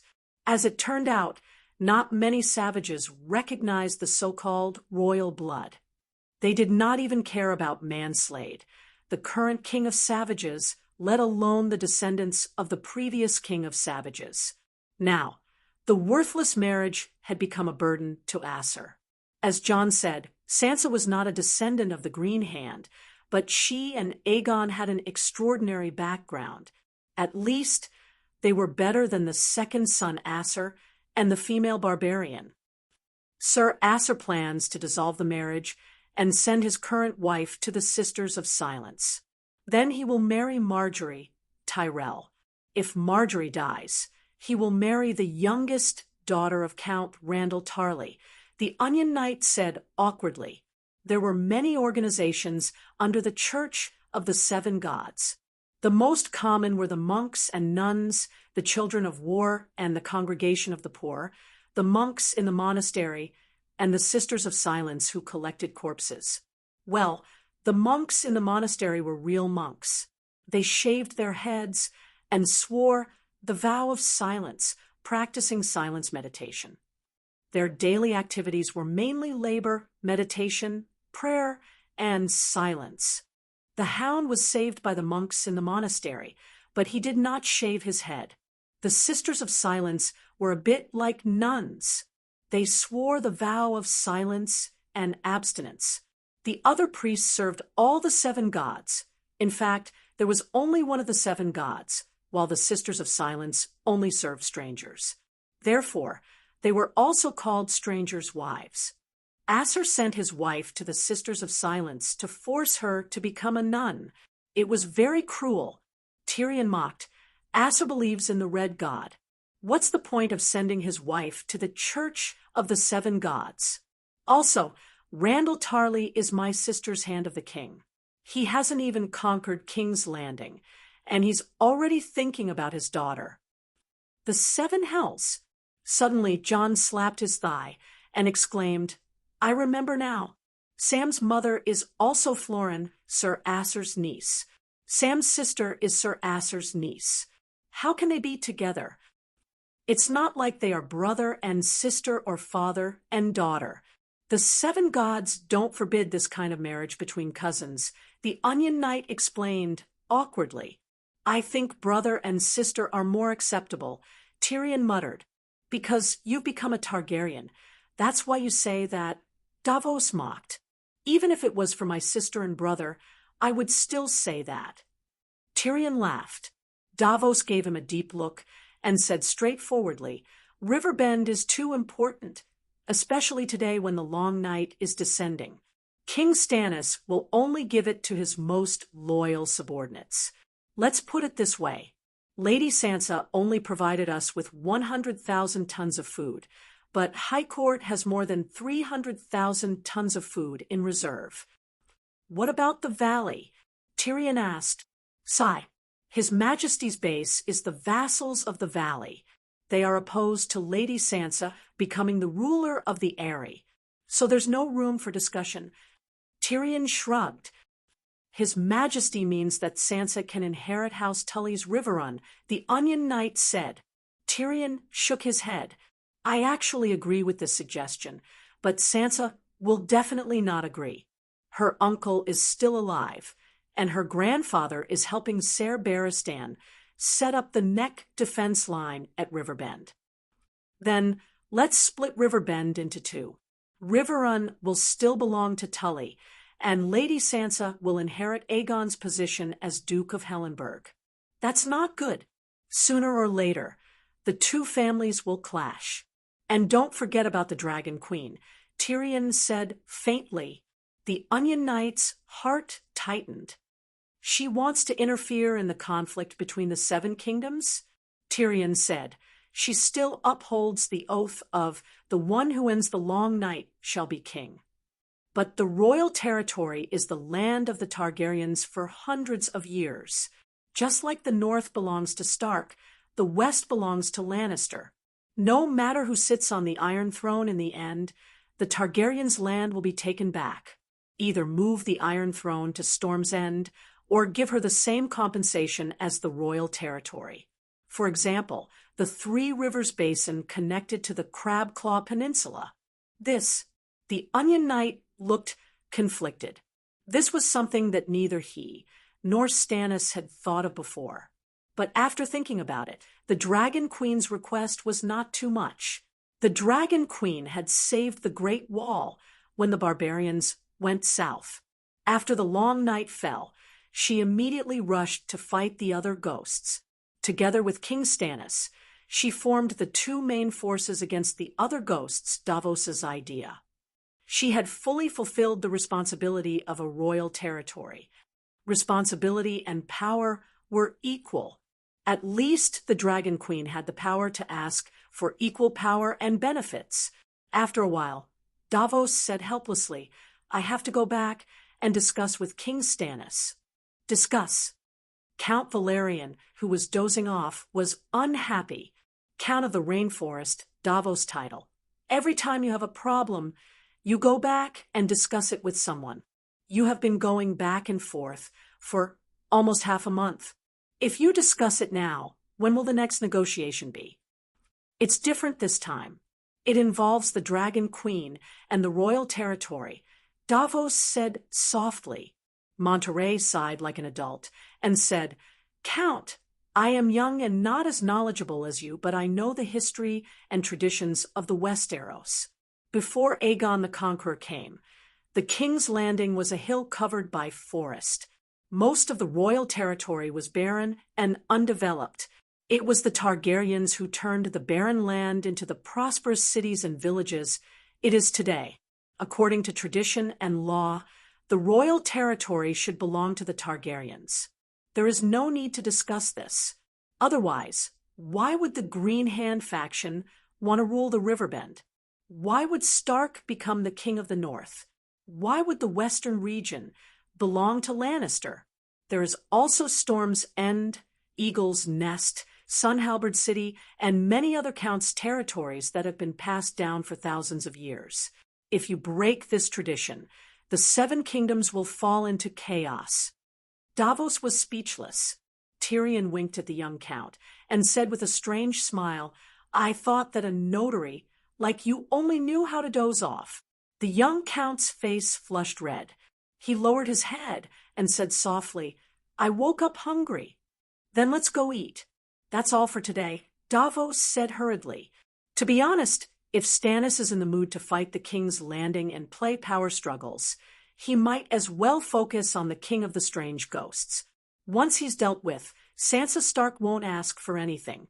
If the King of the Strange Ghosts is killed by someone else in the end, all his plans will become a joke. Tyrion sighed. Davos said meaningfully, "I'll also be honest.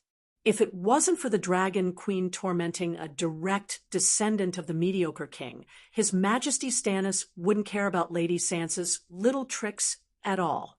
If it wasn't for the appearance of a super bastard of Ares like you, if you didn't work together with Lady Sansa, it wouldn't have mattered if Riverbend was given to Aegon's posthumous child." Tyrion's eyes flashed. "You think the Dragon Queen is plotting something? What is she scheming? It can't be the Iron Throne, right?" Davos stood in front of the table without moving. He looked down at the imp and said calmly, "I also want to know why she has to provoke His Majesty Stannis. She knows that you and Lady Sansa aren't satisfied with the peace, but she still gives you the chance to stir up trouble. It's as if she's encouraging you to participate in the game of power and go against His Majesty Stannis. You say it like she's encouraging her crazy father to strengthen my poor mother and give birth to a bastard like me." Tyrion smiled bitterly. Davos looked him in the eye and said, "No matter what, His Majesty Stannis will not allow two Targaryens with ulterior motives to hide and scheme in the dark while he's fighting against the other ghosts. Frankly speaking, His Majesty Stannis will not stir up trouble in the Seven Kingdoms. He will only target the Targaryens other than the Dragon Queen, which is you and Sansa. As long as you give up your pursuit of the Iron Throne, or swear loyalty to His Majesty, or leave the Westeros, the world will be at peace, and the kingdom will unite to fight against the other ghosts. Loyalty, sure. Aren't we talking about the price of loyalty now? Satisfy our demands, and Sansa and I will immediately shout, 'Long live the king, long live His Majesty Stannis.'" Tyrion raised his fist and shouted. Davos turned and left. "Wait!" Tyrion chased after him. As he went down the stairs, he whispered in a volume that only the two of them could hear, "I have a suggestion that will benefit both of us." "Are you crazy? You dare to ask for Storm's End?" "No, no, just a mortgage." The dwarf's voice became even lower.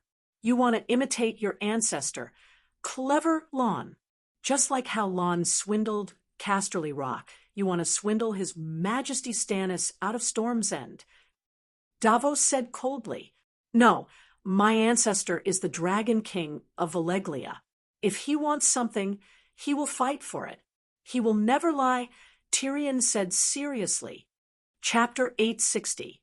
Watching Davos Terrasor disappear into the distance, Elaine tilted her head and asked suspiciously, "Are you really going to swear loyalty to Stannis?" The dwarf looked around. Seeing that there were many people around, he deliberately lowered his voice and said, "Stannis has the two-headed demon dragon, and my sister has clearly separated from me. It's not a loss to surrender in exchange for the position of Duke." He seemed to be speaking in a low voice, but his voice was very loud. Everyone around heard him. Pretentious. Elaine saw his behavior and guessed something. The dwarf pulled her back to the Spice Inn.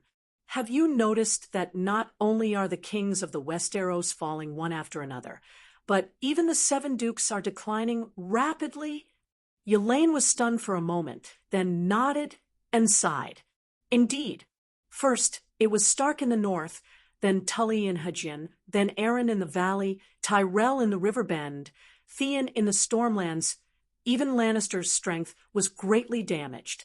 It was a miracle that Stark could suddenly be revived. The other families were not as lucky as them. Of the seven kingdoms, only Ardorn is intact. Now I understand my father's painstaking efforts and wisdom. Your father is overcautious and tries his best to be safe. He's a typical conservative ruler. If it were any other time, he would definitely regret it for the rest of his life. However, the Westeros have been experiencing unprecedented changes in the past decade or so. All the opportunities have turned into crises in the end, and indecisiveness has become an advantage. The less you do, the less you make mistakes. The less you fight, the less you lose. Dwayne was lucky. He didn't do anything, but he was lucky enough to avoid most of the shit, Tyrion complained. Elaine elbowed Tyrion's shoulder and scolded jokingly. "A few days ago, you were praising my father in front of Flowing Water Garden, saying that his wisdom was as deep as the abyss, and that he was astute." In fact, she agreed with the dwarf's point of view. Prince Dowling did not hide his thoughts from his eldest daughter, so Elaine understood that her father was not without desires. He had a deep desire to take revenge and make a killing in the Game of Thrones. If she had no desire for power, she wouldn't have signed the sacred marriage contract of Arrayne and Viserys with William Darry more than 10 years ago. She wouldn't have been tempted when Lonley raised his troops. She wouldn't have purposely sent her eldest son, Quentyn, to Slaver's Bay. She wouldn't have joined King Aegon's True Dragon Alliance. Speaking human language is my basic talent. Moreover, I have other requests for father-in-law. Of course, I have to use the sweetest flattery to make him agree to my request. Tyrion hugged Elaine, stood on his tiptoes, and leaned his mouth against her cheek. Seeing this, Viper and the others behind him only smiled ambiguously. They stopped in front of the private room and turned to the empty table in the middle of the hall. "Unfortunately, your flattery isn't sweet enough." The dwarf's handsome face made it impossible for Ylien to refuse. She took the initiative to move her sexy, plump lips closer. After kissing for a while, Tyrion tried to listen to the conversation outside the private room. Then he explained, "The decline of the Duke's family is our chance. The Iron Throne is unique and very dangerous. However, there are several dukedoms. Fighting for the position of Duke and showing limited ambition can actually make us safer." "We? You and who?" Elaine pushed the dwarf away. The amorous feelings on her face immediately turned into cold mockery. Actually, she was originally your wife, now that her husband is dead, and you've become handsome and tall. The two of you can talk about old times. That damned Aegon is watching from heaven every day. He probably won't say anything. Tyrion instinctively looked up at the ceiling. He seemed to be looking for King Aegon, who was staring at him. "Since you've said so, how would I dare to have any improper thoughts?" he said with a bitter smile. "Don't dare?" Elaine sneered. "So, you've really thought about it?" Tyrion hesitated for a moment. He nodded and sighed. "I mentioned this to Sansa, but she rejected me." "She rejected you, and that's why you came to me? What do you take me for?" Elaine was so angry that her face turned white. "I only feel pity for Sansa. They're orphans and widows who need someone to take care of them, and I have the responsibility to take care of them. I propose to you out of love. If I didn't love you, why would I be so sincere and tell you a secret that no one should know?" Tyrion ignored the struggle of the person in his arms. He hugged her tightly and said affectionately into her ear. Gradually, he felt her struggle stop. He smiled proudly in his heart. He sighed as if a heavy burden had been lifted off his shoulders. "You don't know how complicated my feelings were when Sansa rejected me. That kind of relief was immediately followed by guilt until I met you. You comforted me and dispelled the long night that shrouded my heart. Your love is the red sword of heroes. You're my savior. Stop it. You're so mushy." Elaine's eyes were watery. She giggled and hit his chest. Tyrion did not listen to her and stopped. Instead, he went even further. He bombarded her with even more mushy words of love. After a while, Elaine suddenly pushed away the man who was messing around on her chest. She calmed down and frowned. "What responsibility do you have for that little bitch Sansa? Is the child in her belly yours? Don't talk nonsense. How could I have a chance?" The dwarf sighed. He pulled a chair over and sat by the window. He had a complicated expression. "Back then, I saw Dany Rise's attitude towards Lannister and Casterly Rock. That was why I encouraged Aegon to leave Slavers Bay. I was also the one who helped Aegon devise a plan against Stannis." "If you didn't encourage him, Aegon wouldn't have left?" Elaine asked. The dwarf shook his head. "He would have left sooner or later. In Slavers Bay, he will never get what he wants. However, if he had left after the Battle of Meereen, the outcome might have been different, going north to Winterfell, and the plan against Stannis had nothing to do with me. However, I am Aegon's Hand of the King. Obviously, I have failed in my duty. You really think of yourself as John Clinton?" Elaine sneered. As the Mad King's Hand of the King, John Clinton had done his best. However, he was still brooding over the Battle of the Bell. He felt that he had let down the Mad King, Targaryen, and his Silver Prince. Tyrion shrugged and said, "I won't spend more than 10 years to raise a child, unless she becomes the queen and I become the regent. However, I won't lose anything by helping her. If Sansa really gets what she wants, I will also benefit greatly." "What benefits do you want?" Elaine narrowed her eyes. Tyrion rolled his eyes and said, "Perhaps I can obtain a dukedom. As I said before, the Westeros are going through unprecedented changes. Many duke families have withered and can't sit on the Iron Throne. Can't they get a duke to play with? Don't be fooled by my sister's prowess. The 3 cities of Slavers Bay aren't even as big as Riverbend." "You want Riverbend?" Elaine was shocked. "It's not that I have to get Riverbend. When I was walking by the river, a few bleating sheep rushed down from upstream. Then I fished up the sheep closest to the shore. Its name is Riverbend High Court," Tyrion said as he gestured with his hands. "Why Riverbend?" Elaine was puzzled. "My dear, it's a long night. The long night hasn't ended. In fact, the cruel reality has just begun. Tyrion stroked the woman's curly hair and laughed in a low voice. The western region, Dorne, and the valley are all dangerous places. Riverbend, on the other hand, is a large plain. I don't need to do anything. Those proud descendants of the Blue Hand are fated to disappear in the flood of ghouls. Elaine's eyes widened. Her voice trembled as she said, "Do you know how many people there are in Riverbend? If Riverbend is lost, the Westeros will be finished. It's not up to us to decide. Riverbend, and the royal territory can't be defended at all. But don't worry, I have arrangements. I will do my best to preserve the population."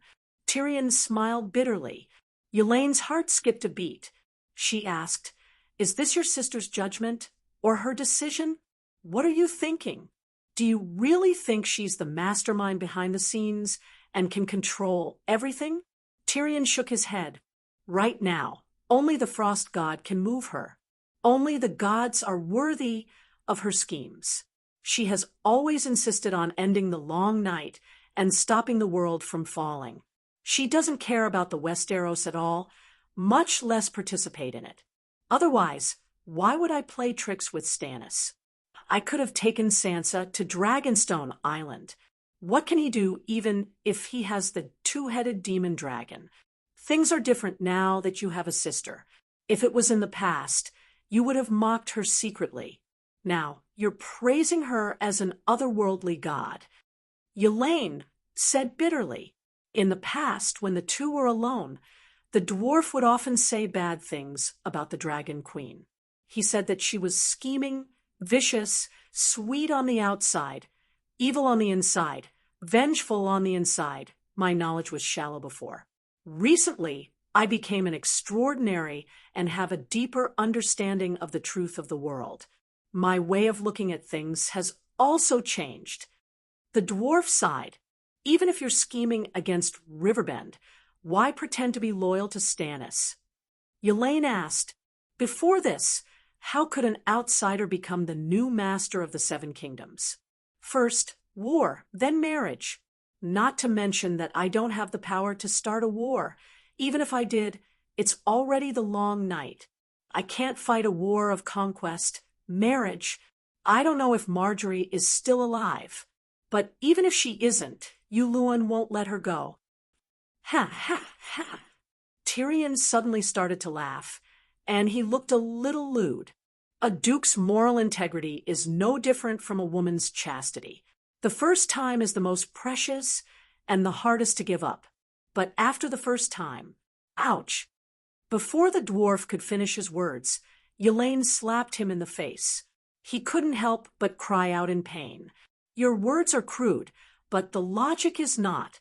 When Stannis uses the demonic dragon to force them to acknowledge Yassel, it will be much easier for me to replace Yassel. The surviving Riverbend dukes will definitely hate me, but they will only hate Stannis for forcing them to hand over their first time. Maybe I can even become the savior and save them from the oppression of the two-headed demonic dragon." At this point, he clapped his hands excitedly. "Let Stannis be the villain, and we will silently make a fortune behind him. Just like my shrewd sister, didn't she also use Stannis to deal with the surrenders who sacrificed the deviants? All the sins and hatred will be borne by him, and she will only be responsible for being the holy mother of salvation." "You're thinking too much. Riverbend is still in Tymin's hands." Elaine sneered. "No, Tywin only controls one city, High Court. Just like Yuluan's regent husband, he is only the king of the King's Landing, and not the king of the Seven Kingdoms." Chapter 861.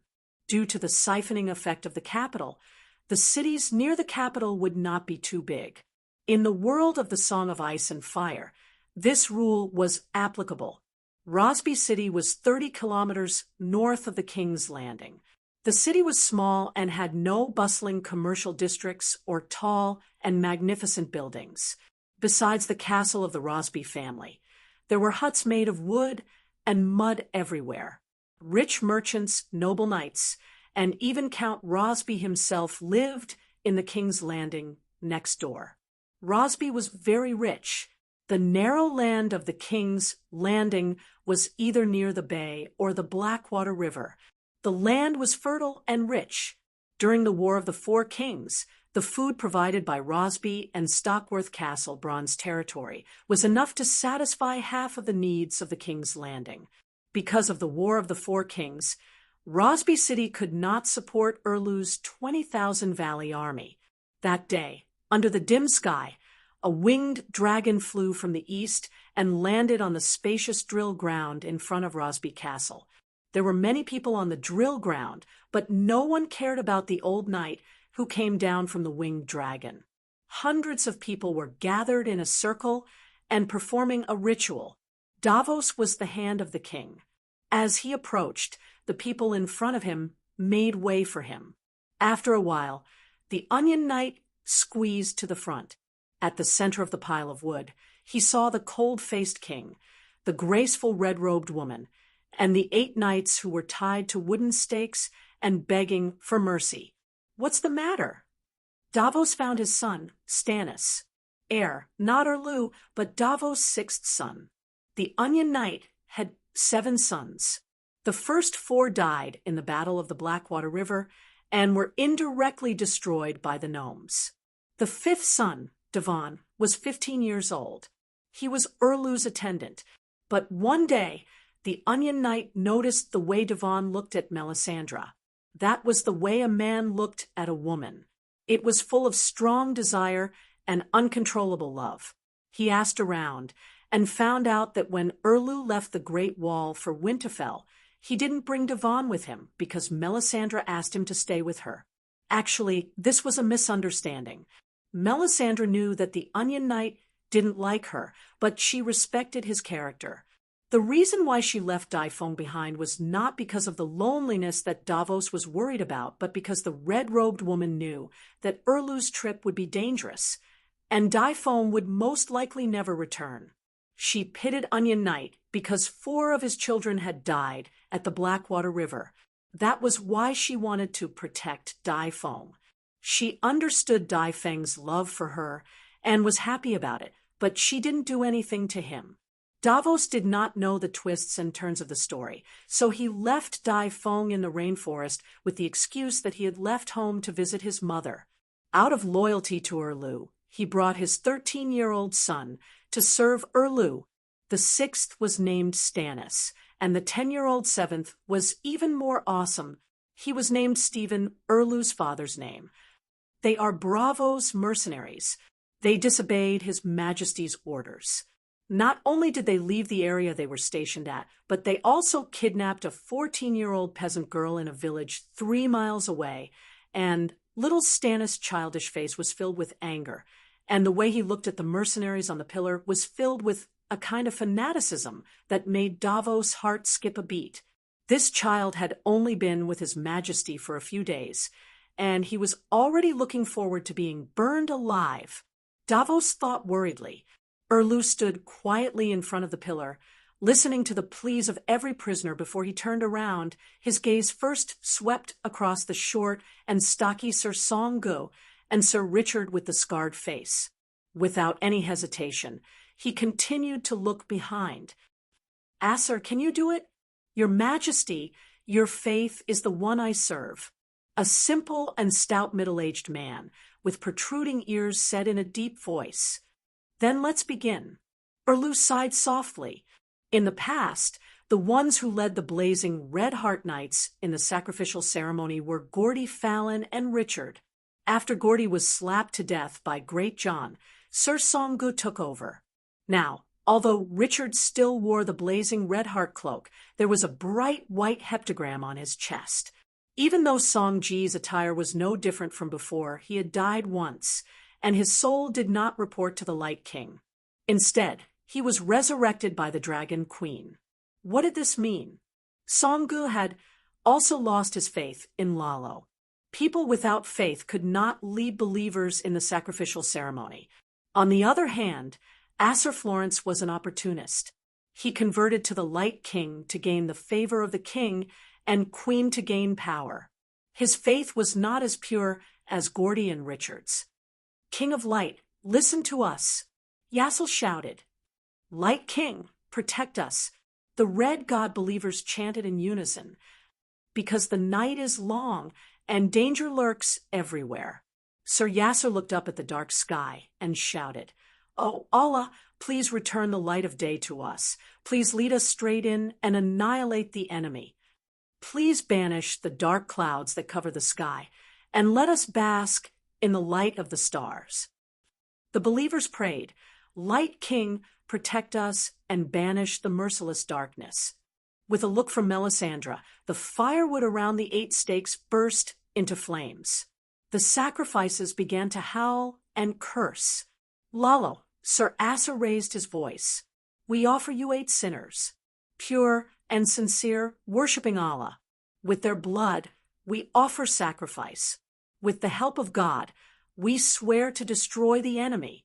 Please accept this sacrifice and lead us to the king's landing to purge the heretics. Light King, accept the sacrifice. Hundreds of voices shouted at the same time. The flames greedily licked the skin and hair of the sacrifices. Their pleas turned into an incomprehensible, high-pitched wail. As soon as the sacrificial ceremony was over, Davos hurried to find Stannis. Your Majesty, you want to attack the king's landing? This is different from what we planned. He asked anxiously. I don't want to wait any longer. The people of the king's landing may not have food, but the Red Keep must have a lot of food. Your plan to cut off food won't work. Once the food from the valley and Dragonstone Island arrives, I'll attack, Stannis said softly. If he used the pterosaurs to throw wildfire bombs, the Onion Knight would be able to break through the king's landing before Erlu returned from Winterfell. But he didn't do that. Stopping Erlu from entering the king's landing was not only the Iron Throne's army, but also the city's sparrows who believed in the 7 gods. After the successive battles, the king's territory and the river's lands withered. The people of the 2 populated areas all moved to the king's landing and joined the church's poor congregation. At this time, they were clean from head to toe. They had nothing but faith. Unless Erlu could solve these people's livelihood problems and allow them to work and work, they would definitely rebel against the Red God King. When King Aegon's true dragon alliance besieged the king's landing, Aegon's enemy was only the Iron Throne. The people and the church could only watch numbly, facing the Erlu army attacking the king's landing. The hundreds of thousands of sparrows in the king's landing were agitated. They picked up wooden sticks, bricks, and rusty kitchen knives, climbed up the city wall, and even poured out of the city gate, shouting the slogan, Long live the 7 gods, for the Holy Mother. They wanted to use their flesh and blood to fight the Valley army that was attacking the city. The vassals of the Valley were the first to shrink back. They also believed in the 7 gods. They sided with Erlu only because of political needs. They had no loyalty. It was impossible for them to kill the believers of the 7 gods. For Erlu, the last person to kill the believers of the church was Meg during the founding of the kingdom. But what happened to Meg? Meg still had dragons, Balerion, even someone as crazy as Cersei only dared to secretly kill the sparrows. Other than the sparrows, the countless old, young, sick, and weak refugees squeezed under the city walls were also a big problem. King's Landing was crowded with people. If they burned the city with kerosene bombs, many innocent people would be affected. Even if Davos dared to kill the armed forces of the church like Meg, he could not bear to kill the ordinary people.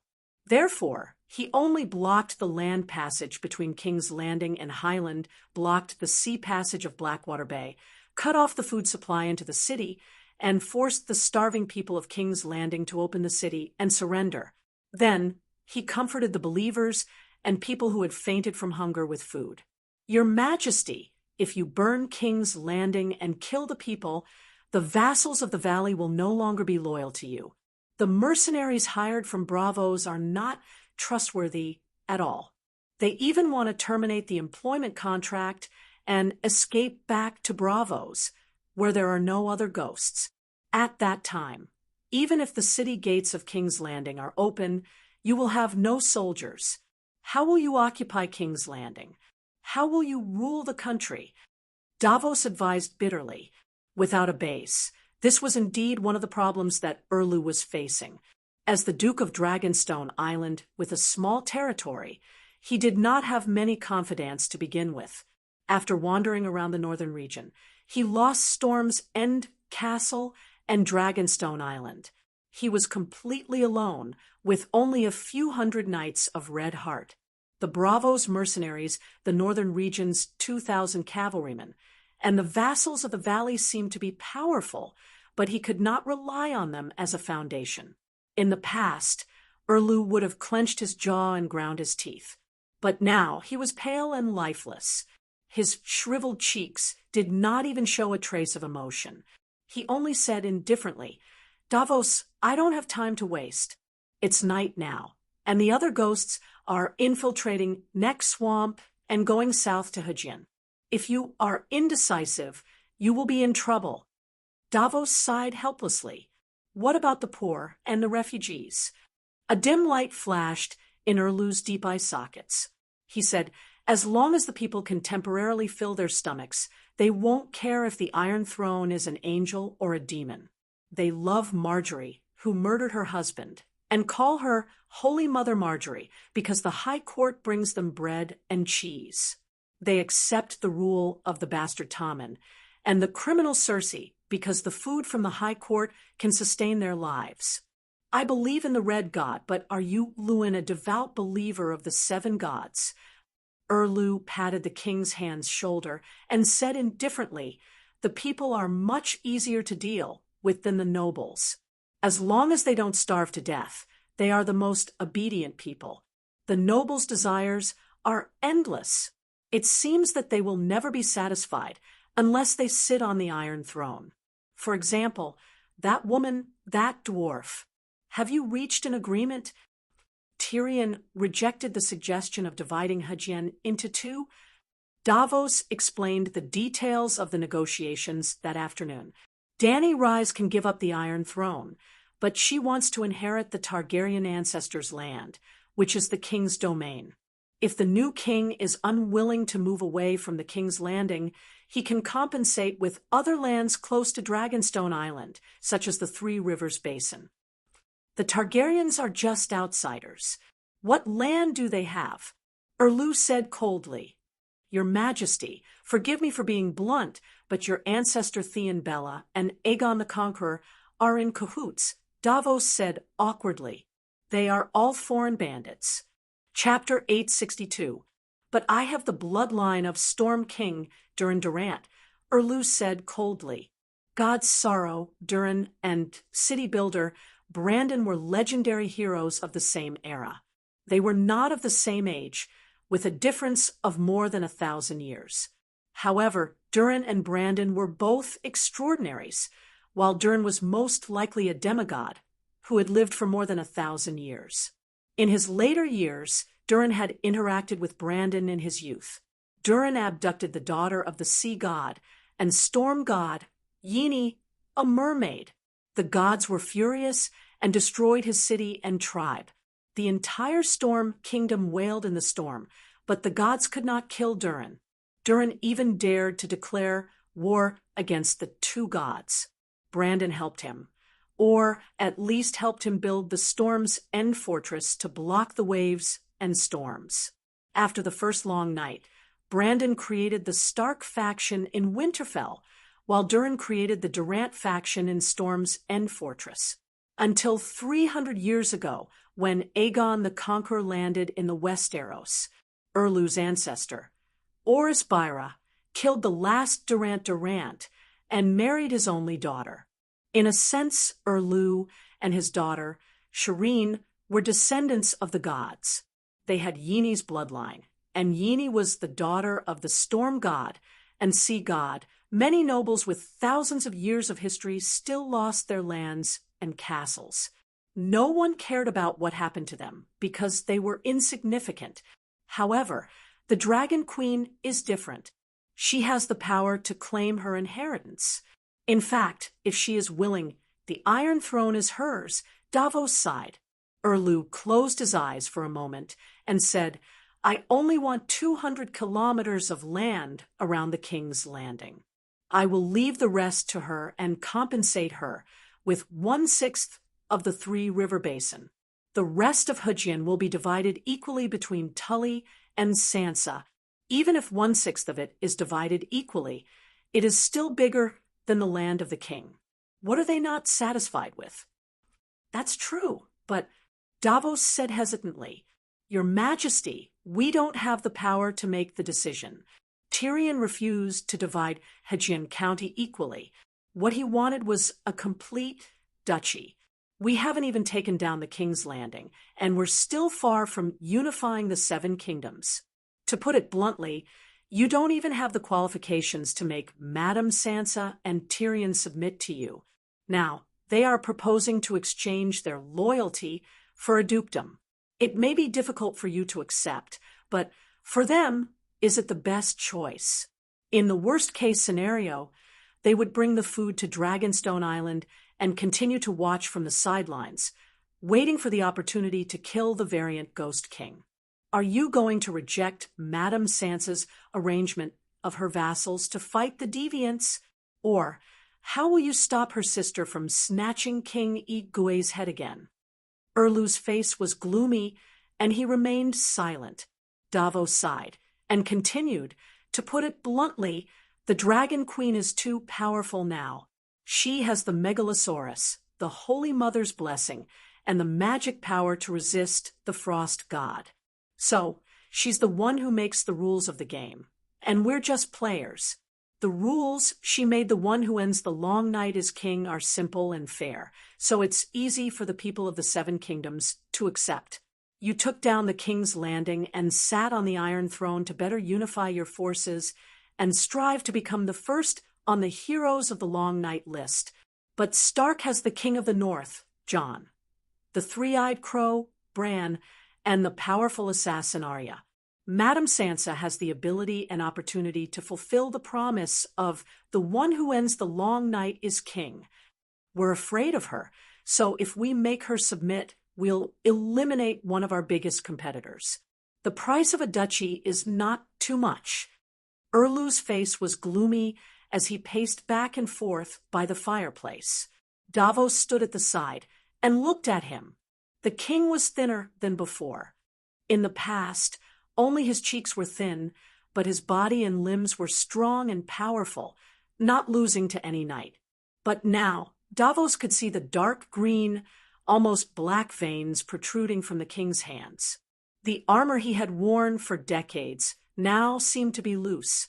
What was more terrifying than his thinness was his mental state. His sunken eye sockets were so deep that an egg could be stuffed into them.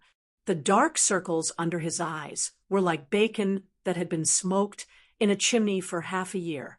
Davos knew that ever since his resurrection, his king could barely sleep. Or rather, he did not need to sleep, and he barely ate. Davos wanted to know where the energy the king needed for his daily activities came from if he did not sleep or eat. Do you know why I refuse to give the valley to Sansa? The valley is not my fief. Stannis suddenly stopped and turned around to ask.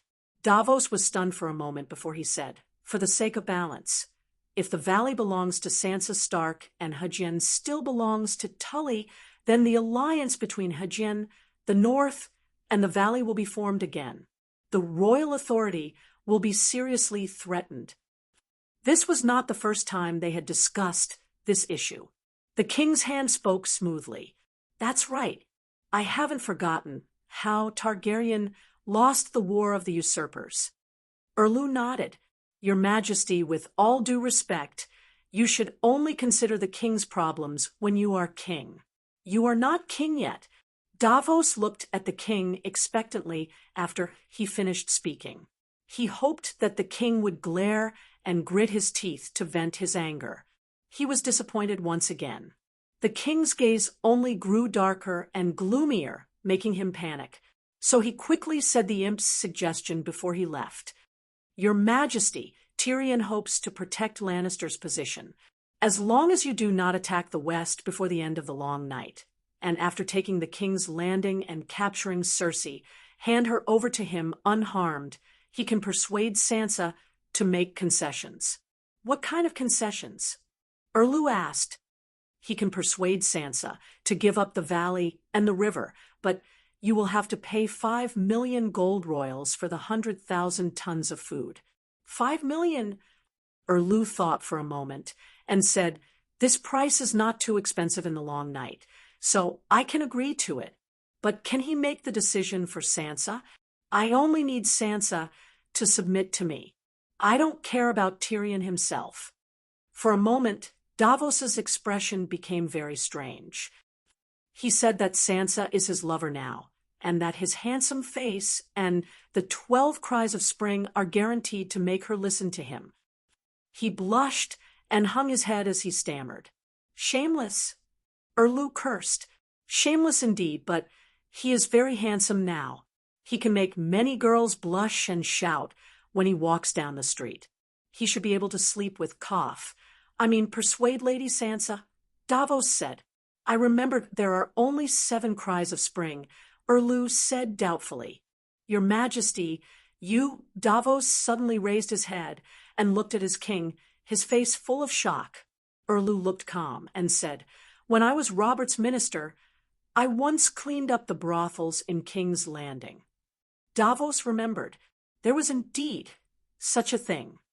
The cries of spring were invented by the nobles of Valeglia. There were originally more than 7, but only 7 were passed down in Yuan Kai. The imp saw the secret manual in the Dragon Queen's private library. The king's hand said awkwardly, I didn't expect her to be that kind of person. Erlu muttered. Davos was pleasantly surprised to see that his Majesty had a shocked expression again. This he hesitated. Should he remind the king? The Dragon Queen was Saint Dany, and the imp could not be Saint Dany. In the end, in order to shock the king a little longer, he said sorry to the Dragon Queen in his heart. Well, it didn't matter if he said it. The king knew that the Holy Mother was fake, so Saint Dany was fake too.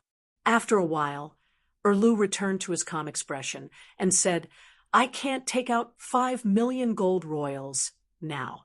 Why don't you make a trip to Braavos? Your Majesty, Tyrion doesn't want the gold royals immediately. He wants you to use Storm's End Castle as collateral, and he wants to wait until the long night is over before a direct descendant of Theon Bera can come forward and redeem Storm's End Castle with 500 gold royals. Davos said hesitantly. He thought of Princess Shireen. If she died, his king would have no heir. If something happened during the long night, then Storm's End Castle, Erlu was stunned and said in realization, I see. His real target is Theon Bera's family's Storm's End Castle. He thinks that I won't live through the long night. If I die, Shireen. His pupils dilated, as if he was going into shock. However, his face was extremely distorted, and he could not say a single word, even though he made some noise in his throat. Plop! His body seemed to have lost all strength. He trembled as he knelt on the ground, and vomited large mouthfuls of white and red things. A rancid and rotten smell filled the room. Your Majesty! Davos hurriedly squatted down, trying to help the king up. Shireen, what have I done? Erlu let out an extremely painful wail with his soul. Your Majesty! Davos' arm, which was on the king's shoulder, froze. A terrifying memory that was buried deep in his heart was awakened. Tears blurred his eyes and flowed down the gully on his cheeks. Your Majesty! He hugged the pitiful person who was trembling in his arms, and his heart was filled with extreme sorrow. The scene of them hugging each other did not last long. Erlu's heart was like a bathtub with a plug pulled out. Under normal circumstances, no matter how much emotion he poured into it, it would immediately flow out along the pipe. However, the emotion that Shireen's memory triggered was not water flowing into a faucet. It was like pouring a lake of bitter water into a bathtub. It did not flow out immediately, but it would eventually flow out.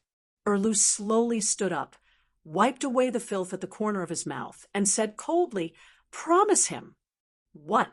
Davos was a normal person with no holes in his heart. He was still immersed in the sadness of Princess Shireen and King Stannis' tragic fate, and was momentarily stunned. Does the imp think that Theon Bella has no one else? Humph. At least I am 100% certain that Mia Stone of the Vale was Robert's first child in the truest sense of the word. I also know that Robert once wanted to learn from Aegon, the mediocre king, and bring the maid's daughter to the Red Keep to acknowledge her identity as Theon Bella. Cersei stopped him, and he was so angry that he beat her up in a drunken stupor. Now, I will fulfill Robert's wish. Chapter 863. 2 days later, 3 winged dragons came from the west and landed at the top of Dragonstone Island's tallest tower. Tyrion, Elaine, 3 sand snakes, Count Monterey and his knight, and Davos alone. What kind of magic is this? Davos pointed at the small sun 100 meters above the center of the castle and said in surprise, "I heard from the crew that Dragonstone Island has a sun. I thought it was the light from the magic tower, but it's obviously not like it. It's like a miniature sun, a real sun." Davos had noticed something strange when he was flying over from Tidehead Island. The journey to Dragonstone Island was like a journey to heaven. It became brighter and brighter, and his vision became clearer and clearer. He went from a dark and cold world to a bright and cold world. Well, although there was sunlight here, the temperature was not much higher than other places. Standing at the top of the Flying Dragon Pagoda, the northern wind whistled past, tearing apart his thick fur coat and crazily sucking in every bit of heat from his body.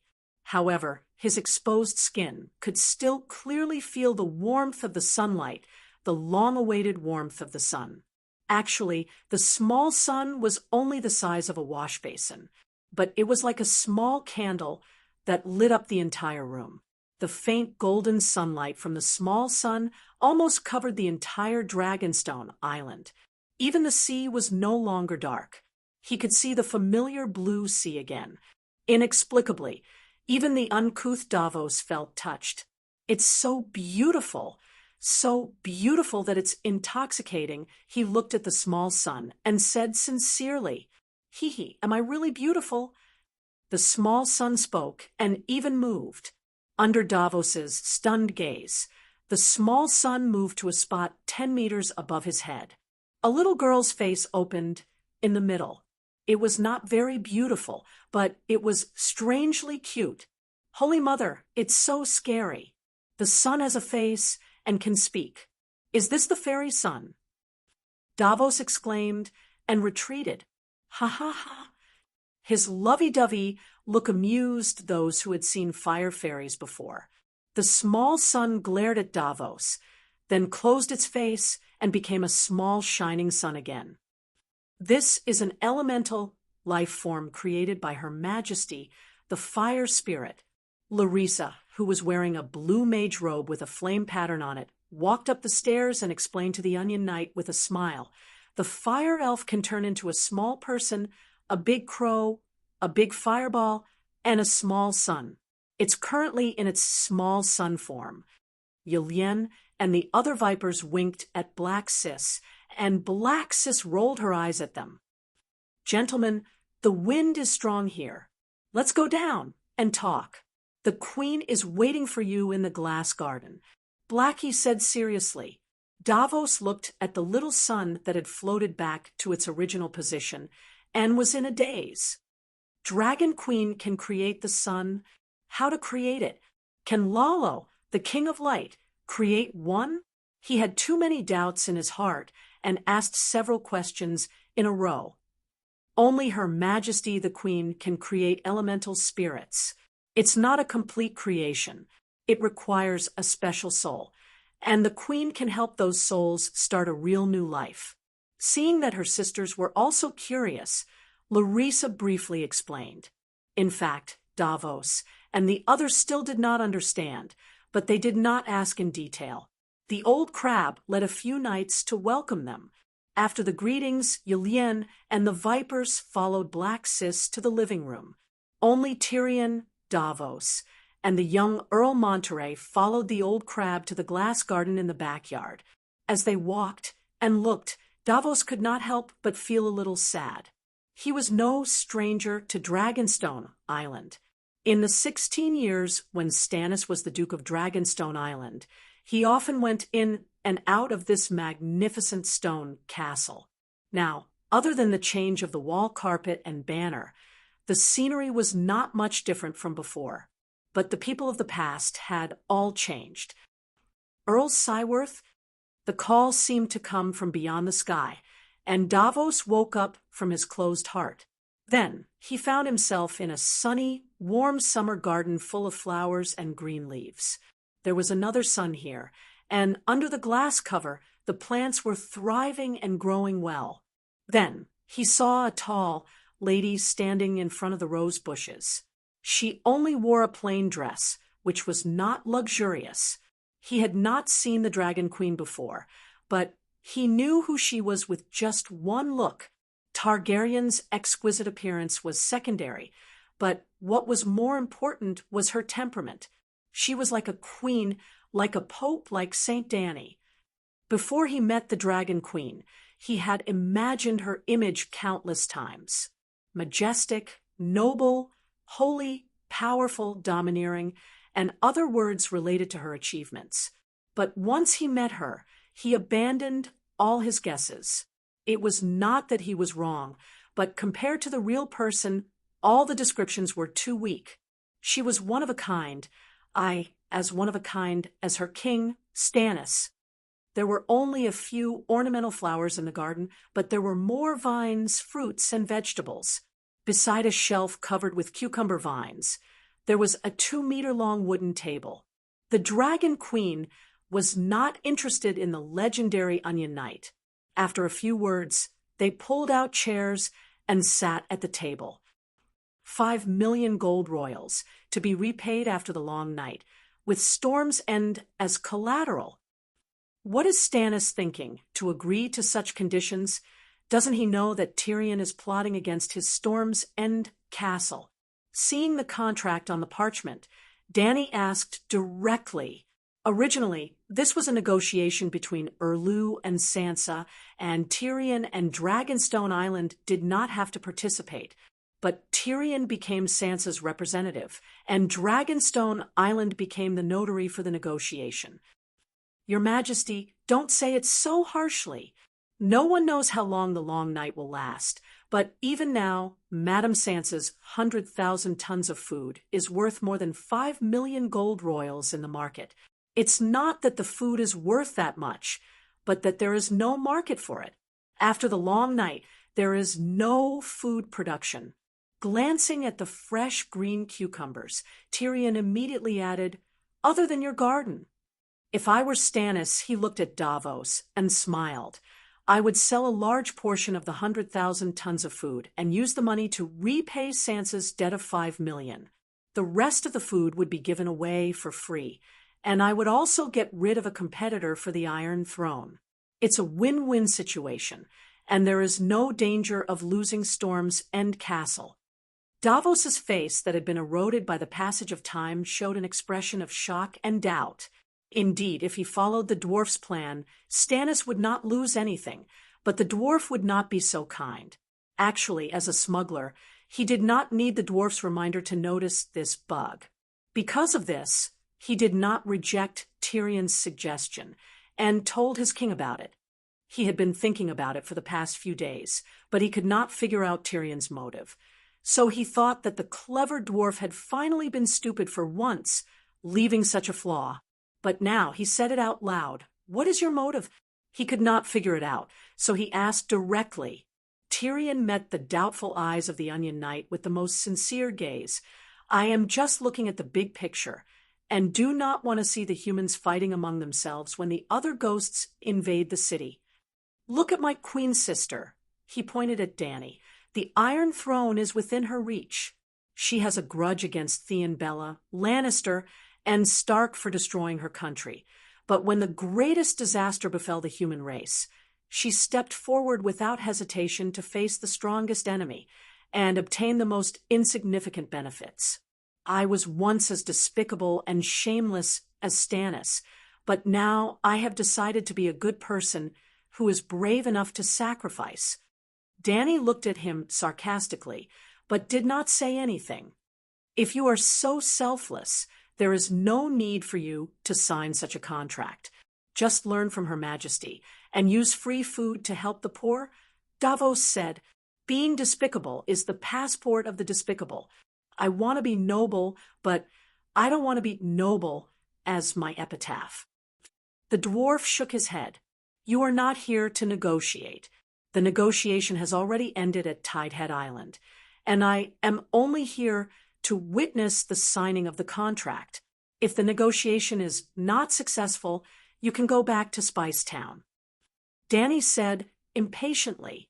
Davos looked at the dwarf deeply, picked up a pen, and wrote his name on the parchment, then used the king's hand seal to leave a mark on the name. After Tyrion finished signing, the Onion Knight said coldly, no matter what scheme you have, it will not succeed in the end. His Majesty Stannis has already acknowledged Mia Stone's identity. She is a super illegitimate child, just like you. Not only does she have the right to inherit Theon Bella, but she is also the real Duke of Storm's End. Mia Stone? Tyrion was stunned for a moment. Then he smiled naturally and said, I know her. That appearance, that physique. She is indeed Robert's child. What a pity for the best young swordsman of the valley. Best swordsman? Davos was confused. Tyrion smiled and said, your crown princess's ex-boyfriend, Sir Michael Redford, is known as the best swordsman of the valley's younger generation. He is the youngest son without the right to inherit the crown princess, but in the end, he disliked her identity as an illegitimate child and married the youngest daughter of Bronze Yohn. How do you know so much? Davos asked cautiously. Tyrion waved his hand and said, as a dwarf, I have to have some advantages outside of my body, such as insight and memory. Davos knew that he could not get any more useful information from the dwarf, so he put away the Book of Holy Covenant and turned to Dany and asked, Your Majesty, His Majesty Stannis has decided to launch an attack on King's Landing as soon as the food from Dragonstone Island arrives at Blackwater River. What do you think? From the beginning of the negotiation to the signing of the contract, more than half a month had passed. The food from Tarth Island was stored on Dragonstone Island. I have no objections. Dany shook her head. The followers of the Church of the Seven Gods at King's Landing are very hostile to His Majesty Stannis. I'm afraid there will be many casualties. Davos said carefully. Then don't attack King's Landing. Dany said, The arrow is already on the bow. Davos smiled bitterly and shook his head. Then why are you asking me? You are the Pope. I don't know if you can persuade. Davos lowered his head, unable to continue. Dany seemed to be very easy to talk to. I have long passed the Holy Mother's oracle that the Church is not allowed to interfere with the politics of the mortal world, unless the king gives the first order against the Church. No, don't worry. His Majesty Stannis believes in the Red God, but he also supports freedom of religion. I have always believed in the Seven Gods. Davos quickly said, freedom of religion. Chapter 864. Davos left and did not stay for lunch. The young count also went to the garden to pick strawberries. At this moment, only Dany and the dwarf were sitting at the table beside the cucumber vine. Tyrion called out, Dany, Dany raised her voice and looked at him from the corner of her eyes. Is Dany something you can call? The dwarf understood. He rubbed his nose and smiled. Your Majesty. Dany looked better. You intend to give up on the believers of King's Landing? If Stannis enters King's Landing, it will be a huge blow to the Church of Seven. Tyrion said seriously, "How many people are there in King's Landing now?" Dany asked, "Maybe 800,000, maybe even more. The people of Hugin, the royal domain, and the Stormlands are all moving to King's Landing. Since the War of the Four Kings, most of the areas of the three duchies have been destroyed, especially the area from the Three River Basin to the royal domain. The once fertile land is truly deserted.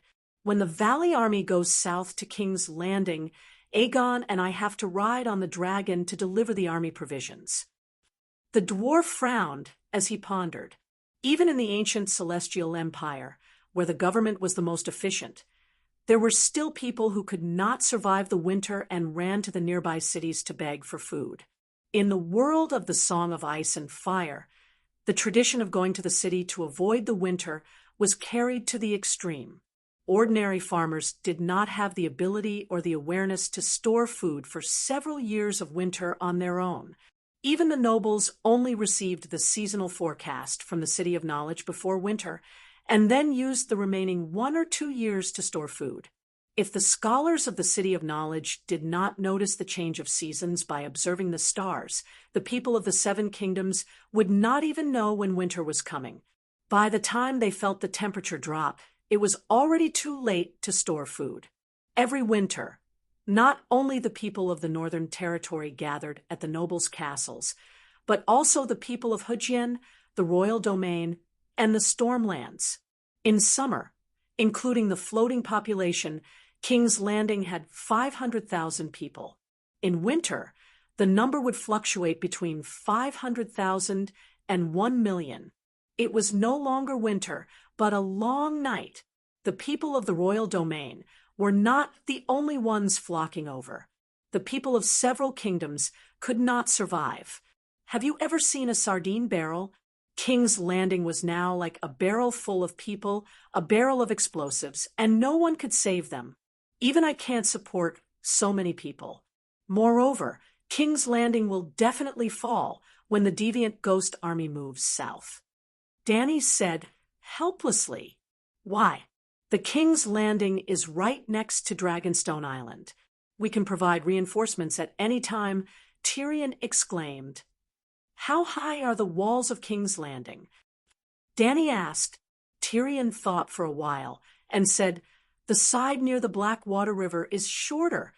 The standard height is 8 meters, but the north side is more than 12 meters, and the highest is 15 meters. You've been to Winterfell. Do you know how high the Winterfell walls are? Why must your cultivation be so high?" Dany reminded. Tyrion was shocked, but he understood what was going on. King's Landing was a normal ancient city, and its walls were about the same height as the ancient Celestial Empire. This was because King's Landing was located at the bay, which was closer to the south. In winter, the temperature was much higher than in the north, and there wasn't much snow. In an ordinary winter in the north, even on the plains, there would be 12 meters of snow. Because of the thick snow, the night watchers lived underground, using the worm tunnel to pass through various buildings. "We can use the dragon flame to burn the snow," Tyrion said. Perhaps Stannis thought so, but King's Landing is too big. Dany sighed. King's Landing included 3 large hills with a total area of more than 50 square kilometers. Even if Aegon Hill faced the bay, there was still a 40-kilometer-long wall to defend. Winterfell only has a 1.5-kilometer wall, with more than 5,000 soldiers taking turns to defend it, and more than 8,000 soldiers as reserves. Even if King's Landing has a large population and every citizen is a soldier in an emergency, King's Landing has no danger to rely on. The cost of defending it is very high, and it won't last long. Tyrion frowned and said, "If that's the case, do you have any plans? We can't just give up, right? There are hundreds of thousands of people in the city. As for King's Landing, we've discussed it a few times in the Ghost Resistance United Front Committee. My suggestion is to evacuate the people immediately. Tidehead Island can take in 200,000 old, weak, sick, and young, and the young and strong south to Storm's End Castle. Storm's End Castle will have 50,000 people, and the rest will be divided into two groups. One group will go to Brittany's Tez Island, and the other group will go to Dorne along the Bone Road. Sansa is so lucky. Dany had to sigh. I didn't realize it before, but now I realize that Tez Island is the largest island in the Narrow Sea. It's 200 kilometers long and 100 kilometers wide. It's very close to Storm's End Castle, Dragonstone Island, and King's Landing. It's like Noah's Ark in the long night. The reason why I asked for Theon's Wind's End Castle as collateral is because of Taz Island's geographical advantage. Taz Island is the rear, and Storm's End Castle is the front line against the other Ghost Army. We'll probably be the ones to survive until the end. Tyrion smiled as he explained his plan. You? Dany glanced at him. Sansa seems to have rejected your proposal, and you're dating the Princess of Dorne. I heard that you're getting engaged soon. Sansa, Tyrion's expression became very complicated. Compared to when she married me, she's a completely different person now. When she was in King's Landing, her life and freedom were controlled by others, and she understood the value of power. Even if she didn't experience it, she had seen how others used power to manipulate others, including her own fate. In the valley, with Littlefinger by her side, she began to learn how to seize and use power. Now, she's become a qualified power player. She won't marry me because, as her husband, I'll be a strong contender for the Iron Throne. But as her Hand of the King, I'll never be able to surpass her. It's very likely that the story between Yuluan and my sister will make her wary. She's better than Cersei in this aspect. She's good at learning. Cersei will definitely remember the lesson of being usurped by the king's husband and learn from it. You know her well, Dany said in surprise. I've seen her transform from a naive girl in the north to the current Lady Sansa. I've even participated in some of the processes. How can I not know her? Tyrion smiled bitterly and shook his head. He then asked curiously, the plan to relocate the people of King's Landing is not bad. Why hasn't it been implemented yet? I'm just one of the chairmen of the Ghost Resistance Committee, Dany said. Who disagrees? Too many people disagreed. Forget about the others. I can make the decision and ask the committee to leave. But even the people of King's Landing aren't willing. What can I do? Dany said calmly. The Iron Throne and the Great Cathedral of Baelor had both received the Dragon Queen's relocation plan. Yuluan and the other ministers had immediately rejected it. This was expected. Leaving the Iron Throne of King's Landing was like leaving the Emperor of Han in Luoyang. But the rejection of the people of King's Landing really surprised Dany. Without the seal of the Holy Mother, she couldn't use holy healing. She didn't even have the face to become an archbishop. Therefore, every archbishop was a devout believer of the seven gods. In other words, the higher-ups of the Church of King's Landing, the archbishops, were all true believers. In the face of the Pope's edict, the monks and bishops of the great Cathedral of Baelor didn't hesitate. Even if they had other thoughts, they were willing to listen to Saint Dany. After all, there were only two children of the seven gods in the world.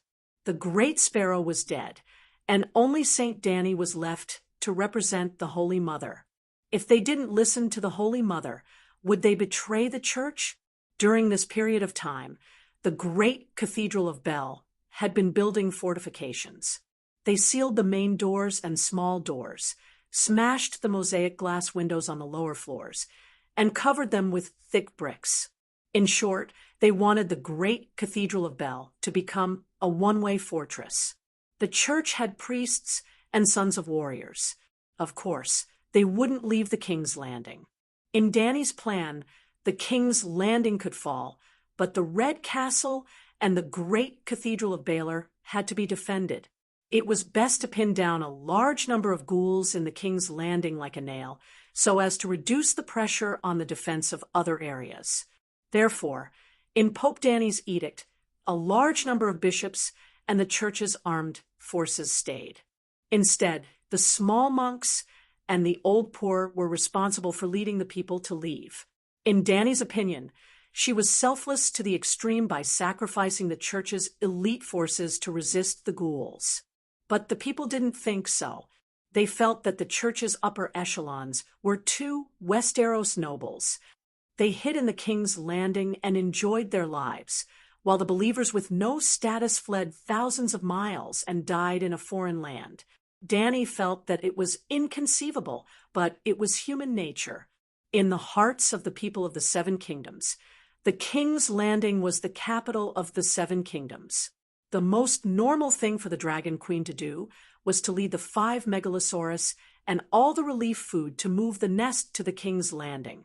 While sitting on the Iron Throne, she would also protect the hundreds of thousands of people in the capital. Didn't you see that the King of the Red Gods was still standing outside the King's Landing gate, drooling? Yes, during the Urlu siege, many bishops and nobles who believed in the 7 gods wrote to Dragonstone Island, asking the Dragon Queen to move to the King's Landing and chase away Uluin and the pagan king outside the city, so that she could be the king of the 7 kingdoms. Stannis' attack on the King's Landing this time, I'm afraid that many people will die. Tyrion could not hide the worry on his face. Danny stared at him and said, I thought you didn't care about the lives of the people. Back at Slaves Bay, you were very cold and never cared about how many slaves died in the war. Tyrion was stunned for a moment. Then he smiled and said, I'm a Westeros. Isn't that normal? Just like the free cities on the other side of the narrow sea, they knew that the long night was coming, but not only did they not help, they even speculated with the Westeros and profited from the disaster. At this point, he remembered something that his sister-in-law Teresa had mentioned. So he said, Do you know that the atonement scrolls are being sold? The merchants on the other side of the narrow sea are using food and wine to buy the atonement scrolls in the hands of the people at a low price, and then sell them to the free cities at a high price. I know. Danny's lips curled into a strange smile. Why didn't you stop them? This is blasphemy against the 7 gods, and it's also ruining your plan of fighting the deviants and going to heaven. Tyrion was puzzled. Did you notice that the wind has been very strong recently, and it's always the north wind? Danny asked out of the blue. It's the long night. Of course it's the north wind. The north wind brings the cold air from beyond the Great Wall to the south. This is what you told me. Then have you seen the huge windmill leaves above the Sea Dragon Tower? Danny laughed. The dwarf was at a loss for a moment. Then he suddenly remembered the physics book that he had been reading every night recently.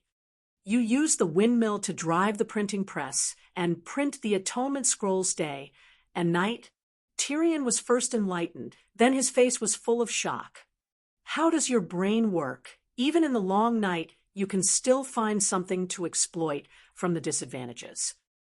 Chapter 8:65. How many atonement scrolls can you print in a day now? Tyrion asked curiously. With the seal open, it's easy to print 1,000,000. 1,000,000? The 7 gods. No wonder you don't care if the atonement scrolls are leaked. If we continue to print for a month, everyone in the world will have a copy. Tyrion's body swayed. He felt a little dizzy. It's impossible to keep the seal open all the time, other than printing 3 million in the first few days and distributing them to the castles near the north in Hudgien, the royal territory, and the valley. We can only print about 100,000 every day. Danny shook her head and sighed. The most important factor limiting the number of atonement scrolls is the stranger's blood. Although Blackie is big, it can't withstand continuous bleeding. 100,000 is quite a lot. Wait, did you say the stranger's blood? Isn't that Blackie's blood? Tyrion, who was no longer a muggle, immediately noticed the secret in the Dragon Queen's words. Danny thought for a while and said, "The Three-Eyed Crow and Stannis know about this. Most of the evil gods in the world know about this. Perhaps the evil gods' disciples know about this too. There's no need to hide it from you, but it's enough that you know about it. There's no need to spread it. Actually, the 7 gods were originally 7 pieces of wood." Night, in the guest room of Dragonstone Island. Under the dim candlelight, Elaine's oily, delicate skin reflected the light as her body moved up and down. After a while, her voluptuous body stiffened. "Slap!" Elaine slapped Tyrion's handsome face and scolded him softly. "What's wrong with you? You've been absent-minded since lunch, and you've been muddle-headed for the whole afternoon. Where's your usual majesty?" Tyrion looked at her in a daze. He looked at her pretty face, which was full of desire. He looked at her mouth opening and closing. It was as if nothing entered her heart, and he did not hear anything. Seeing him like a wooden puppet, the woman pinched his crotch again. It was as if she was pulling a rubber band. Awooh! With a miserable howl, the dwarf was finally angry. "I'm not in the mood today, and I don't have the energy. Why do you have to torture me? Even the cows in the corral can't be taken out to plow the fields every day." The dwarf was angry, but Ylien was a little dispirited. She gently rubbed his wound and asked curiously, "My Dragon King, what happened? You don't look right today." Hearing the woman gently call him Dragon King, the dwarf's anger subsided a little. Well, dwarfs have a fetish. They like to be called majestic by women when they are making love. It's just like how normal people would call, "My dear, you're so beautiful," or "You're so great." For example, he liked Shwe calling him Lannister's giant and the Great Lion. After following him for a while, Ylien also discovered this little secret. However, the name Lion was changed to Dragon King, while the name Giant remained the same. "I'm fine, it's just that."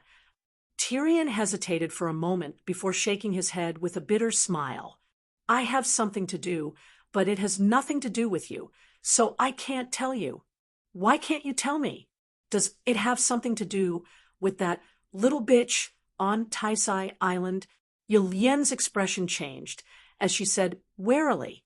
Speaking of this, she suddenly remembered something and asked, "You originally planned to sign the holy contract in the morning and ride the dragon to Taisai Island in the afternoon to report the results of the negotiation to that bitch. Why did you change your mind?" "Tessa." Tyrion shook his head and said, "My holy knight's seal is broken. Although Tessa remembers me and has feelings for me, I can't control her heart to heart anymore. If I take off rashly, I might be in danger." "Why did the holy knight's seal break?" Ylien was puzzled. "There's something wrong with my faith." "What's wrong?" Ylien was even more curious. The dwarf pushed away the woman, who was crawling on his chest in annoyance. "Sigh, don't ask. Help me find a 7 stars Bible. I want to rebuild my worldview, outlook on life, faith, and life values." Ylien was confused. She got up in a daze and said, "Teresa is next door. She's a nun and always carries the 7 Stars Bible with her. I heard that it was annotated by St. Bailey himself. His notes are on it. My uncle spent a lot of money to buy it from a cultivator family in the Starry Church." "No," Tyrion shouted with a twisted face. "St. Bailey can't do it. I want the new 7 Stars Bible written by St. Danny." Ylien thought that the dwarf was being unreasonable. She stood in front of the bed and said angrily, "What's wrong with you? Isn't the 7 Stars Bible the same?" Tyrion shook his head and said, "Hearing your words, I know how shallow your faith in the 7 gods is. You don't even know that the 7 Stars Bible has been revised? No wonder your sister Teresa only became a 3rd-generation priest recently. She chose the wrong teaching material. Go find Larissa and ask her to find the latest edition of the Seven Stars Bible from the Queen's study. It's best if it has annotations. I want my sister to annotate it herself. After I finish reading it, I'll give it to Teresa. I guarantee that she will become a white bishop in 2 years. Yulien still stood there and looked at the dwarf with a strange expression. She said softly, "Is your ancestral mad blood acting up?" The dwarf glared at her and said impatiently, "Go and call Larissa. She will understand what I mean." Although Yulien was confused, she still put on a robe and slippers. She walked to the door and rang the bell. After a while, the maid came and asked a few questions. She then closed the door. About a quarter of an hour later, the maid brought a brand new Bible with the smell of castor oil. So there really is a new Bible. Yulien walked back and flipped through the pages. "I want the manuscript. Why did you give me a new one?" The dwarf was dissatisfied. Larissa said that the original manuscript is in Slave Bay. After coming to Dragonstone Island, Danny and Rise have been practicing witchcraft in the magic tower. They don't have the time or the mind to study the teachings of the seven gods. There is one with your sister's annotations, but it was given to the red-robed monk Machiro. Yulien and the dwarf lay side by side. Their chests were cushioned by a feather pillow. Their heads were leaning against each other as they read together. Interesting. Tyrion thought that it would be boring, but he gradually became fascinated. He became more and more energetic. Yulien, on the other hand, was in a daze. She was half awake. "What's interesting?" She opened her misty eyes and asked in a muffled voice. "The book describes the birth of the universe, the creation of the world, and our current human era. The description is the dwarf thought for a moment and sighed. It's very scary. It's all true. They directly expose the secret in the Bible for everyone to see. It's too scary. These gods and gods are strange. They change the soup, but not the medicine. Their main purpose is to scare the believers and make the gods seem more sacred and great.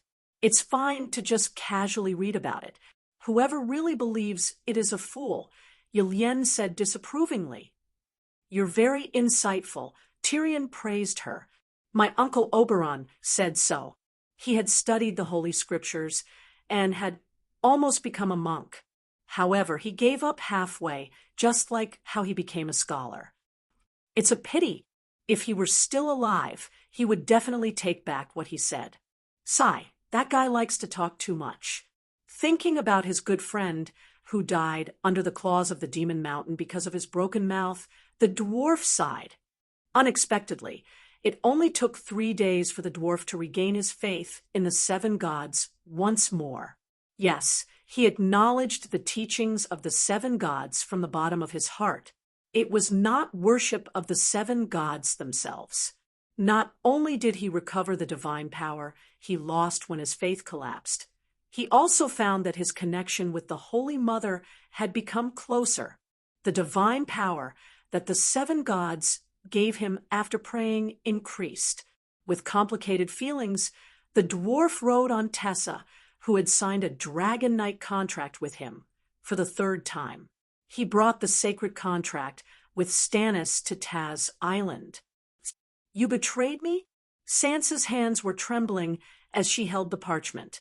Her face, which had become fat due to pregnancy, was twisted like a devil's. "Hey, calm down. Listen to me."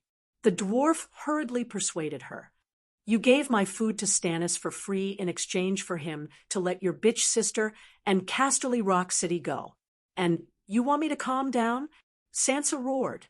"You want to fight for the Iron Throne with just this little bit of knowledge and shrewdness?" Tyrion could not help but poke at her. "All right, tell me. I'll listen." Sansa felt her stomach sink.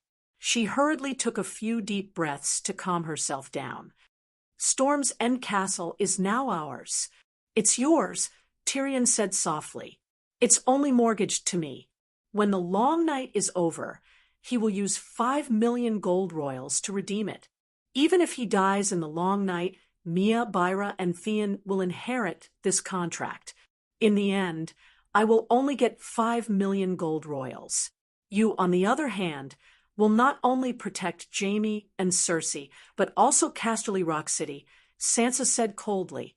How arrogant! A mere 5 million gold royals? Have you ever seen that much money in Stark? After complaining in his heart, the dwarf said seriously, Sansa, you have to remember one thing. In the game of power, never treat your opponent like a fool. It's better to be lenient than to be careless. Sansa's eyes flashed with contemplation. The hostility on her face lessened by a third. The dwarf sighed and said, How can I not know what you're thinking? It's nothing more than hiding together inconspicuously. If there's a chance, you'll complete the oath of the one who ends the long night will be king. If there's no chance, you'll use the chips in your hands to try to exchange for a dukedom from the new king. The problem is, you're smart, but don't treat Stannis like a fool. He's a stubborn person and has even been bewitched by the Red God. However, he still has 20 years of experience in the game of power. The other kings have withered, but he lives alone. Oh, he died once in Winterfell. Be more direct. What's wrong with my plan? Sansa said coldly, How did the Targaryens lose the Iron Throne? Tyrion didn't expect her to answer. After asking a question, he continued, In the War of the Usurpers, the Mad King and Rhaegar didn't make any tactical mistakes. The reason they lost the Iron Throne was because they weren't as strong as the alliance of the Four Kingdoms. If you obtained a dukedom, together with your brother Jon Stark and your granduncle Blackfish Tully, you would have formed the terrifying alliance of the three northern kingdoms. Because you're still under the banner of the Targaryens, you're a potential ally of my sister. The alliance of the Four Kingdoms is even more terrifying than the Four Kingdoms. It would drive any king on the Iron Throne crazy. Why would Stannis allow it? He has no choice. I have the initiative. At most, I'll leave the Westeros and watch from the sea, waiting for an opportunity. Sansa said stubbornly, Naive. You think that the free cities are all good people? Or do you think that you're more powerful than the Dragon Queen? Food in the long night is more attractive and unscrupulous than the miraculous megalosaurus that has reappeared in the world.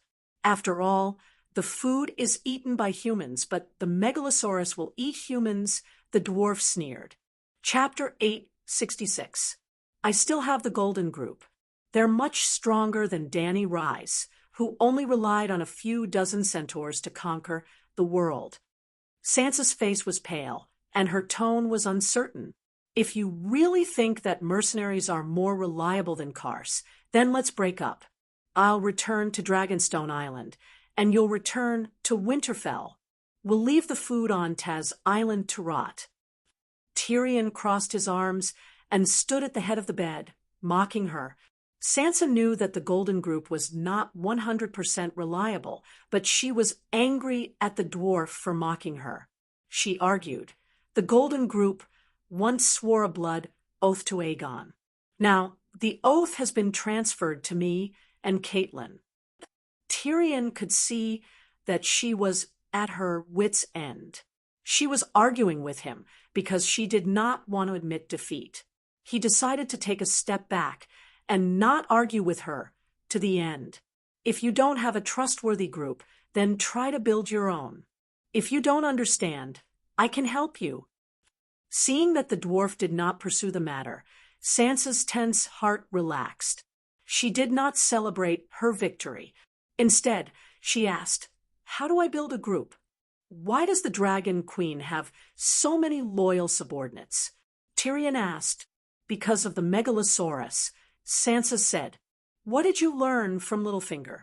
Don't tell me he only taught you Spring Cry? The dwarf looked at her strangely. What nonsense are you talking about? Sansa was anxious, angry, and embarrassed. I was still a virgin when I married Aegon.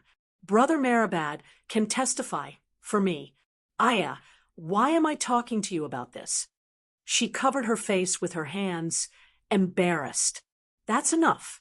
Don't let poor old Meribad take the blame.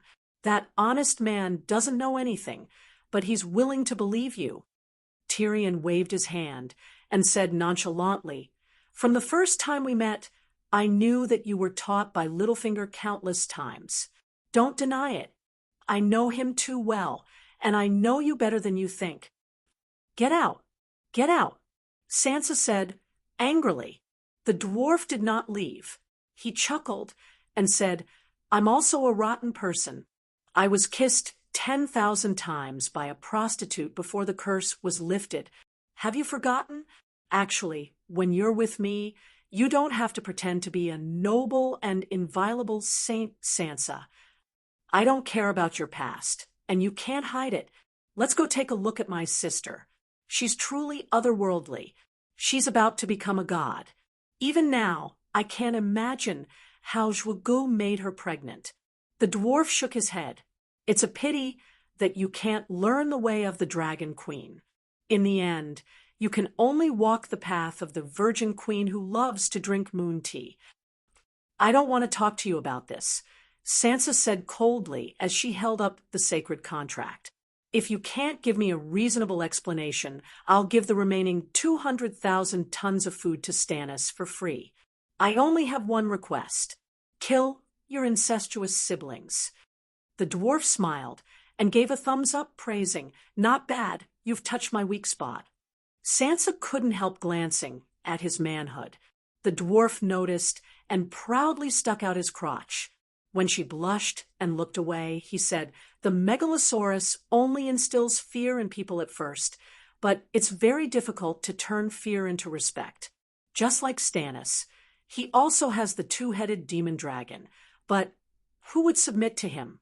Daenerys had succeeded because she had set a great goal for her followers. She had worked hard to achieve this goal, and she had been constantly victorious. So, do you understand now? Sansa no longer looked angry. She began to understand.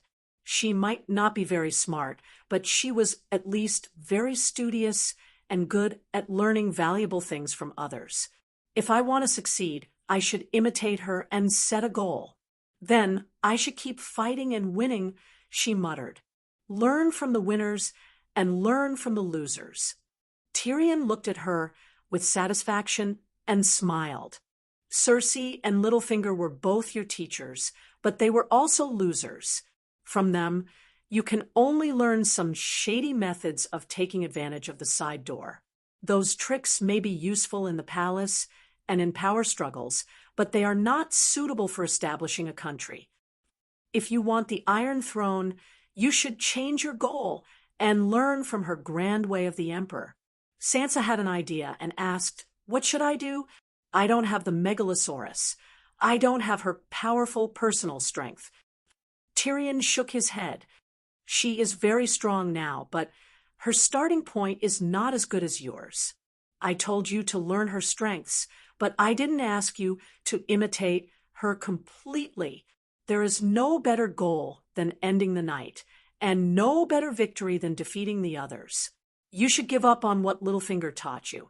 Hiding in the shadows will make you a shadow, and shadows cannot be seen in the light. A king should stand under the sun and accept the doubts, challenges, and hostility of the people, but also accept the cheers and love of the people. He paused and let Sansa digest it for a while before continuing. Tarth is a good place to avoid the others on the continent, but this is both a strength and a weakness. If you avoid the others, how will you fight them? So, you have to open up a frontline battlefield. That battlefield has to be one of the main targets of the others. Otherwise, you will be no different from the other counts and marquises guarding the clan fortress. Defending Winterfell was different from defending Hearthstone, wasn't it? In addition to its strategic importance, it must be easy to defend and easy to attack. Storm's End Fortress. Sansa's eyes lit up. She suddenly understood the gnome's intention. Yes, Storm's End Fortress. I don't understand why Stannis didn't bring his men back to Storm's End Fortress. Why did he insist on attacking King's Landing? Tyrion shook his head. Storm's End Fortress isn't facing the sea. It has a 30-meter-high wall, the same height as Winterfell's inner wall. It's especially thick, at 12 meters, enough for a steel armor squad. Enemies won't be able to break through it using conventional means. The seaside is even more terrifying. It's 45 meters high and 24 meters thick. It's like a mountain wall. Besides the high and thick walls, Storm's End Fortress is also protected by incantations that prevent mana from passing through the walls.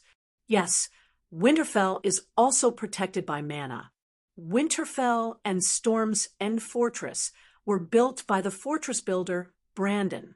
How was its performance in the war against the otherworldly demons? Why was it frozen? Tyrion was puzzled. Sansa pondered for a while and recalled the coffin of the legendary king of the northern region in the tomb.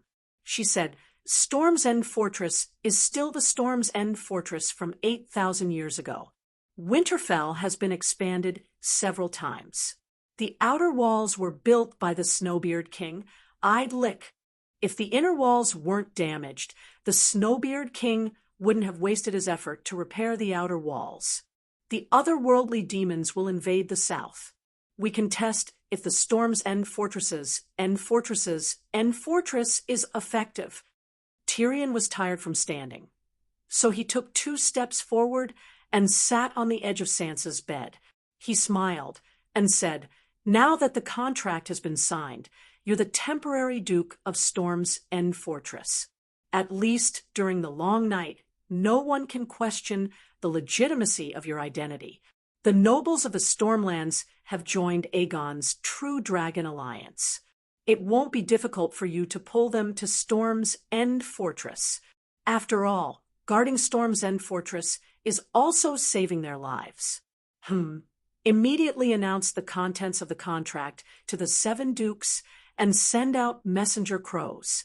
The gnome pondered over the King's Landing map and continued, The vast southern plains between King's Landing and Storm's End Fortress has no danger zones. This is another opportunity. You can send letters to the dukes of the Stormlands and the neighboring River Bend to invite them to Storm's End Fortress and form the Southern Plains Ghost Resistance Alliance. It's actually a third line of defense against the otherworldly demons in Storm's End Fortress. The second line of defense in Neck Marsh will definitely be breached. There's no doubt about that. Casterly Rock, Valley, and Dorne are all building a third line of defense. Your third line of defense, with Taz Island as the rear and Storm's End Fortress as the front line, is the only choice for the Dukes of the Stormlands. There's no need to be afraid that they won't come to you. Naturally, you'll be the leader of this small alliance. You'll be qualified to be a chairman in the Seven Kingdoms Ghost Resistance Alliance. Sansa's mind wandered, her face full of joy. Previously, she only wanted to pick up the Iron Throne by stealing chickens, so she couldn't help but feel a little guilty. Now, the gnome parted the fog in front of her and showed her a real path to power. How should I protect them? Or rather, what did Dany Rise do? She asked anxiously. After you give birth, immediately move to Storm's End Fortress, put on armor, and hold a magic staff. Magic staff? I don't have one. It's a glass candle. When the time comes, use the dragon crystal to make a beautiful staff with a magic gem embedded at the top. Use the magic power of the moon Singer to light it up. You don't have to do anything. Just, like my sister, walk around in front of everyone with a calm expression. Those muggles don't know anything, so they'll definitely think that you're a powerful sorceress, like the Dragon Queen. Oh, right. You also believe in the 7 gods, so you can strengthen your faith. If you can become a priest, you'll be a dual elemental extraordinary. You'll be qualified to compete for the #1 youth in the Westeros extraordinary world.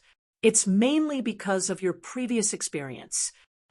Sansa Stark was tortured by Cersei, manipulated by Littlefinger, and married to a joke of a fake crown prince. It made you look stupid and weak, not like a powerful ruler at all. You have to change your image. In my sister's words, you have to reinvent your character. All famous rulers have one thing in common. They're powerful. At this point, Tyrion couldn't help but sigh. The scholar's true world has made the people of the Seven Kingdoms suffer. Only the Westeros supernatural powers are suppressed and suppressed. Outside the Great Wall, on the other side of the Narrow Sea, the extraordinary are still active, but we've become fools and blind. When I first arrived at Slaver's Bay, I actually thought that the Dragon Queen was young, and her fire witchcraft was definitely not as good as Volantis. Don't you think it's funny? Even someone as smart as me can't figure out the twists and turns of magic. When you ride a pterodactyl, wear a platinum holy priest robe, and light up the sun with your staff, you're the legendary heroic queen who walked out of the murals. How can the Westeros country bumpkins doubt your power? What's fake is fake. I need the collective power of the army more, Sansa said calmly. Tyrion looked at her approvingly and said, "It's very good that you have this awareness. Even someone as powerful as the Dragon Queen needs to form a Mother of Dragons Guard. Once you've shown your powerful supernatural powers, it'll be easy to win people's hearts." Dany Rise also hatched a dragon, and her Kars began to be loyal to her. Chapter 8:67. You're still pregnant. When you give birth, in a month, the Lords of Storm will gather at Storm's Rest Castle, and there will be a large number of commoners following them. The Lords have complicated minds and are not easy to rope in. First, choose the elites from the commoners to form the Sansa Guards and give it to Brittany to lead. When the Ghoul army starts to attack the city, you will take the initiative to go to the front lines and fight the other ghosts with the soldiers. Yes, when the time comes, I'll help you design a plan and let you kill a other ghost in front of everyone. We can advertise it as the Duke of the Other Ghosts. After killing the Duke of the Other Ghosts and leading the soldiers to defeat the Ghoul army, successfully defending Storm's Rest Castle once, small nobles will start to approach you. Choose knights with commanding ability from the small nobles and let them become the middle and high-ranking generals of the Sansa Guards. This way, your team will gradually mature. Your guards will have combat experience and qualified officers, and will become stronger. This way, you will be more proficient in the war, your victories will increase, and more people will join you. In the end, when the long night is over, when you turn around, you will find countless veterans who are willing to die for you and call you Queen Sansa. They are more reliable than anything. Even if Theon Bella gives you 5 million gold royals and you are willing to leave Storm's Rest Castle, will your loyal guards watch you suffer? Even if you are willing to continue learning from my sister, Starion, your words are like a mountain and give away Storm's Rest Castle. You will only give away a castle. Your power will still exist. At that time, there will be no one in the world who can stop you. Where can you not go? Sansa's thoughts wandered, as if she had traveled through time and arrived at the end of the long night. She led an army of 100,000 to the King's Landing and shouted, "I want to be king. Who agrees? Who opposes?" Then Queen Sansa pierced through the clouds and split the sky. She was so happy that she couldn't help but giggle. Tyrion also looked at her and laughed proudly. After laughing for a while, Sansa suddenly frowned and asked, "Your plan is indeed very good. You hid a scheme within a scheme and made Stannis think that we were only after Storm's End, but he neglected the fact that Storm's End is the third line of defense against the ghosts. However, I only have 200,000 tons of food left. I can still raise the Golden Regiment and steal the chickens, but I'm afraid I don't have enough capital to learn the grand path of Dragon Queen. The dwarf smiled and asked, "Did Littlefinger teach you how to deal with the current situation?" Frost crept up Sansa's pretty face again. "I don't want to talk about Pinky." Tyrion shrugged and said, "Continue to learn from the Dragon Queen. How did she arrange for her people to survive in the long night? Just follow her example." Sansa perked up and asked, "How did she do it?" "I've heard that she's been researching magic on Dragonstone Island all this time and rarely shows her face." "Do you remember the barbarians beyond the Great Wall? When I went to Dorne a few days ago, I went to the Stone Steps archipelago to take a look. TSK. Compared to them, who are lively and orderly, the Westeros who claim to be civilized are more chaotic and depraved like the barbarians." The dwarf laughed and teased, but the expression on his face was unusually complicated. "Perhaps I should go and take a look," Sansa said thoughtfully. "How do they feed themselves?" "In the distant sea, they use the ability of shapeshifters to hunt whales. For example, they control the whales and lead them into a trap. In the coastal waters, they collect seashells, seaweed, and crabs. On the shore, they form groups to collect pine nuts, dig bear holes, chase wild boars, pick fungus. As long as it's edible, they don't let it go. Oh yes, they also build their own tents and use wood, sawdust, and husks to grow mushrooms. In just over 2 years, they have stored 250,000 tons of food. Now, they still have a surplus every day. The rate of increase has slowed down, but it hasn't stopped." Recalling the giant stone granary guarded by giants at Queen's Horn, the dwarf was filled with emotion. "Holy Mother, how did they do it?" Sansa exclaimed. The Dragon Queen knew that the barbarians didn't know how to grow wheat, so she planted sweet potato seedlings, turnip sprouts, and burying sprouted potatoes all over the mountains. Anyway, the land of strife is vast and fertile enough. The 80,000 barbarians kept planting until the first batch of sweet potatoes matured. You don't even know how high the yield of sweet potatoes is and how short their growth cycle is. But I know that sweet potatoes don't taste good. It's hard to swallow if you eat them often. I also know that planting requires weeding. I also know that the land has a difference between raw and ripe. Not all land can be planted with crops, Sansa said. "You're not completely ignorant," Tyrion said in surprise. "There's a harvest festival in the Northern Territory. I've been to the fields before," Sansa said proudly, even though she had only ridden around the wheat fields once on a horse. The dwarf smiled and said, "It's easy to turn raw land into ripe land. Just let the megalosaurus set the fields ablaze. The land burned by the dragon's flames, regardless of grass seeds or insect eggs, will all die. Back then, Whitey planted a few barbarians in Queen's Corner." As for whether sweet potatoes taste good or not, in the long night, even surviving is a luxury. What are you thinking about when you want delicious food? Actually, sweet potatoes can't be stored for long before the long night. They'll germinate and rot after a few months. That's why they'll be processed immediately after they're harvested. For example, they'll be made into dried sweet potatoes and beaten into vermicelli by giants. They can also be used to make wine. The pork and cabbage stewed with vermicelli in Queen's Corner is the best.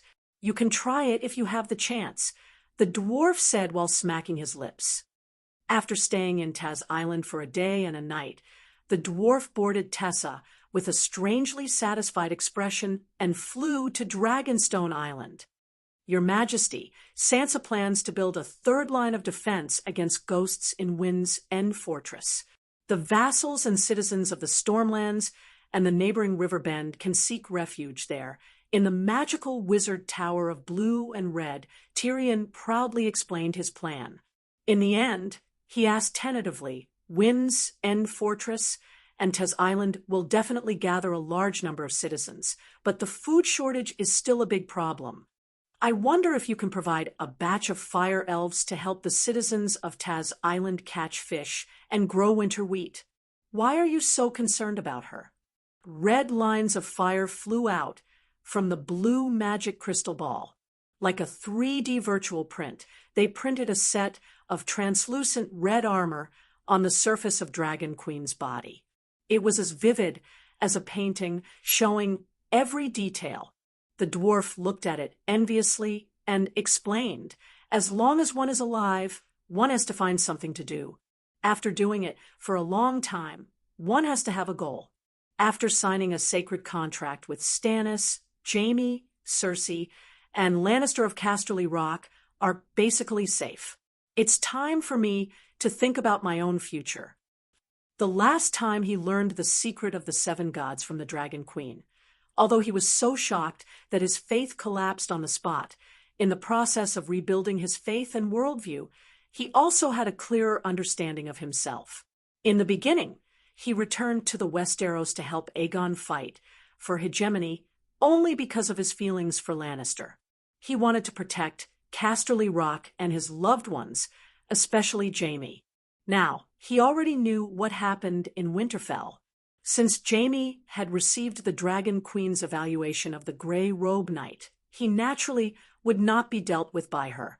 In other words, Lannister's great settlement with the Dragon Queen was almost complete.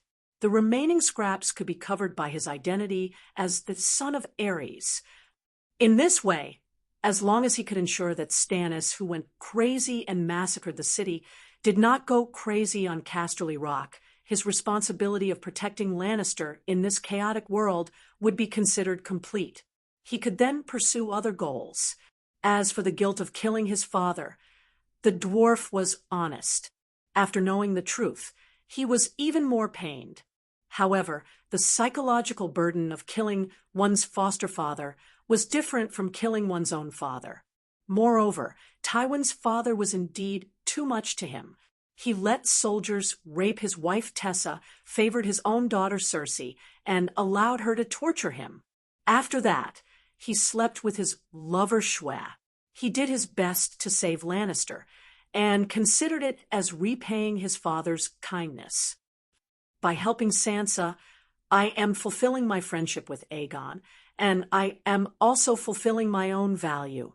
Back then, when I replaced my father as the hand of the king in King's Landing, although the situation was extremely difficult, it was the most fulfilling time of my life. I realized that all these years I have been waiting for an opportunity in my heart. I want to fight for it, to prove that I am great. I want to tell everyone that there is a giant standing in front of you. Tyrion was very honest. After saying this, he felt an inexplicable sense of relief, as if he had started a second life. If you complete the wildfire improvement and make the wildfire engine a daily item, I guarantee that all the scholars will treat you as a giant in the future, Dany said calmly. After the long night, when I am older and no longer have the drive and desire I have now, I will consider being a pure scholar, the dwarf said. Dany asked, "How many refugees can Tarth Island take?" The dwarf's spirit was shaken, and he immediately said, "Before the Undulls came, Taz Island was already a rich kingdom. There were mountains, lakes, waterfalls, alpine pastures, and plains full of wheat. As long as there was enough food, fresh water, and forest resources, it would be enough to feed the entire King's Landing. How about this? For every 50,000 people on Tarth Island, I will give you a little elf," Dany said. "Don't you have more than 1,000 fire elves?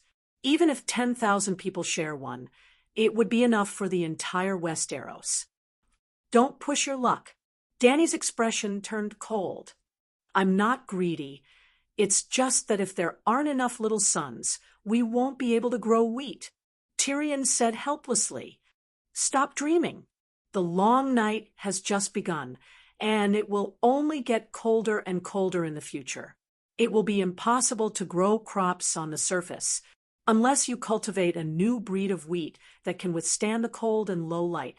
Dany said, "If there is no stable food production, 90% of the millions of Westeros will die in less than 2 years," Tyrion said worriedly. "Let's take it one step at a time. If we only rely on conventional methods, a large number of human deaths will be inevitable.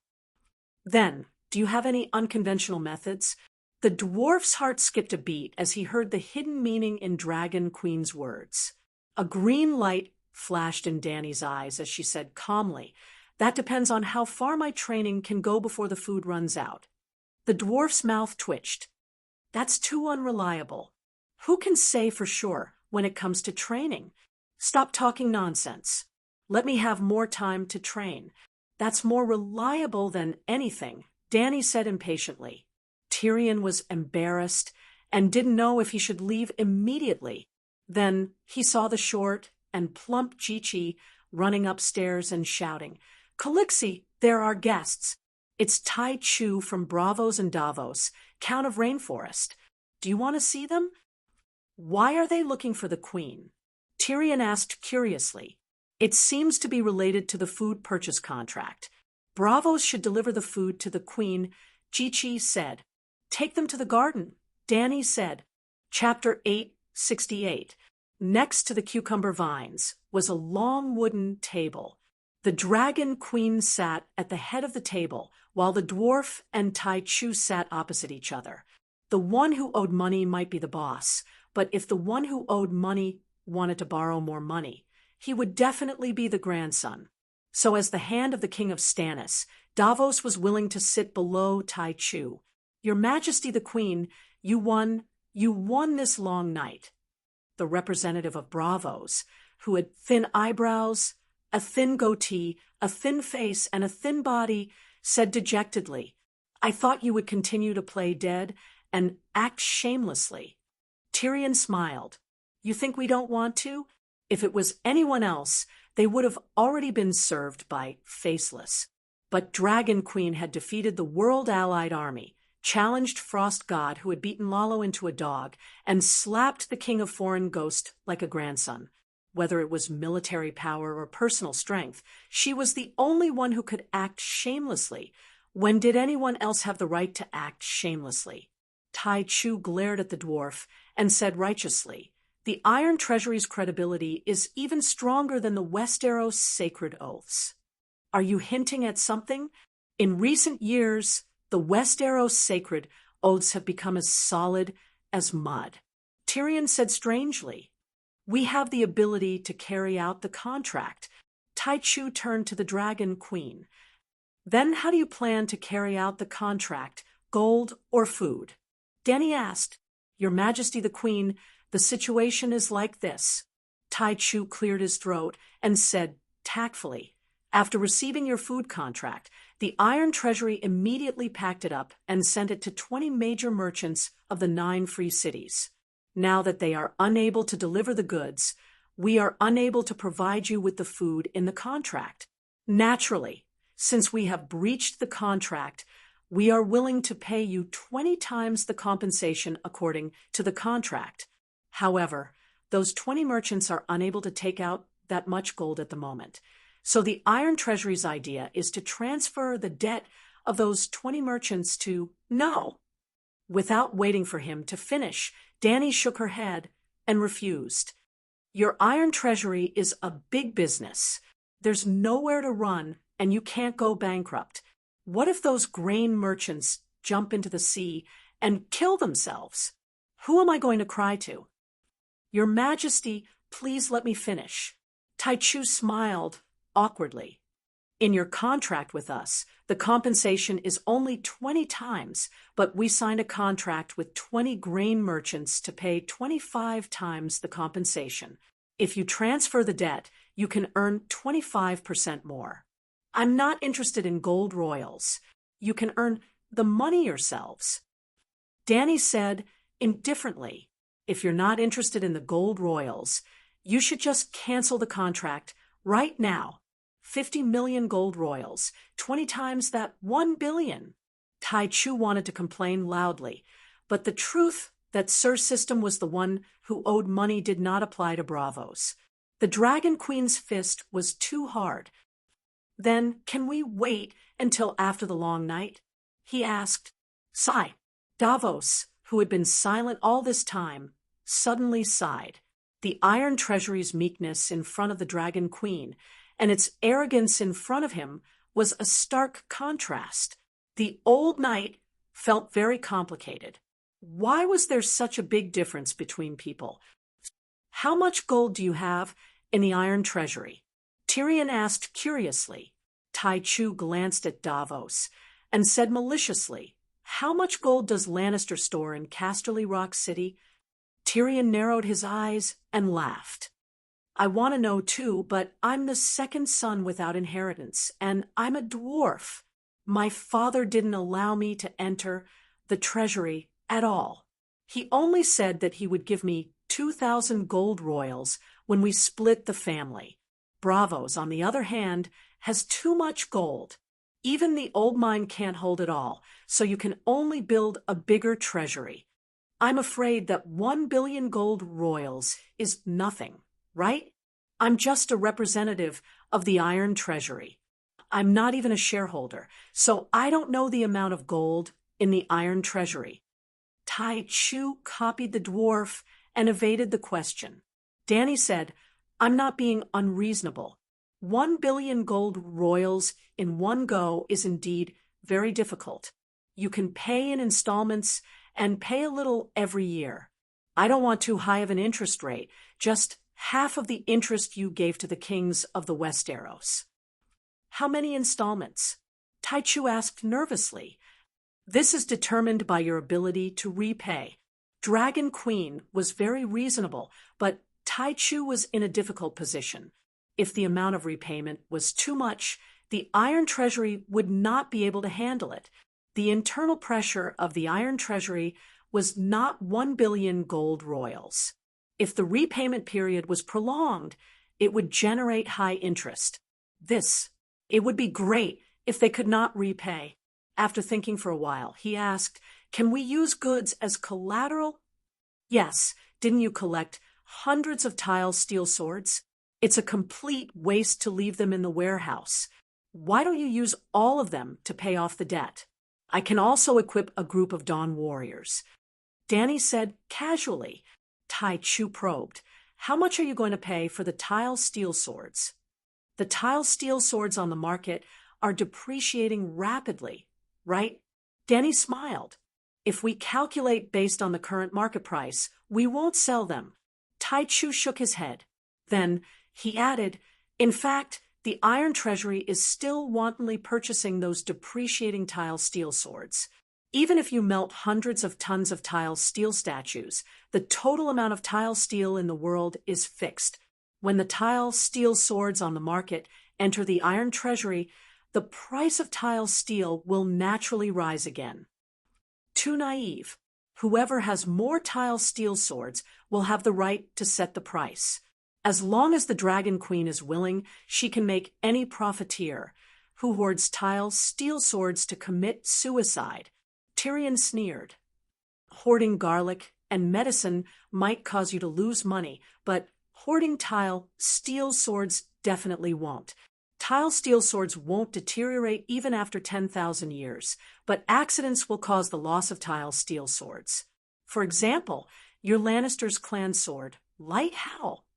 As time passes, the number of tile steel swords will decrease. After hoarding them for 100,000 years, let's see if the value of tile steel swords will rise or not." Tai Chu said confidently, "If we really wait 100,000 years, the interest of a single copper coin will accumulate to several hundred or several thousand gold royals. Will tile steel swords rise by several 100,000 times?" The dwarf mocked. "AI, the reality is that our Iron Treasury always has a batch of gold stored in the treasury, and the gold stored in the treasury, even after 1,000,000 years, won't produce a single copper coin of interest. It's better to buy some hard currency and wait for it to rise in value." The dwarf had no words to refute. Dany thought for a bit and said, "Let's go with the market price from 5 years ago. I'll take all of the tile steel swords in the Iron Treasury." Tai Chu's heart was suddenly filled with joy. He anxiously said, "You aren't joking? There are more than 700 tile steel swords." Even if we go with the low price of 80,000 gold royals per kilogram, we'll need at least 150 million gold royals. Danny shrugged and said indifferently, "It's free money. I don't feel bad spending it at all." Tai Chu felt as if he had been stabbed in the heart. All of his joy from before disappeared. He said bitterly, "Do you need anything else other than Tile's steel swords? For example, Earthlander's silk, Coer's fine iron, Mirlen's Reese's poison. What's the use of those things in the long night? We don't even have a place to store them." Danny shook her head. Tai Chu didn't say anything. He obviously knew what the Dragon Queen needed, but they lacked food and winter clothing, so how could they sell them? Danny saw that he was silent, so she turned her gaze to the Onion Knight. "What about you? Why did you come this time?" "For the upcoming Great Battle of King's Landing."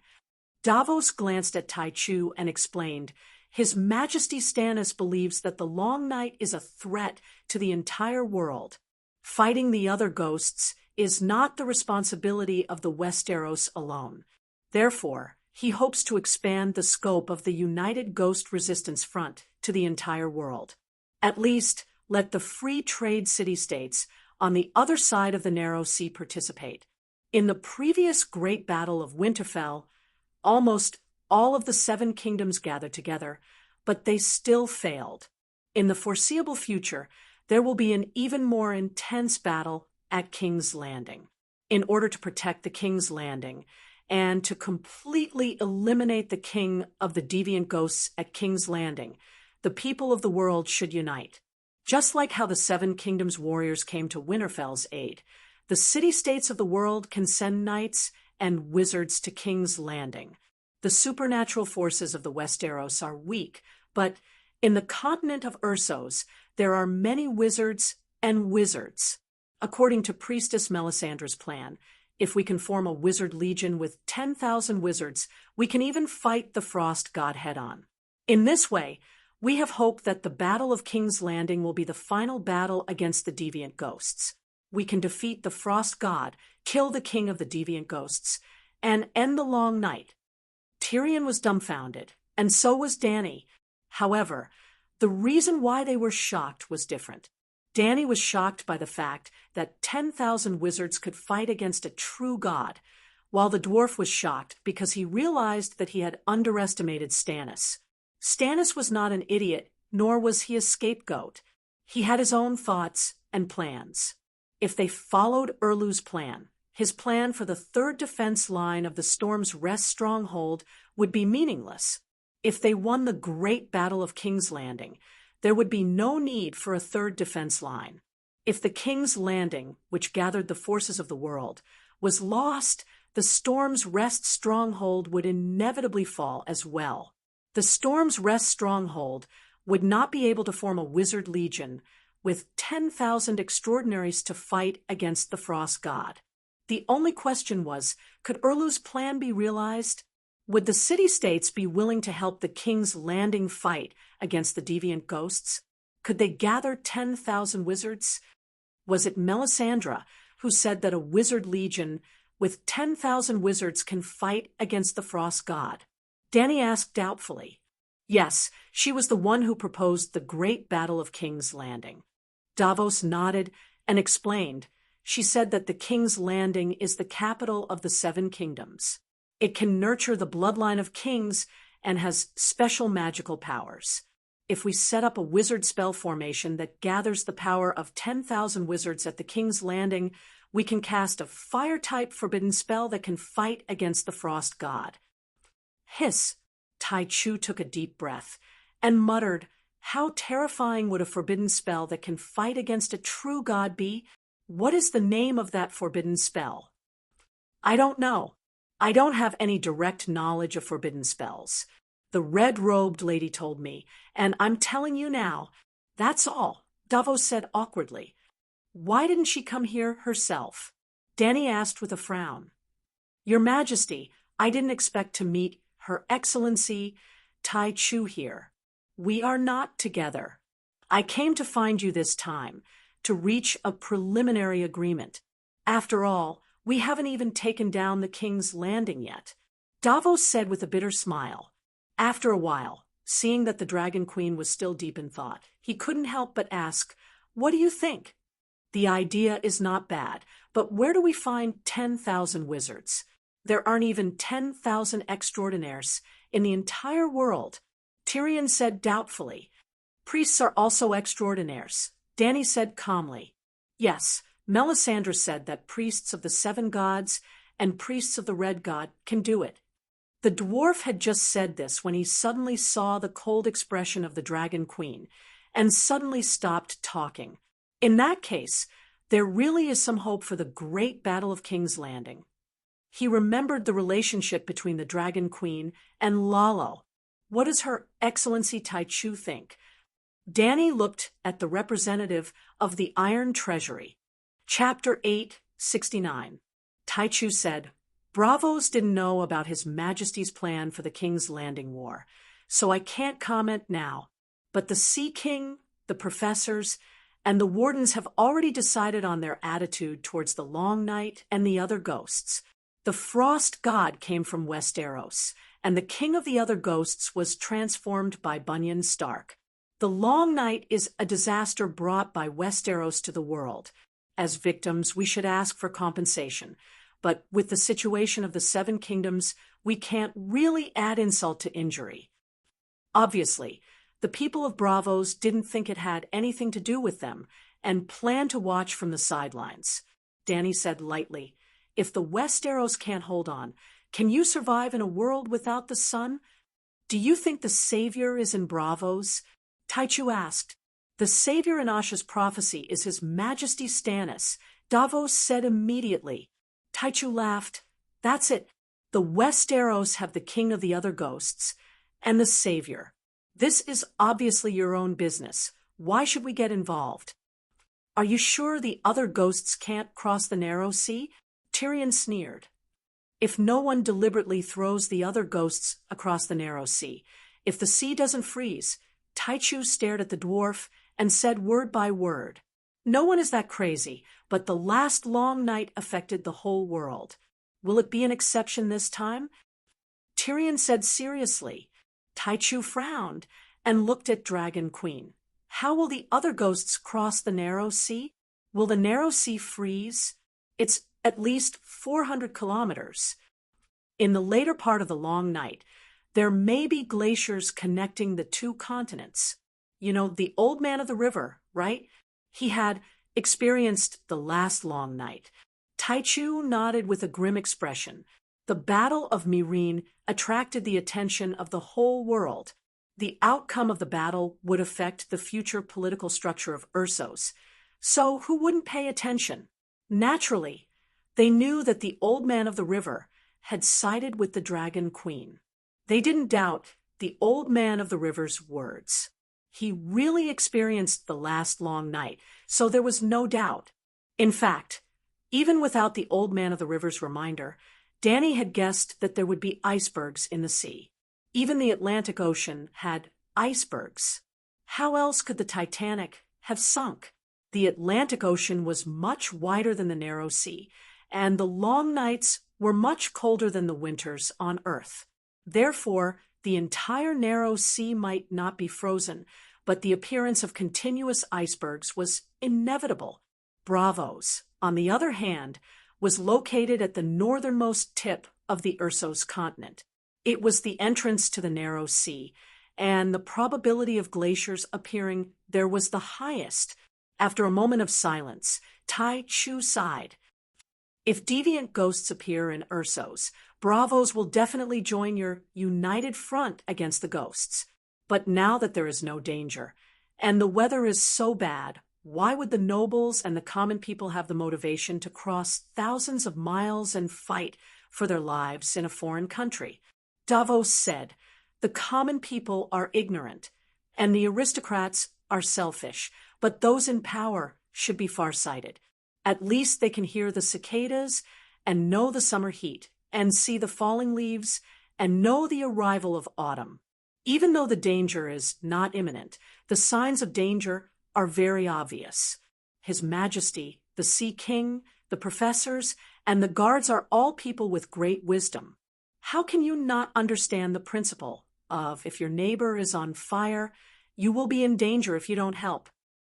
Tai Chu's expression changed, and his firm heart began to waver. He sighed and said, "The Earl of Rainforest's words are very reasonable and enlightening. However, I am only the representative of the Iron Treasury. If I can't even be the master of the Iron Treasury, what more bravos? But don't worry, I will definitely pass on the news of the battle at King's Landing to His Majesty." Davos did not force him. He nodded and smiled. "It will only take a few hours to fly from Dragonstone Island to Bravos. Let me send you back. Thank you very much." Tai Chu smiled. Then the Onion Knight turned to the Dragon Queen and asked, "I wonder how much support Her Majesty will give to the battle at King's Landing? Priestess Melisandre knows that you had some misunderstandings with the Light King in Winterfell, but in the face of the big picture of fighting deviant ghosts and ending the long night, everyone should put aside their prejudices and cooperate sincerely, right?" Tai Chu was shocked. The Queen has a conflict with the Light King? What happened at the battle at Winterfell? Looking at his expression, it seemed that his mind, which had been slightly convinced by Davos, was about to change again. Dany laughed and waved her hand generously. She said loudly, "There is no conflict. I was just blaming Lalo for dropping the ball at the crucial moment and not persevering to the end, causing the battle at Winterfell to fail on the verge of success. It's also my fault for my short temper. I said a few unpleasant words at that time. Actually, it's not a big deal. It's just a small conflict between teammates due to a higher goal and higher demands. Uniting all the forces that can be united is the unchanging principle of the united front against the ghosts. Everyone's close cooperation will never change. The determination to sacrifice everything to end the long night will never change. Moreover, I don't have many good points, but I am very considerate of the big picture. Davos, go back and tell Stannis and Melisandre that I will definitely participate in the battle at the King's Landing. I am also willing to face this difficulty together with the Light King." The Dragon Queen's voice was loud and sonorous. Her tolerance for all was on full display. At the end of her speech, she exuded an infectious and fearless spirit of sacrifice. At least Davos and Tai Chu were moved. Only Tyrion's facial muscles were twitching. "You really want to participate in the battle at the King's Landing? The battle at the King's Landing is indeed an opportunity. If you don't go, you will attract criticism and even the wrath of the world. But if you really go, will Lalo cause trouble? Is he still trustworthy?" After Davos and Tai Chu left, Tyrion was at a loss. "Of course I will go. Just be careful." Dany looked indifferent on the surface, but she was muttering in her heart. She could not make the same mistake as when she plotted against the Black Goat. She could not even think about it. She did not want to hide it from the dwarf, but in this world where prophecies were common, it was too easy to touch and peek into the river of fate. Without waiting for the dwarf to ask again, she immediately began to chase him away. "Go and tell Sansa to be prepared to welcome a large number of refugees at the King's Landing. Stannis will attack the King's Landing soon. There will be many people fleeing by then." After the dwarf left, Dany immediately called for Scholar Pylus, who was in charge of the Crow's Nest, and asked him to send a message to the great Cathedral of Baelor. Then she turned into the Holy Mother and began to search for Archbishop Matthew of the King's Landing. The King's Landing will soon become the battlefield of the gods. It is not a place where ordinary believers should stay. You will imitate Saint Moses and lead the people of the King's Landing to escape the tragic fate of a worthless death. Holy Mother, Dany said to Matthew, who was kneeling on the ground in a world of white light that was filled with a peaceful atmosphere. Well, it was not the first time they met, and they were familiar with each other. "Holy Mother of Mercy, I wonder which Saint Moses is. I don't know, and there is no record of it in the Seven Stars Bible. The former number one follower of the Great Sparrow was puzzled. Saint Moses was born 5,000 years ago. He led a group of enslaved Anderite believers to escape the pursuit of the barbarian ancestors. At that time, the Andorites had just crossed the narrow sea not long ago and had not formed a complete and powerful kingdom. They were only fighting in the form of tribes and groups. Of course, the ancestors were losing, but the Andorites were not winning every battle. In the area of the 3 rivers between the rivers, there was an ancestor king called Egypt. Although he was cruel, he had extraordinary military talent. More than 20,000 Anderite believers were captured and tortured. Among the captives was a prophet, Moses. He received my blessing, and with a swing of his sword, he split the raging waves of the Green Fork, one of the rivers between the rivers, where Rob and Fry signed the holy marriage contract, and led the believers back to the valley where the Andorites were based. Mother of Mercy Danny was full of nonsense, but Archbishop Matthew was fascinated. He could not wait to follow the example of the ancestors and lead the people of the city to escape from the king's landing. The believers once recorded and sang the deeds of Moses. Unfortunately, with the passage of time and the changes of the kingdom, everything disappeared in the history of the human kingdom. Only the doctrine of the 7 gods is passed down forever. Mother of Mercy, Danny sighed. Holy Mother of Mercy, I will not disappoint you and complete the task of saving the people of King's Landing. Matthew said with emotion. Some will go with you, and some will stay. You can persuade them, but don't force them. Hurry up and leave. Do you understand? Mother of Mercy, Danny said. I understand. Mother of Mercy has given them a better choice, but the choice is the believer's own business. Matthew immediately replied with a sentence from the Bible. Very well, go. Mother of Mercy Danny's figure gradually blurred.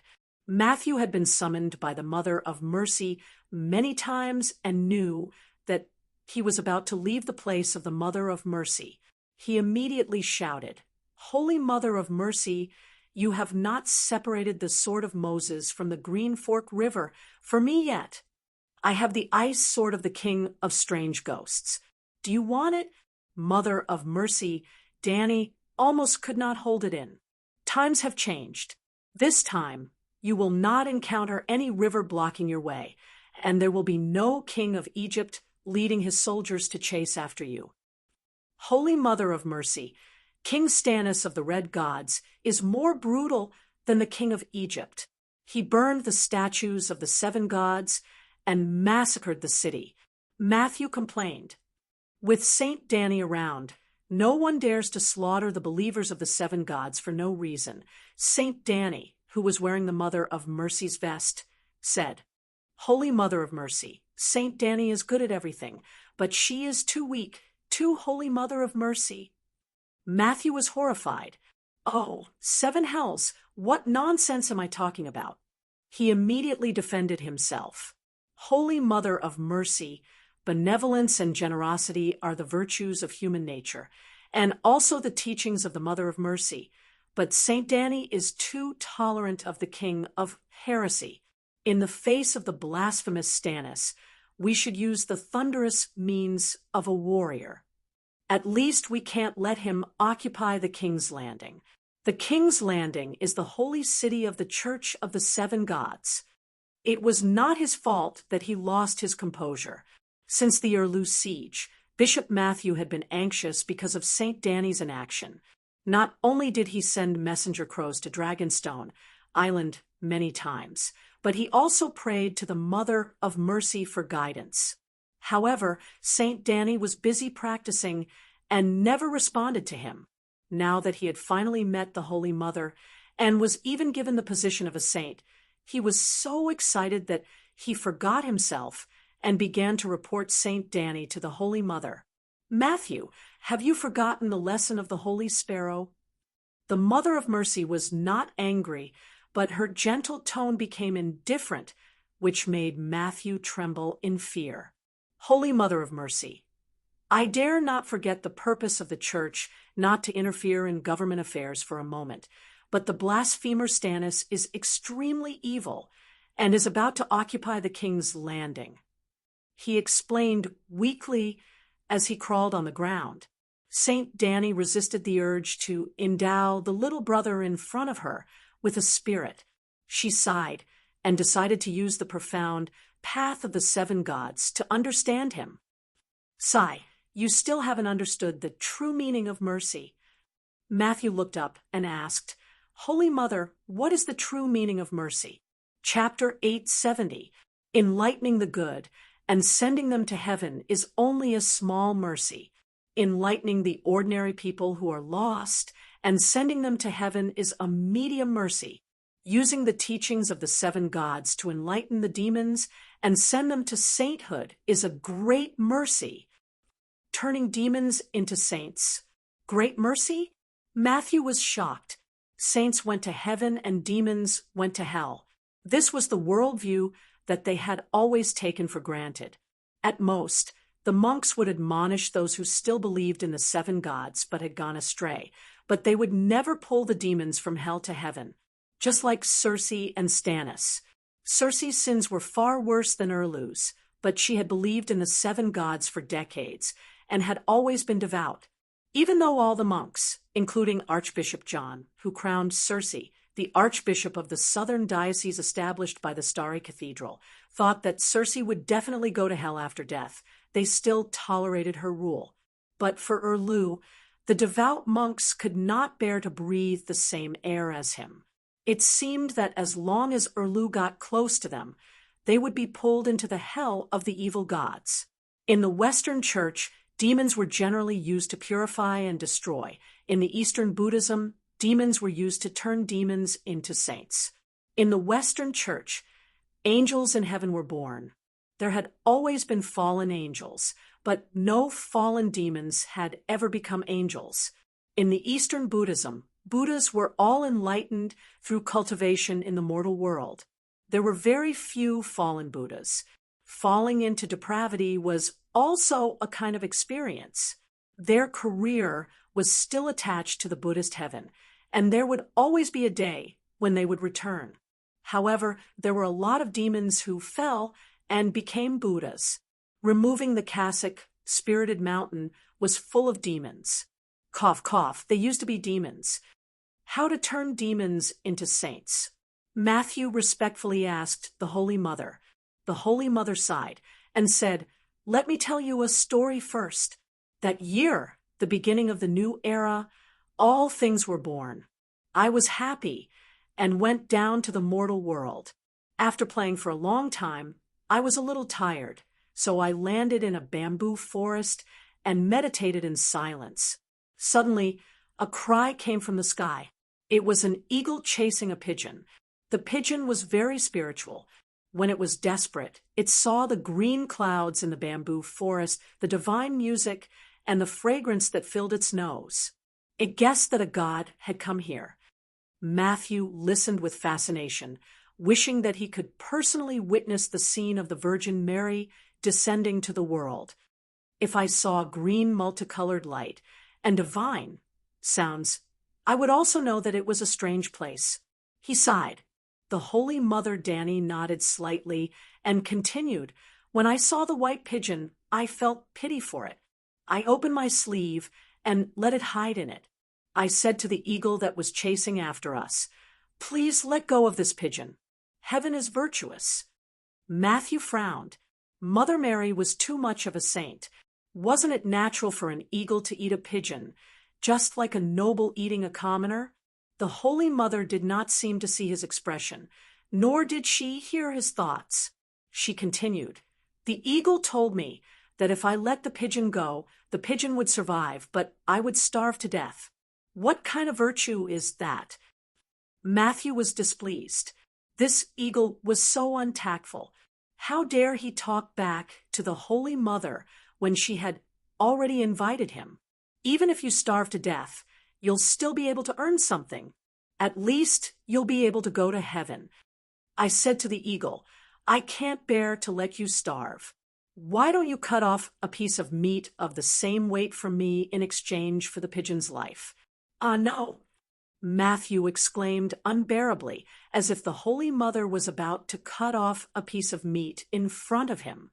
The Holy Mother ignored him and continued, The eagle found a scale and put the pigeon on one side of the scale. He asked me to put the meat on the other side. How dare you blaspheme? The Holy Mother. Old Matthew's eyes were about to pop out of their sockets. He could not wait to pick up his sword and call for a holy war against the eagle. It's strange. The pigeon is small and not heavy, but I still couldn't balance the scale even after cutting off a lot of meat. In the end, I jumped directly into the scale, and the left and right trays were finally balanced. I closed my eyes and said to the eagle, If I don't go to hell, who will? Eat me. Then the eagle ate me. That eagle is a demon. He should go to hell. Archbishop Matthew almost fainted from anger. He was just saying this out of anger, cursing old eagle. However, the Holy Mother nodded and sighed. You're right, that old eagle is an evil god in the form of an eagle. He's quite famous in the East. You should have heard of him. Archbishop Matthew was stunned for a moment before he exclaimed, Could it be the harpy from Slave Bay? Yes, I used to train in the purple bamboo forest in the Andros Mountains, the birthplace of the Undulls and the 7 gods. The harpy ate my body, so I had no choice but to stay in the mountains for 100 years to reform my divine body. During that time, I met little Hugo. The Holy Mother said. Matthew's body trembled as he said, I see. So this is the origin of the 7 gods that is not recorded in the 7 Stars Bible. According to the 7 Stars Bible, the 7 gods appeared in the Andros Mountains in human form. The Heavenly Father plucked 7 stars from the sky and placed them on the forehead of the first Undul king, Hugo, the king of the hills, to form his crown. The maiden brought a young girl who was as slender as a willow and became Huji's first wife. The Holy Mother made the young girl fertile, and she gave birth to 44 excellent sons for Hugu, just as the old woman had predicted. The warriors gave the children strong arms, and the blacksmith made a set of armor for each of them. The old monk was so excited that he felt like he had witnessed the birth of the Undul kingdom and the Church of the 7 gods. This kind of story should be recorded in the 7 Stars Bible. He exclaimed, Before today, all the monks of the 7 gods only knew that the 7 gods suddenly appeared and gave crowns and wives to the king of a small tribe in the Andros Mountains, but they knew nothing about the cause and effect. It sounded like a made-up story. Now, Matthew knew the truth. He wanted to tell everyone that the story of the 7 gods and Hugu, the king of the hills, was not a made-up story. Everything had a cause and effect. Matthew, what enlightenment did you get from the story of cutting your own flesh and feeding it to the eagle? Danny the Virgin pulled Matthew back to reality. Enlightenment? Matthew was stunned and carefully recalled the whole story. He wanted to say, Are you out of your mind, Virgin? But Matthew must have had some experience since he became an archbishop. Connecting the dots, he understood that the Virgin was answering the question of how to convert the demon into holiness. Only a fearless spirit of self-sacrifice can save the demon and convert the demon into holiness, he said awkwardly. The Virgin did sacrifice herself, but it did not seem to work. She could not convert the harpy at all. You are not convinced. The Holy Mother saw through everything and sighed, I did want to sacrifice myself to reform the eagle demon, but when I sacrificed myself, I only had pity for the eagle demon, and I didn't have the intention to reform the demon to achieve great results. So, when the harpy ate my body but was still not enlightened, I had no hatred or unwillingness in my heart, only a deeper pity for her. Matthew's eyes widened, and he was deeply shocked. Then, under the stunned gaze of Danny the Virgin, Matthew closed his eyes and fell into an epiphany. The surface of his soul rippled like water, and wisps of holy golden light came out from the depths of his soul. This was the space of the faith of the seven gods, and Danny the Virgin used a telepathic thought to guide Matthew's soul here. Now, Matthew's soul was undergoing a qualitative change that Danny did not understand. Danny the Virgin hesitated.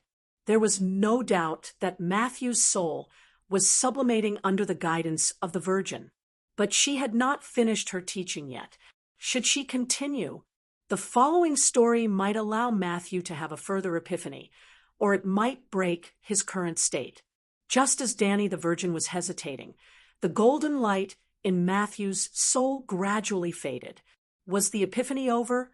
Danny the Virgin immediately decided to continue the story of the Virgin cutting her flesh and feeding it to the eagle. Whether Matthew's epiphany would be interrupted or not, she had to at least let her show off.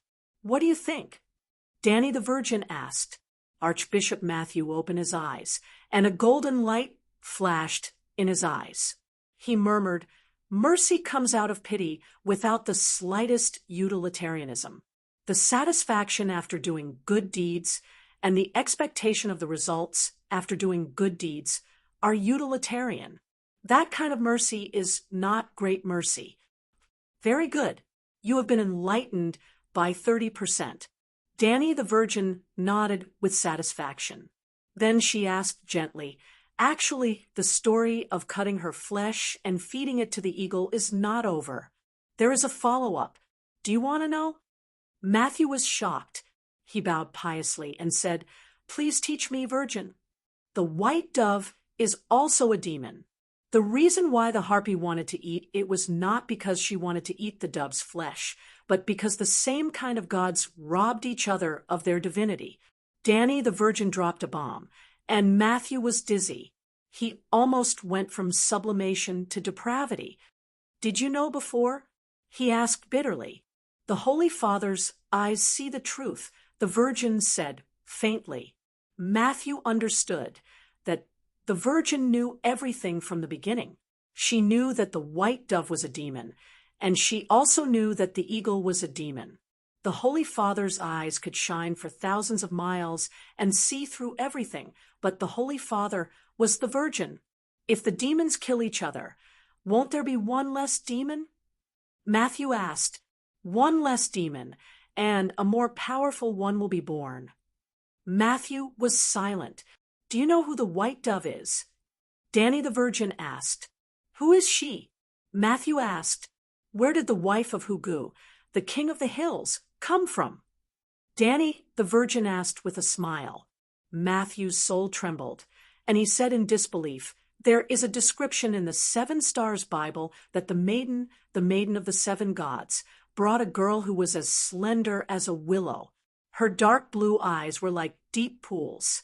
This maiden became Huji's first wife and gave birth to 44 excellent sons for him.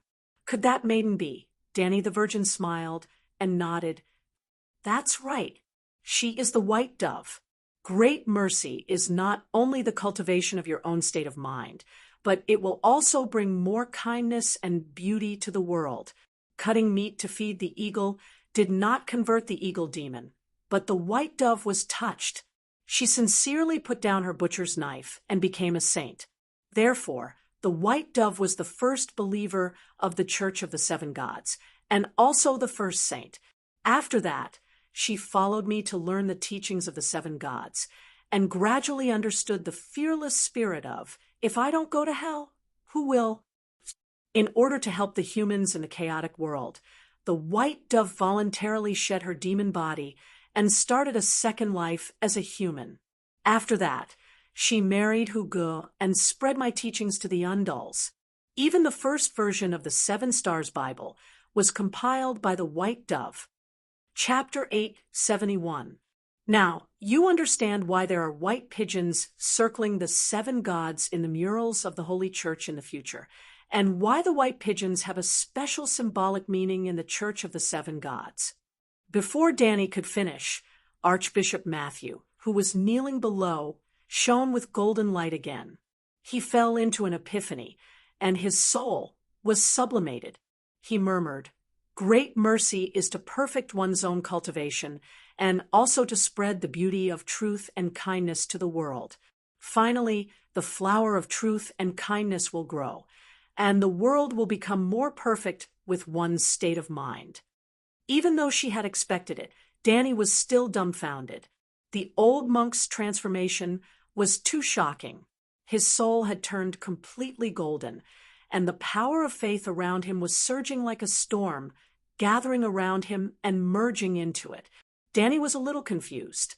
It was the first time she had seen such a situation. Her initial purpose was very simple. She wanted to show off in front of the believers and then trick Matthew, who was talking bad about Saint Danny behind her back, into flirting with Erlu. However, Saint Danny was a little reluctant to let the old cultivator court his own death. If he really died, well, it didn't matter if he died. After going to heaven, she could still study his strange soul. When Matthew's soul gradually calmed down, Danny decided to continue and finish the story. What if he could sublimate again? What's wrong with me? Matthew looked left and right at his hands and legs. At this moment, he finally realized his abnormality. His soul had absorbed a lot of divine power and turned into a shining golden little man. You listened to my teachings, and your soul sublimated.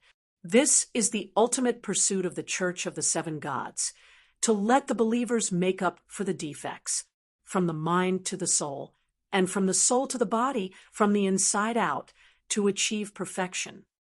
Saint Danny had mastered the highest mystery of religion deception, and the highest level of deception was to turn the fake into the real. I feel power, light, and all the good things. Matthew closed his eyes and said with an intoxicated face. Danny resisted the urge to immediately press him on the experiment table and said slowly, after cutting your flesh and feeding it to the eagle and the white pigeon, "The story is not over." Matthew immediately abandoned all distracting thoughts and listened to the teachings of the Holy Mother. That eagle wasn't satisfied even after eating one of my divine bodies. When I spent 100 years to condense a second divine body, he came again. "Are you chasing another white pigeon?" Matthew asked angrily. Virgin Danny said, "No, he's a demon. Demons are the most cunning. How can they use the same trick twice?" That time, he used his soul to enter the body of a female tiger that was on the verge of starvation. The tigress came to me with her weak cubs and said, "I am too hungry and tired to hunt. If I die, my son will die as well. Please help me kill a fat deer." "How about it?" I said, "I cannot bear to kill the living." The female tiger said, "If you don't kill, we will starve to death." In order to prevent me and my child from dying tragically, they had no choice but to let us eat each other. But if I give my flesh to my young children, they will eventually starve to death after a full meal. Helpless, I can only eat them to protect my own life. "How can you bear to watch a mother eat her children?" I said, "Even a vicious tiger will not eat its cubs." The female tiger said, "That's because they are not starving yet." I said, "I want to convert you and the tiger cubs." The female tiger said, "That's easy. You have meat on your body. Why don't you lie down and let us eat you?" "Evil demon." Old Matthew gritted his teeth. "Alas, as the saying goes, if I don't go to hell, who will?" Virgin Danny showed a compassionate expression, and her whole body seemed to exude the holy light of fearless sacrifice. "Virgin Mary, you can't do it again," the old monk cried. Virgin Danny ignored him and said lightly, in response to the tiger's request, I immediately used the first move of Virgin Mary's palm, the first appearance of holy light. Across thousands of mountains and rivers, I smashed the body of the harpy hidden in the great pyramid of Slave Bay into minced meat. The old monk's face was full of anger, but it froze. Then, without waiting for the harpy to wail and beg for mercy, I used the second move of Virgin Mary's palm. Follow me to hell. The soul of the harpy was completely purified. In the end, I fed the corpse of the eagle demon to a few hungry tigers. The old monk's face was distorted, and he didn't know what to say. He didn't speak, but Danny kept staring at him. The result disappointed her. The ending that was supposed to be the climax of the story didn't move Matthew at all. Being merciful doesn't mean that I'm stupid and weak. I'm the Virgin Mary, and I'm also a wise old woman who can see things clearly.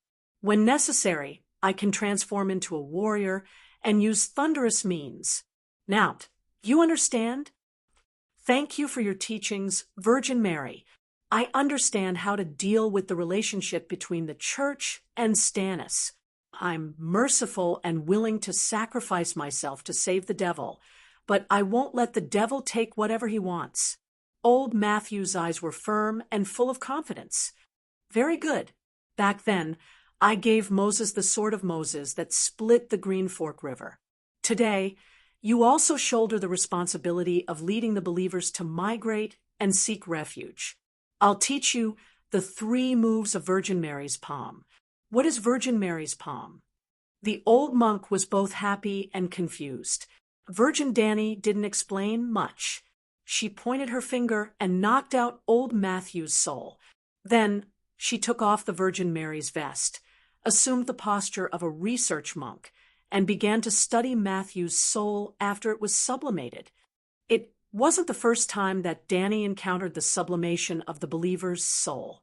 Once, the Big Sparrow's piety was the highest, reaching 250 points.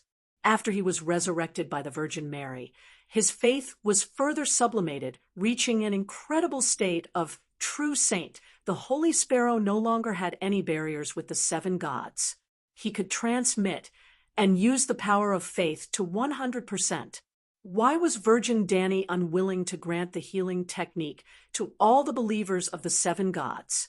Efficiency. If a low-level believer's piety was 20 and he prayed for 100 points of power of faith in a day, then only 80 points would fall into the faith space of the 7 gods. If he was granted the healing technique by the Virgin Mary, Blackie would take 50% of the tax, and only 40 points of divine power would leave the faith space. But when it was passed to the believer through the line of faith, there would be a huge loss, and the believer could only get 15 points, or even less. Danny only got the power of faith from him and didn't grant him the healing technique, which was equivalent to saving 25 points of divine power. That was to say, reducing the loss by 25%. Well, this was the theory of capitalists. Just like a car factory, because of the serious plague at the beginning of the year, the factory stopped work, but because it didn't make money, it complained that if it didn't resume work, it would lose hundreds of millions a day.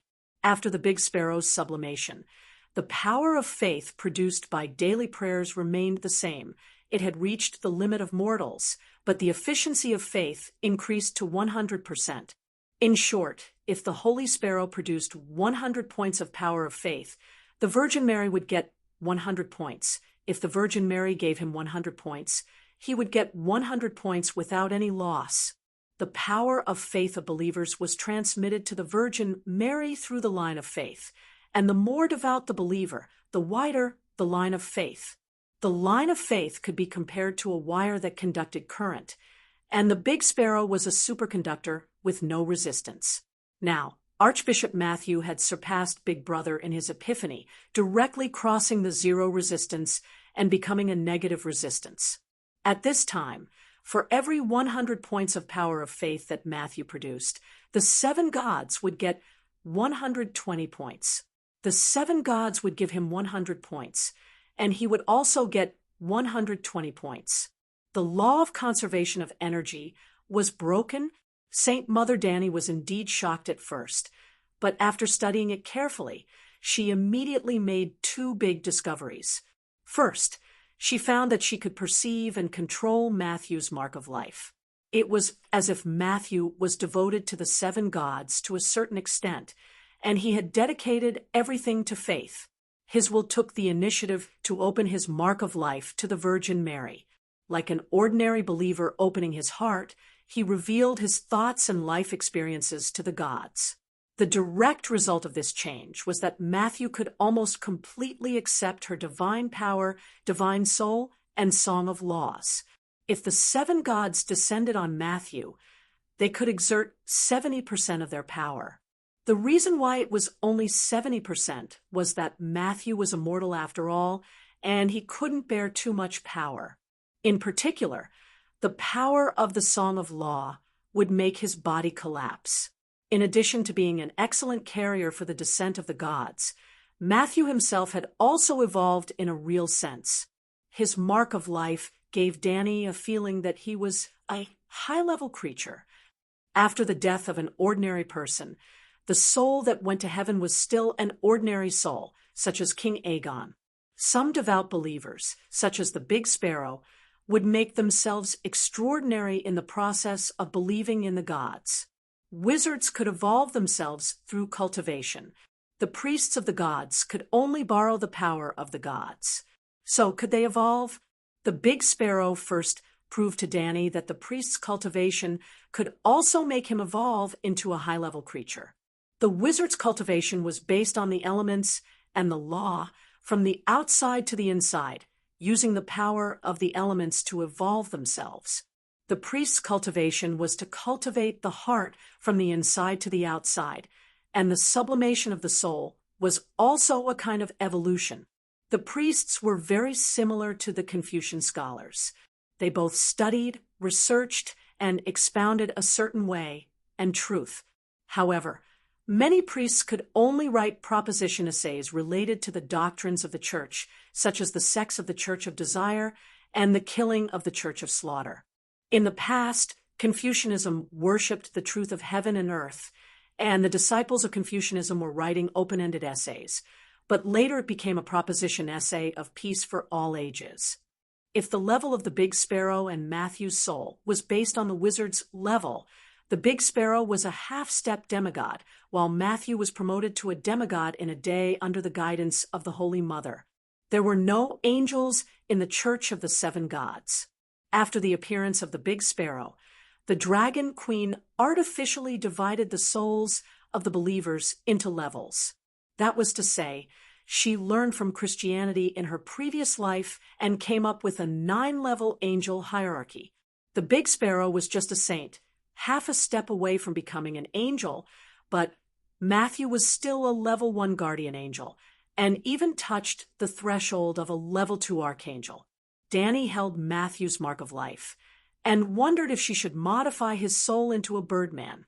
Just now, Matthew's soul crazily absorbed the power of faith in the faith space.